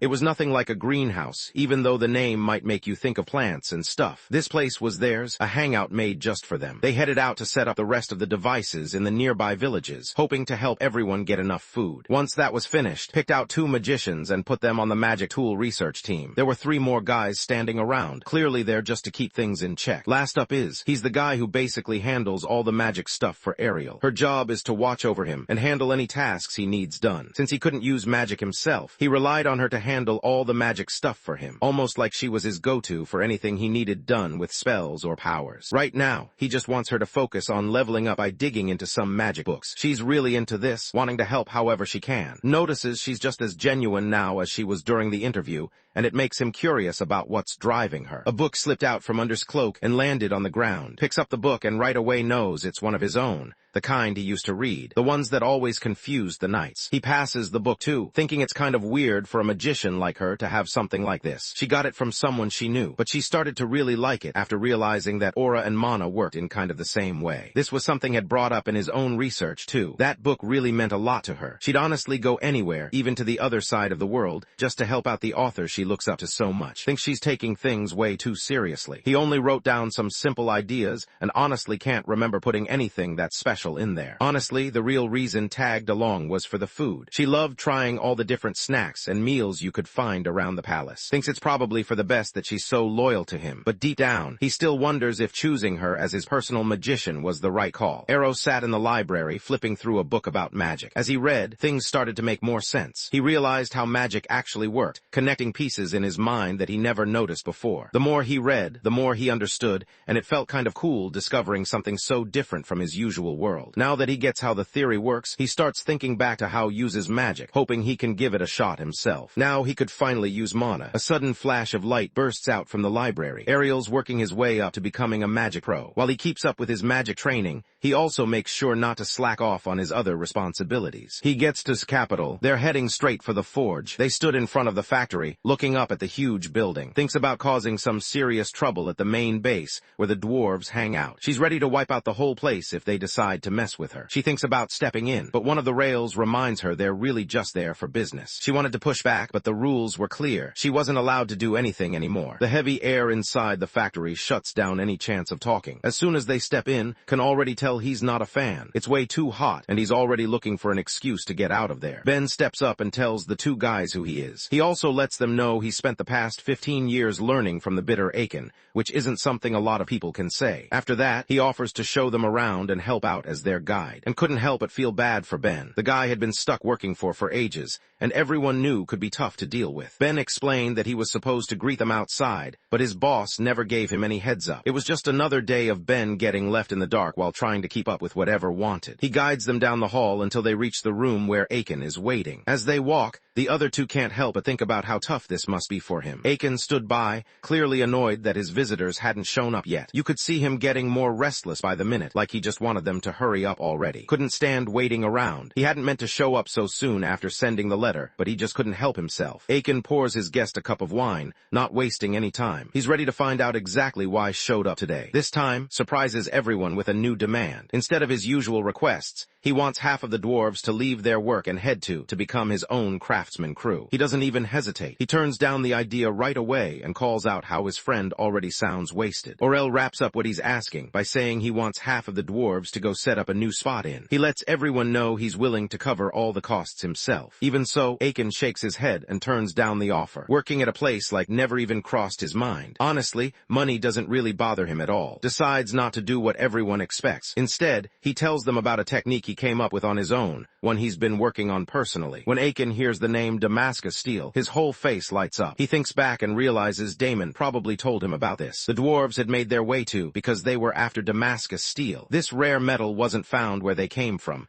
and they really wanted to try forging it themselves. Let everyone know he actually knew how to make it. He even said he had some other secret skills he'd share, but only if they were willing to work for him. Now Aiken knows things just got real. Even notices how much Aiken's voice changes. Now that the idea is out in the open, Aiken and the others can't ignore it anymore. The whole vibe between them gets kind of tense, and everyone's just waiting to see what happens next. Needs the right setup for the DLR. He lets them know they'll be stuck working for him for the next 10 years. Aiken doesn't go along with it right away. He holds out for a while, not giving in until 5 years have passed. After making the deal, Aiken heads off to let the other dwarves know what's up. He says they'll need about a month to get everything sorted out. Arrow starts thinking about how important Damascus steel must be to the dwarves, since that's what finally got them on board. After sorting things out, walks back with, once the negotiations wrapped up, just wanted to kick back and relax. With everything settled, he finally had a solid excuse to take it easy and avoid any work. Time jumps forward, and now is by the window, checking out what's going on outside. He starts thinking about, trying to remember if anyone's actually seen him leave his room lately. None of the guards have spotted him around, but says he told everyone he was tired from traveling and needed some time to rest. Still couldn't really believe he'd stayed in his room for more than a week. She hurries down the hall and heads straight for his room, wanting to make sure he's okay. She bursts through the door, catching everyone off guard. She sees him just doing his thing, looking like he's got everything figured out. He lets in, thinking she probably came over to eat dinner with him. She stands there frozen, her eyes wide as she tries to process what's right in front of her. Errol nudges DIA, letting him know it's time to set things up for the two of them. She uses her magic to pick up and float him off the ground. He gets dressed, he sets up the dining table so both and can sit down and eat together. Sits there getting his food served up with magic,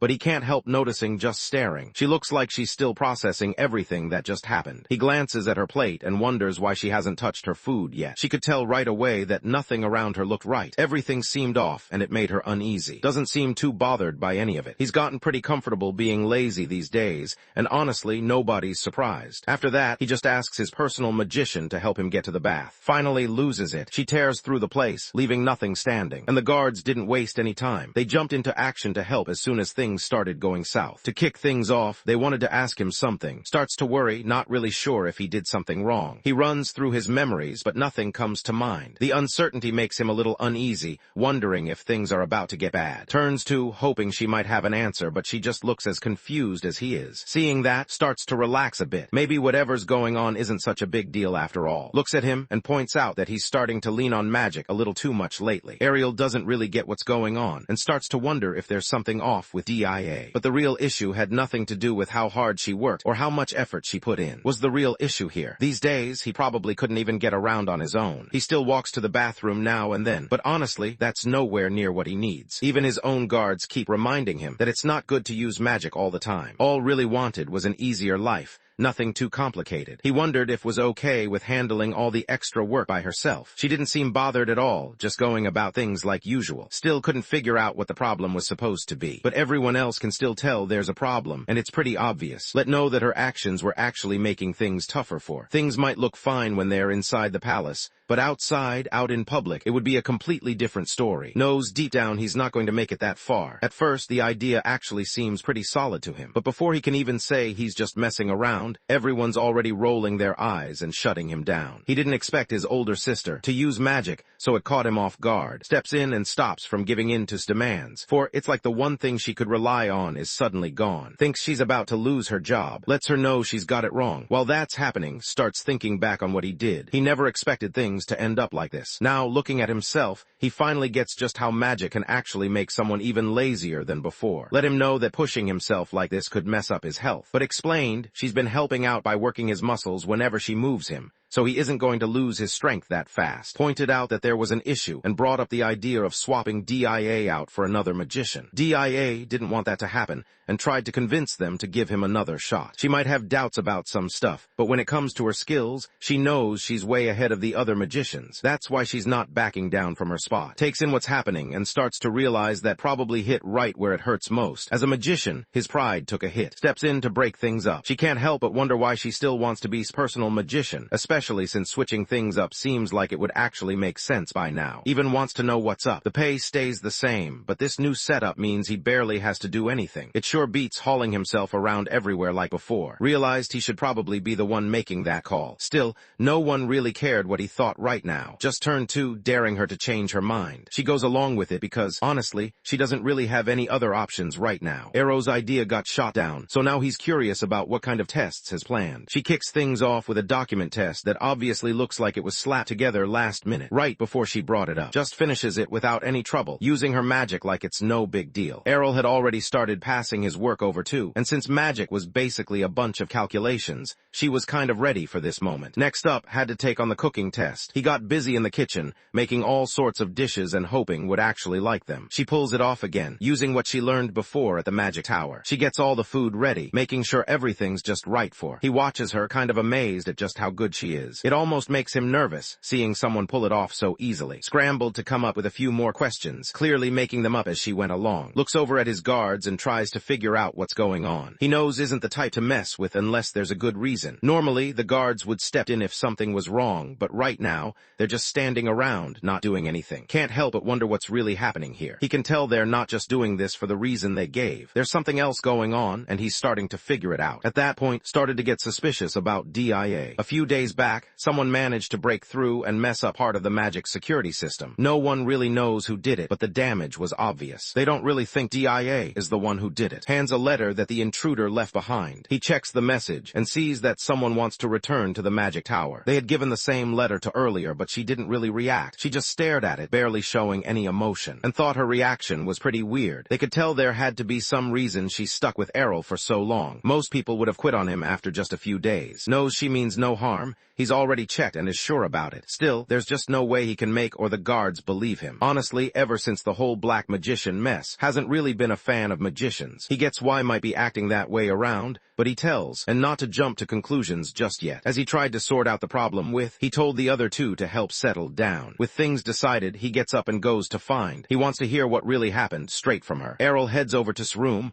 wanting to say sorry for everything that happened earlier. He knows things got messy and wants to make things right between them. He notices her room looks kind of empty, like she hasn't been staying there much lately. Gets what just happened, and thinks that anyone working for someone like should really be checked out first. Still, he knows doesn't exactly have the toughest standards when it comes to picking people. Oriel lets it be known that never really liked magicians and didn't want him to have one of his own. DIA already knows this all started because of what happened with the black magician. That whole thing turned into a well-known story around the magic tower. The incident made the nobles wary of them, which meant they started losing money. Because of this, they got strict orders to take out any black magicians they found. Tried to reassure about how was acting, but didn't think he needed to step in. She seemed pretty set on handling things her own way. She hasn't let go of what happened earlier. Deep down, she really wants to show what she can do as a magician. Arrow couldn't figure out why she kept pushing to be his personal magician. They'd never even met in person, but she acted like she was totally fixated on him. The whole thing just didn't make sense to him. Started talking about her past. She grew up poor, and after a sickness wiped out her whole village, including her own family, she was taken in by the magic tower. When he hears the news, he figures the group must have taken her in because because they noticed how talented she was with mana. Crew usually only takes in orphans when they spot someone with real potential, so it makes sense to him. Just couldn't get the hang of magic, no matter how hard she tried. Since she kept messing up, they ended up making her do chores instead. Couldn't figure out how managed to catch up so fast. Just a couple of years back was only a first-class magician, but now somehow he'd already reached 4th class. Tried to wrap his head around how closed that gap in such a short time. She tried doing what the magic tower taught her, but her mana just wouldn't listen. No matter how hard she focused, it wasn't working the way they said it would. It kind of felt like everyone else was getting it except her, which was pretty frustrating. She scrolled through a bunch of books, not really expecting anything to stand out. Then she stumbled on Ariel's most popular one, the one about knights. It wasn't hard to figure out how things went after that. The book's method turned out to be exactly what she needed, and within 2 years, she made it all the way to the 4th class. Even though it sounds unbelievable,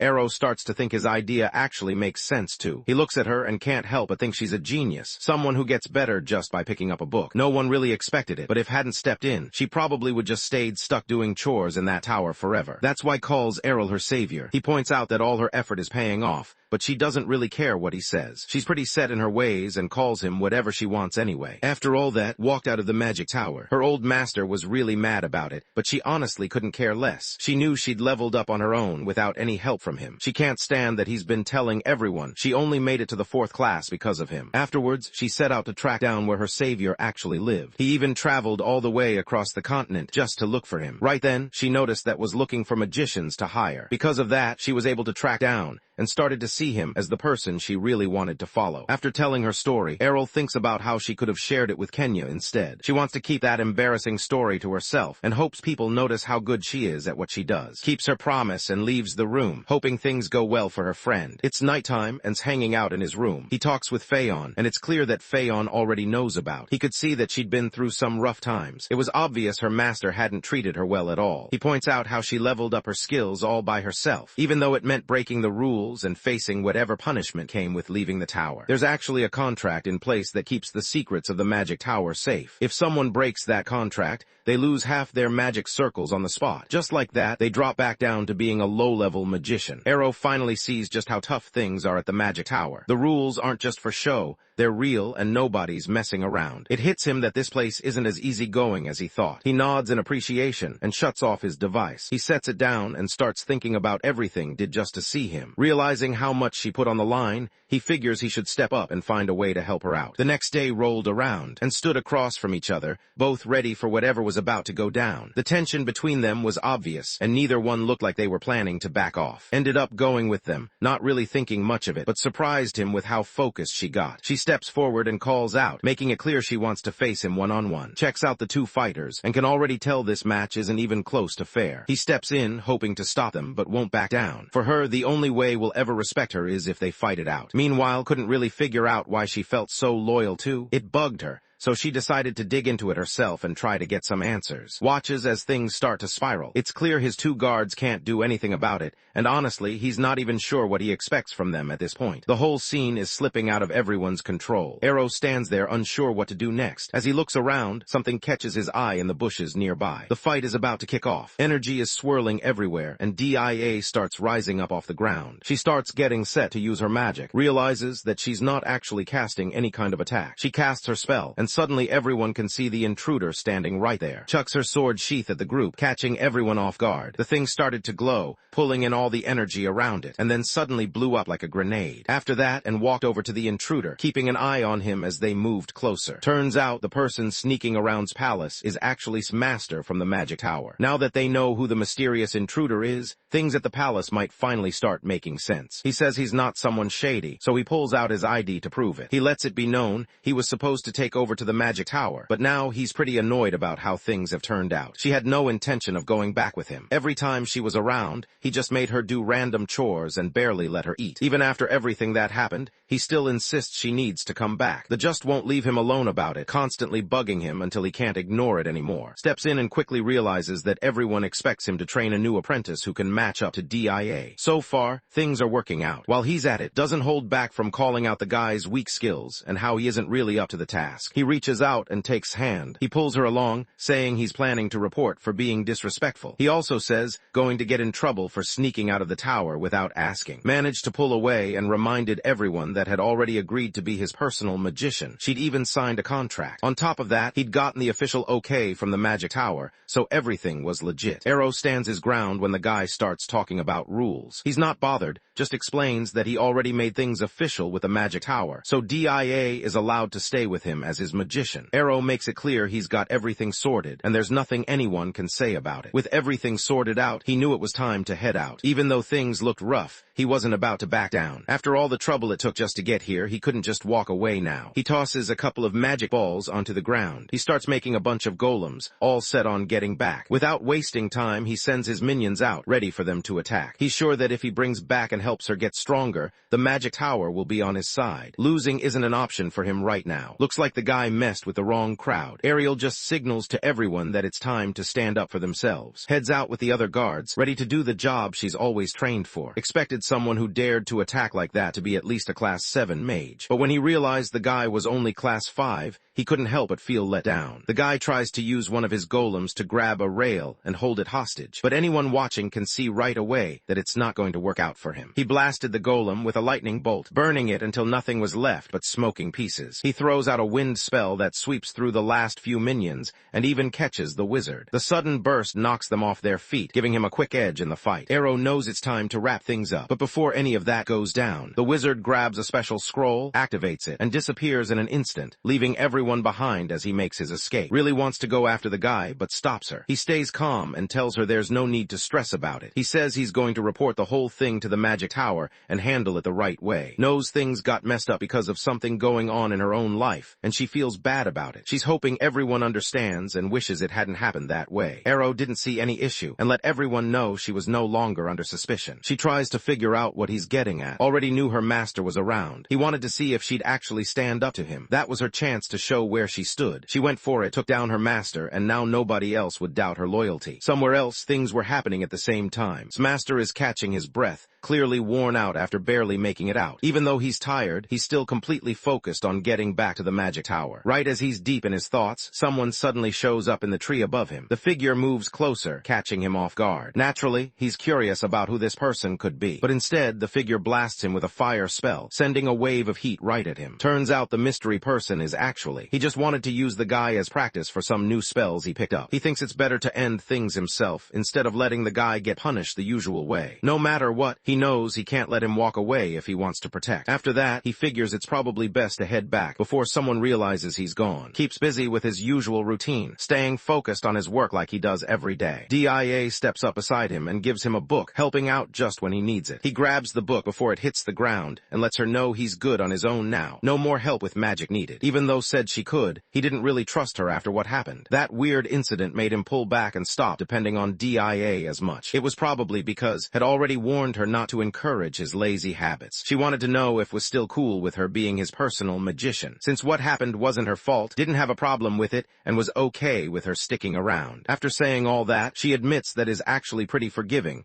which makes her think about whether she should even stress over stuff like this. But her loyalty is still way over the top, and honestly, isn't sure how to handle it. He can't help but wonder what she'd do if he ever let her down. Even so, she still sees him as the one who saved her, no matter what happens. Now has a magician on his side who's totally loyal to him. This magician is the kind of guy who gets curious about everyone he meets, always wondering what kind of people are out there. Having someone like that around could make things way more interesting for her. The morning starts off calm. Everything's quiet and nothing seems out of place. It's early in the morning and the air is fresh outside. Birds are making noise in the trees, and there are new flowers opening up everywhere. He's having a great time with everything going on. He kept messing around with his magic, saying it was just practice, but things always got out of hand. Every time something would go wrong, books flying off shelves, lights flickering, or random stuff appearing out of nowhere. It never stayed quiet for long when he was around, and everyone kind of expected trouble whenever he started training. The piece he mentioned earlier slid away, just like he said it would. Managed to hit class 6 as a magician, and it only took him a month. Even his friends couldn't believe how fast he was leveling up. Always stirred up trouble right at the edge of his turf, where barely anyone showed up. It was the perfect spot for doing stuff he didn't want others to see. Sure,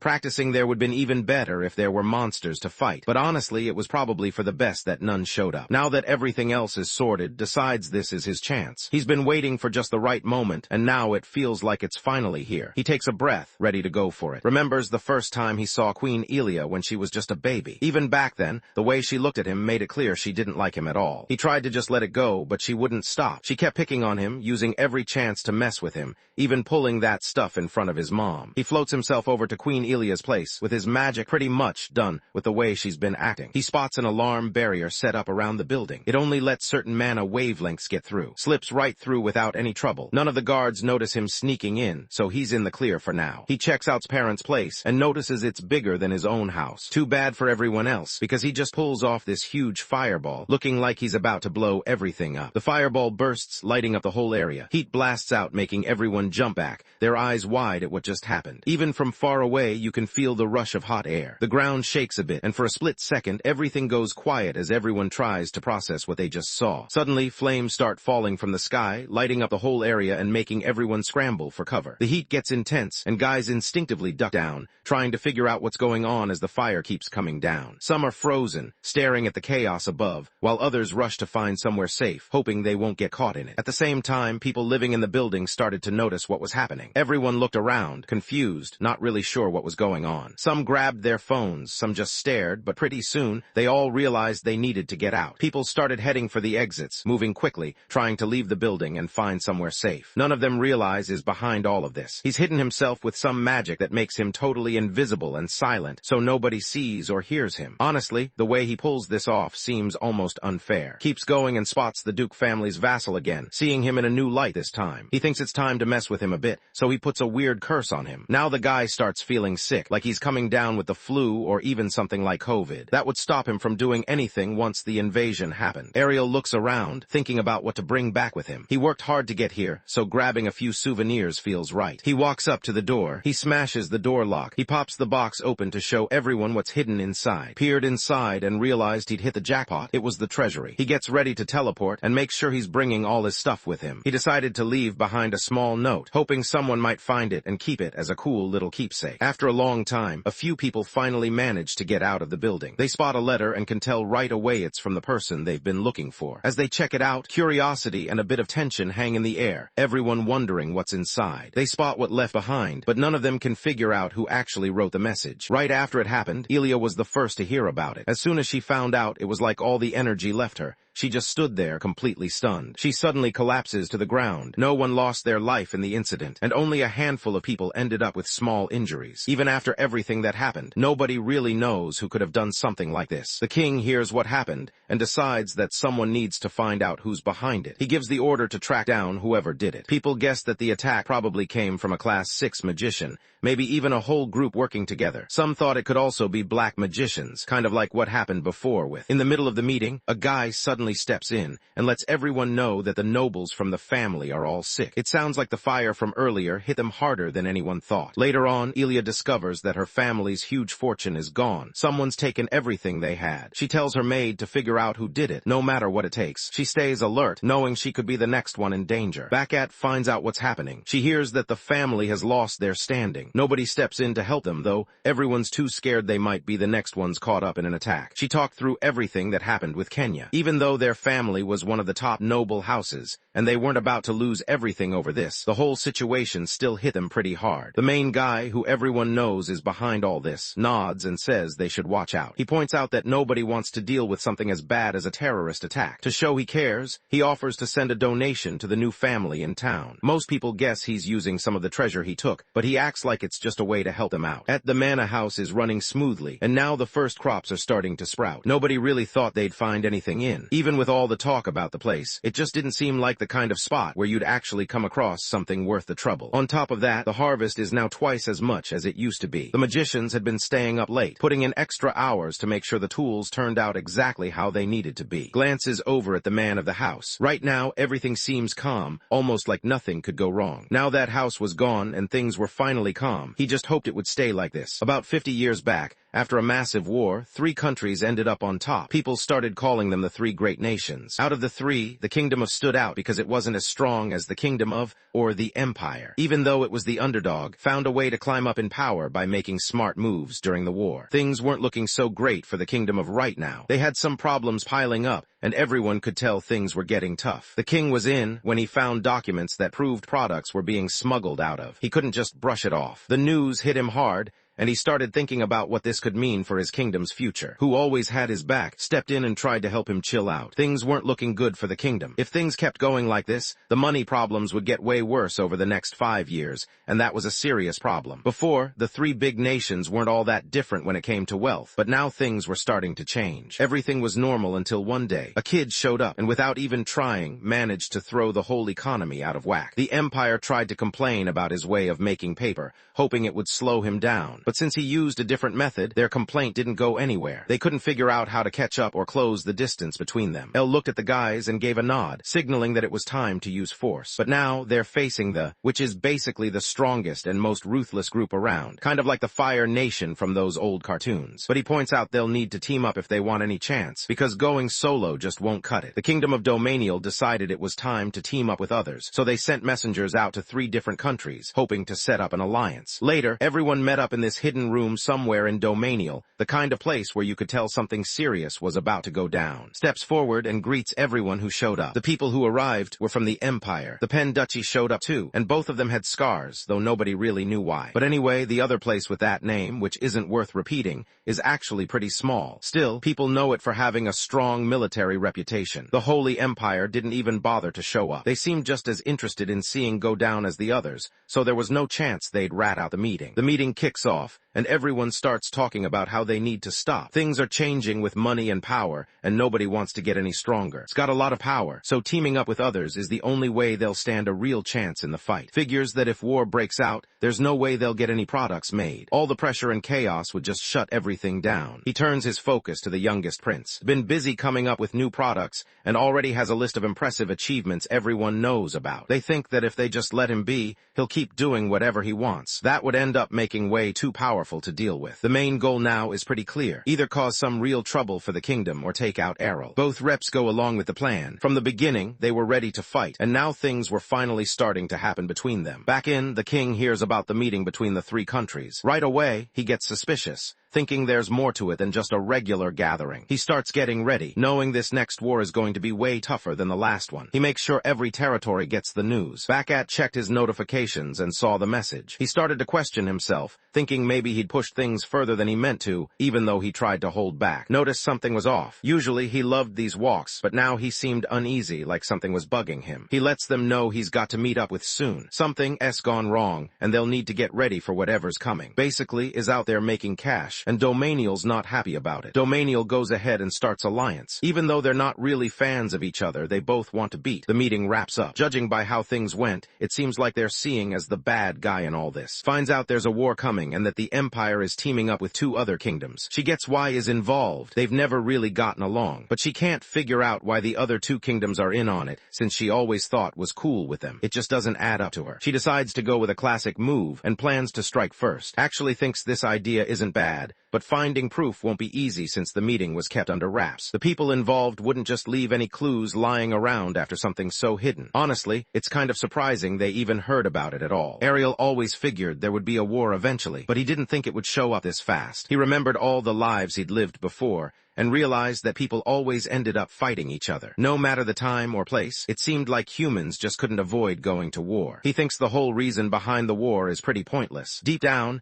he knows fighting like this isn't the solution to everything. Snaps him back to reality, reminding him that nothing's certain yet. He thinks it's probably best for her to head back to the royal palace. The king had sent a letter, hoping to keep her from joining the fight. He wanted her safe, away from the chaos. But when it came to, the king didn't seem to care what happened. If wanted to throw himself into the front lines, that was his problem. Arrow points out that being a princess might actually help her more than being a knight right now. Having that royal status could open more doors for her. Stands his ground. He isn't about to turn back now, not even for a second. Tries to let her know that if things go sideways, she might find herself stuck fighting in a real war. She's totally fine with how things are. She promised herself she'd look out for her little brother, and running off to hide just because she's a princess isn't her style. To her, being part of the royal family means she should stick around and face whatever comes, not bail when things get tough. Noticed how much his sister had changed. She wasn't the same kid anymore, and he could see she'd made up her mind. Realizing there was no way to hold her back, figured it was best to let the king know what she planned to do. There wasn't much else he could do at this point, was unstoppable when she decided on something. In the recreation room at Arl Castle, sat down with and talking about the war that was about to start. The air felt tense, and everyone seemed a bit on edge, knowing things might change soon. Turns out he's already been through 2 wars, but this time, he can tell things are different. The way he sees it, the trouble coming now is way bigger than anything he's faced before. She brings up the idea that should head back to her and check in on her brother, now that he's started his classes at the academy. Even though the idea sounded alright, just couldn't leave. She wanted to stick around because you never know what might happen. She also noticed that had been putting off her own holidays for the same reason, choosing to stay back too. Since they're stuck, they figure there's no point stressing out. They might as well make the most of it and enjoy whatever time they've got left. Sat in his room, thinking about the upcoming war. He pulled out some maps and started figuring out his next moves, trying to stay focused even though there was a lot on his mind. He knew he had to be ready, so he spent time planning and making sure he didn't miss anything important. He thinks it might all go down within a year. Even after coming back so many times, he still can't tell how the war is going to end. There's just too much up in the air. He's got a backup plan just in case things really go downhill, but stepping in like that would mean giving up the chill, low-key life he cares about most. For now, he'd rather keep things calm and avoid getting dragged into any big messes. He knows the war isn't going to be easy, so he starts getting ready. He works on strengthening his defenses, making sure everything's locked down so no one can break through. Ariel hurried over to where Aiken was,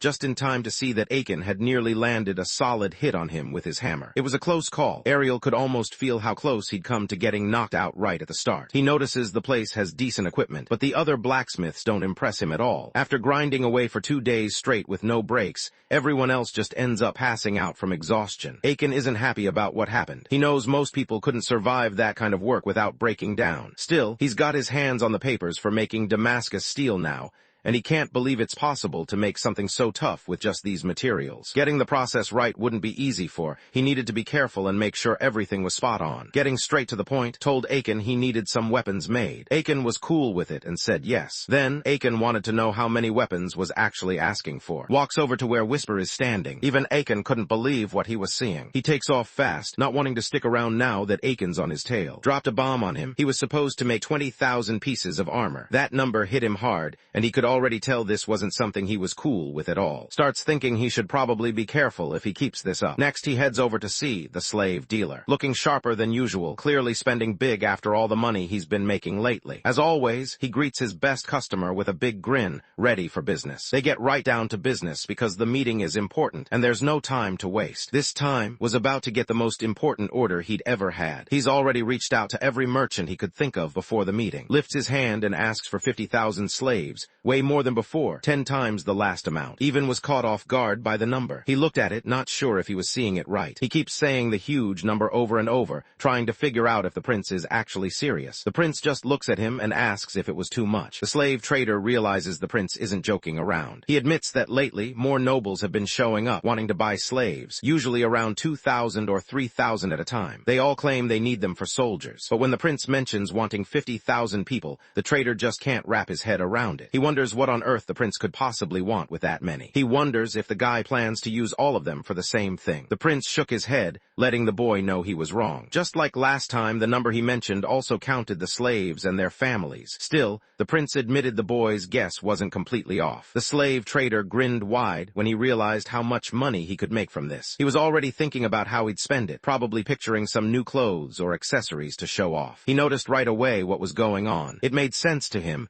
Any merchant could spot the hints that war was coming. He figured the merchant would probably raise his prices for the next group of customers. He lets the guy know he doesn't want anyone else hearing about this. The slave trader just nods, acting like keeping secrets is normal for him. The slave trader guy offers to send the slaves over to the prince's land, but the prince wants to know how long it'd take to round up 50,000 people. The trader says it'll be about 5 days. It's crazy to think he even has that many slaves just waiting around. The prince decides he'll come pick them up himself in 5 days. Checks if the prince is sure about handling all that since it sounds like like a hassle, but the prince just says he's got it covered. He slips out fast, not wanting to stick around. Now he's just standing behind the closed doors, catching his breath and trying to pull himself together. He thinks about all the stuff waiting for him back home. There's a ton he needs to get done, but honestly, he's not feeling it at all. It's way easier to just chill for the next 5 days and not worry about any of it. For now, he's got the perfect excuse to just relax and do nothing. Later that day, runs into. When hears that they won't be able to head back home for 5 days, she doesn't really expect it. She starts to wonder if is really okay with that, especially since everyone has stuff going on and can't just drop everything. The prince teased her, calling her innocent,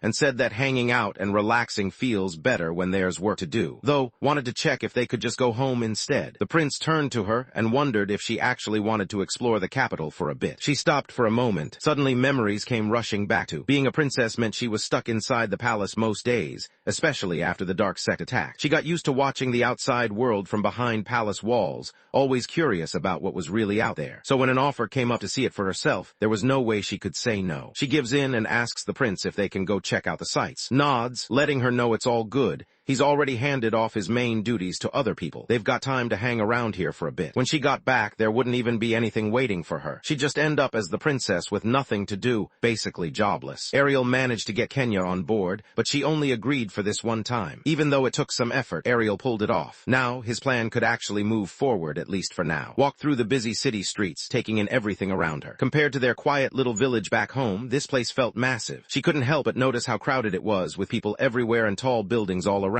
Stuck close by her side, making sure she didn't wander off in the crowd. He reached out for her hand, wanting to keep her close so they wouldn't get separated in all the chaos. The group grabs some tasty snacks and digs in too. Everyone seems to enjoy the food, just hanging out and sampling different treats together. They walked over to the fountain and noticed right away that it wasn't as big as the one back home. Noticed something on the ground and pointed out their ice cream footprints. She spots some stuff he built ages back, and it hits her that she's seen them before. Spots the banner and instantly starts to panic. Embarrassment hits him hard, and then it clicks. This banner belongs to one of their own shops. He casually nudges Kenya, hoping to steer them away from anything too cringe, and leads the way towards something less awkward. The princess steps inside, even though she's not sure what to expect. She quickly notices that the place is full of swords, all lined up and shining. The seller spots her right away and greets her, acting like he's got something special. He picks out a sword and tells her it's meant for her. The seller starts talking all about swords, sharing random facts about how some of them get made. He even throws in a 10% discount for, just to sweeten the deal. The prince doesn't let him finish and shuts him down right away. He gets where the guy's coming from, trying to make some cash, but tells him straight up that selling fake stuff isn't the way to go. The seller shakes his head, acting like nothing's wrong. He insists his sword's got the green light from the dwarves, hoping no one will push back. Looks at her and simply wants her to add a bit of her chakra to it. She goes ahead and does it. Now with just a small touch of that special aura, the sword made by the dwarves actually started to seem a bit more itself. The seller tries to play it cool, acting like nothing's wrong, but the prince isn't buying it. He gives the seller a serious look, making it clear he's not messing around. If the seller keeps lying, the prince is ready to drag him straight to the forge and get to the bottom of things. The seller quickly says sorry right away. Knew he had messed up and he wanted to make things right. So when the chance came, he didn't hesitate. He took the hit, letting the dagger scrape his side. It wasn't some heroic move. It just seemed easier than carrying all that guilt around. After they leave, lets the princess know that the dagger really is made by dwarves. He hands it over to her, wanting her to have it. Can't help but smile when he sees the gift. He's clearly into it, and you can tell he appreciates the thought behind it. This makes the boy feel pretty happy. A few days went by,